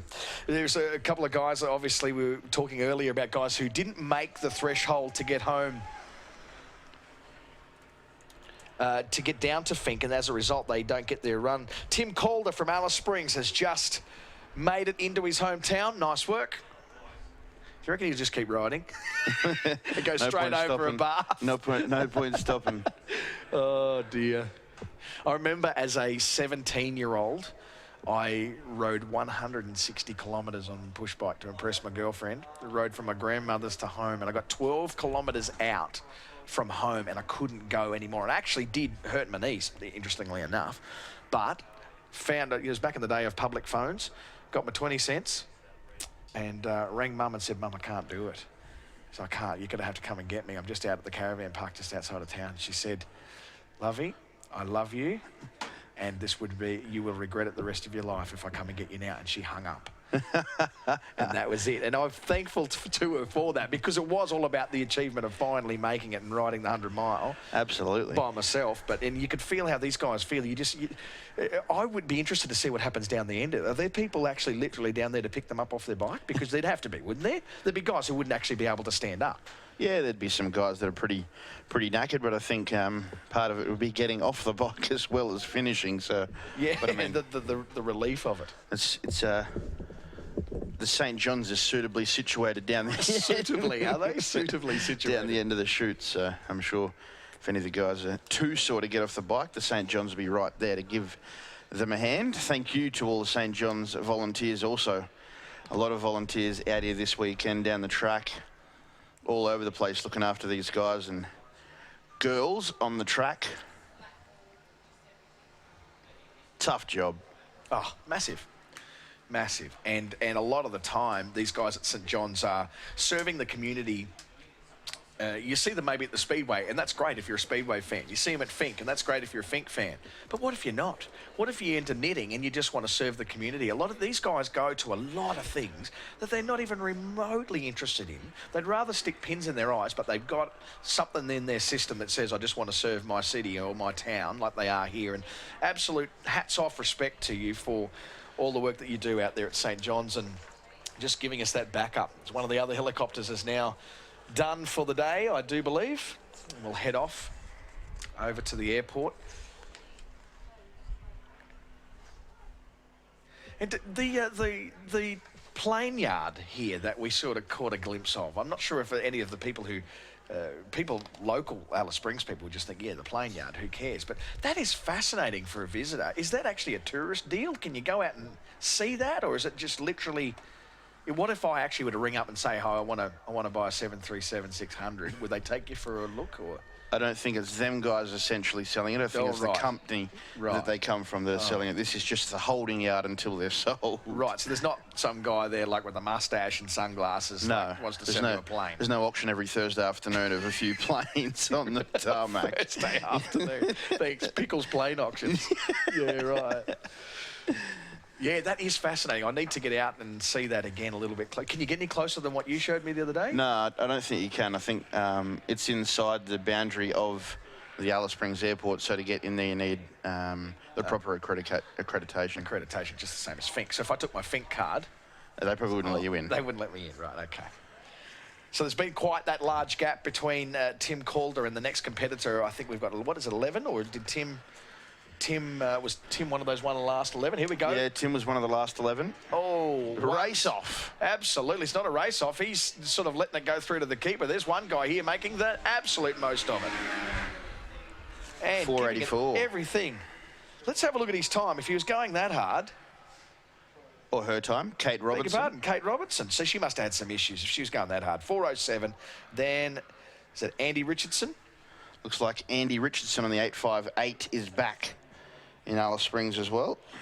Yeah, Roland's in Western Australia, the Honda CRF 450X.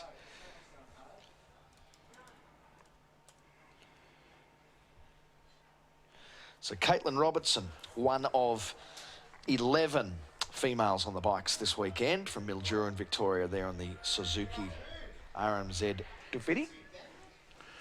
Another one to come in, another guy giving it all at the last bit. Word. We haven't seen anyone. See, that would be the place to actually lose it, wouldn't it? Because you just completely spent your energy. You've got no ability to hold on any longer, and you just lose it on the last corner. That'd be the sort of thing I'd do. Yeah, well, we've seen Mark Lacey earlier this morning in the Mickelfab Trophy truck come in, flipped it, got back on its wheels and kept going to finish. I was very impressed with that, actually. I wanted to meet up with Mark Lacey and tell him what a legend he is. Surely that's going to make the highlights reel tonight. Hopefully. Quick editing happening at the moment to make that real. A big reminder about the presentation night tonight at the Alice Springs Convention Centre, right next to Lassiter's. Is it true that you've actually... Here we go. You've actually got your own security going there tonight? Now that you've got this newfound fame as a commentator? I think you need your own security. So they get beat up. Oh, dear. Some of the comments I've made about people this weekend, I could be in trouble. And some of the commentators' curses that you've put on people as well. That is not true. They do not exist whatsoever. I think while we do wait for the last few bikes, we need to say another big thank you to all of our stations, landowners that let us use their property to race on this weekend. Deepwell Station, Maryvale Station, Lilla Creek Station, Horseshoe Bend and Undoolia Station, and of course the Finke community down the other end. They were in fine form yesterday. They were pretty happy to have all of the competitors back around, standing next to the jump, watching them all come in, getting down and getting some autographs with all the KTM guys down in their big tent. I'll tell you what, Toby Price, I would like to know, how's this for a stat that I'd like to know? I would like to know how many photos Toby Price has had this weekend. Yeah, yeah. That would be some sort of stat. Yeah, it would be, wouldn't it? But he smiles for every single one of them, so good to see Toby Price giving back to the fans that admire him so much. Yeah, and it's probably an unexpected sort of fame, to be honest. You don't really set out... The number one motivation of a male human being is respect. And so, you do it. You set out to get the respect of your peers. And the reality is, not to make light of what he's done, but that being famous is actually just being known by a lot of people that you don't know. The people that you want the respect from is not the people you don't know, it's the people you do know. And for him to sit there and do that many autographs for people he don't know and will never ever see again, is really the true sign of a champion. And his mum and dad are so proud. It's a fantastic thing to see. Absolutely. As one of the Alice Equipment Hire scaffolds move away. Noel Kruger came home. I don't think we mentioned Noel, did we? Yeah, he was in the 527. He was on the Honda that come flying by. As we wait for the number 6 bike in 408 and 56. Arrive. So 8 bikes to go, according to our chief scorer, Claire Ryan, down below us here.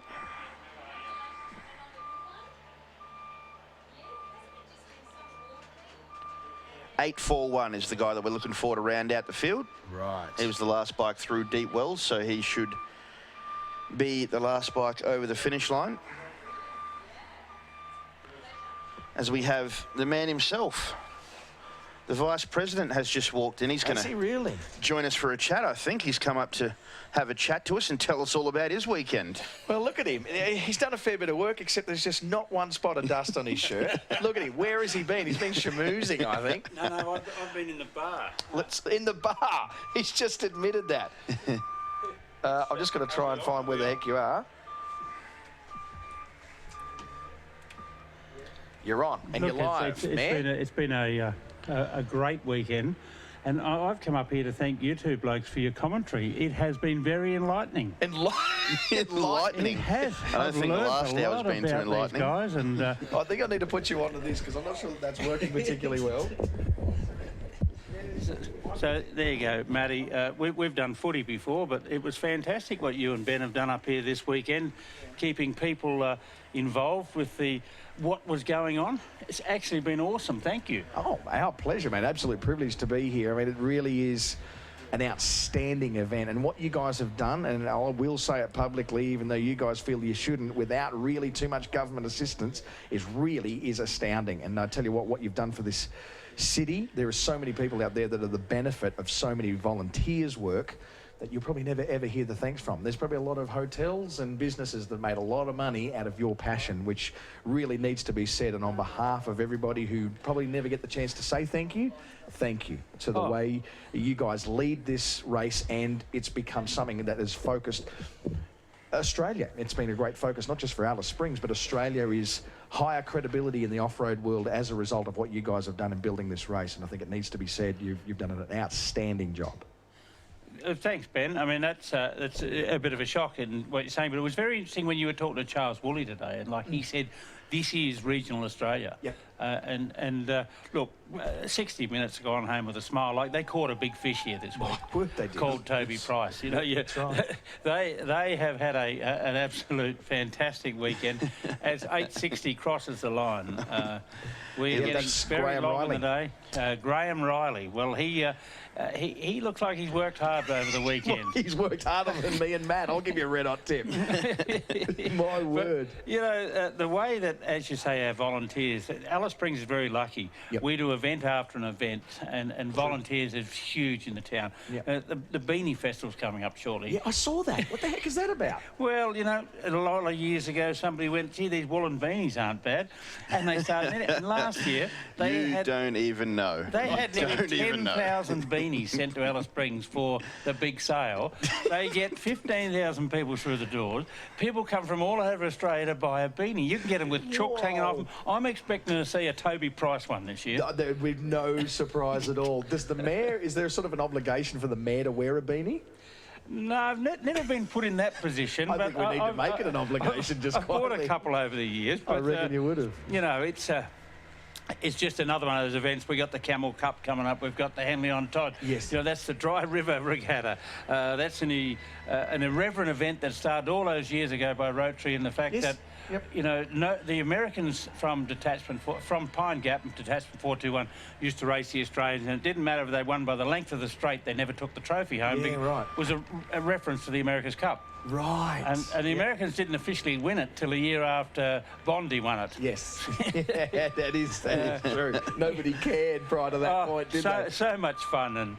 And recently we had the Bangtail Muster, and there's great events going on all the time. But this is, and I feel, this is one of the biggest community events we do in Alice Springs. There's no question of that. I can see that from a mile off. I actually had a little bit of time when we finished earlier as we make reference to the 8:49 that's just made it home to...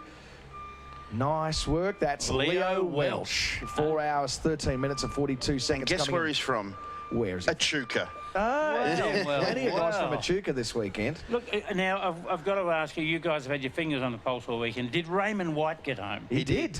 He did, and we made so the big third reference. day he's had a he had a crash in prologue. He went a long way without a rubber yesterday. He did. And he's got home today. I heard that he actually voluntarily took the rubber off because the seat was too high. Just get rid of this thing. It's a lot more comfortable. I can sit back a little bit now. I'm not going quite as quick. It's great to see Tim Calder home, 8:55.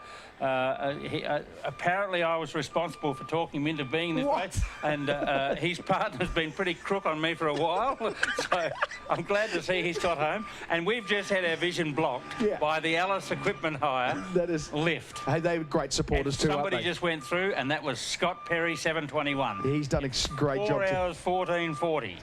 Yeah, just a handful of guys that just outside of that 4 hour threshold. They've done a really, really good job. And like I was saying earlier, there is really, I guess, you see some of the body language of a lot of these guys. They absolutely burn down the straight, and you know, okay, you are much better than that 4 hour threshold that you've hit there.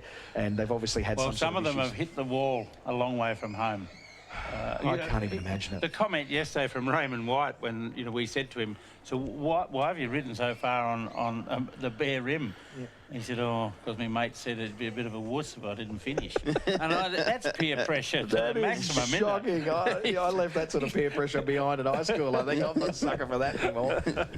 Rib me all you like, I'm staying at home. I was just suggesting some of the locals. I think it was Tim Calder actually that made the reference. I said to Matty, do you reckon he'll just keep riding home? If that bike has got... But you know what he's got now? You know what he's got now, and a lot of others don't have?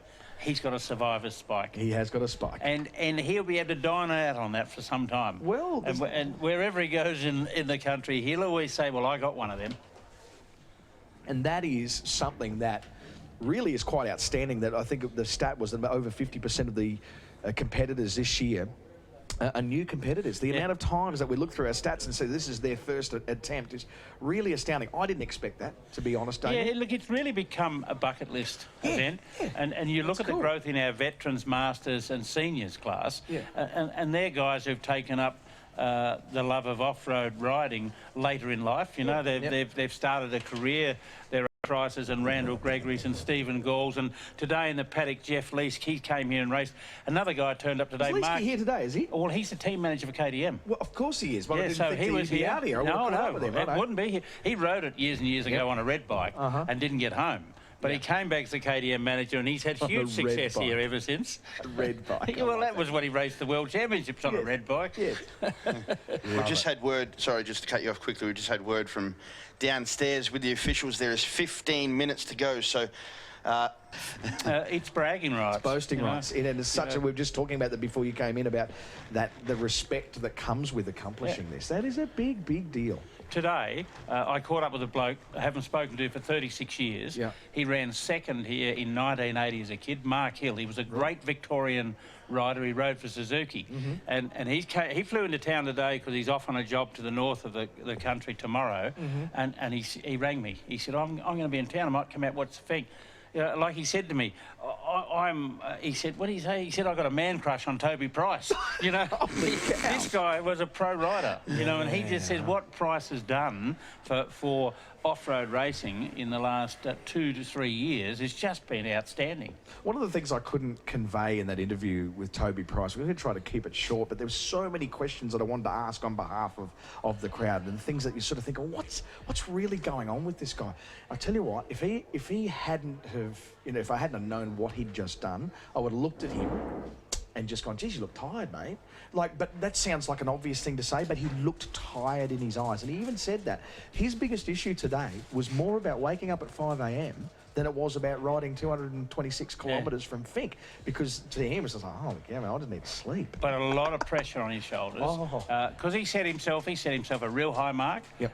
You know, he had national coverage. People come a long way, spent a lot of money to get this story. Yep. And you know, when you first plan it, and he said today, you know, when he first came here in 2010 and he saw these trucks and that, he went, gee, I'd like to be part of that one day.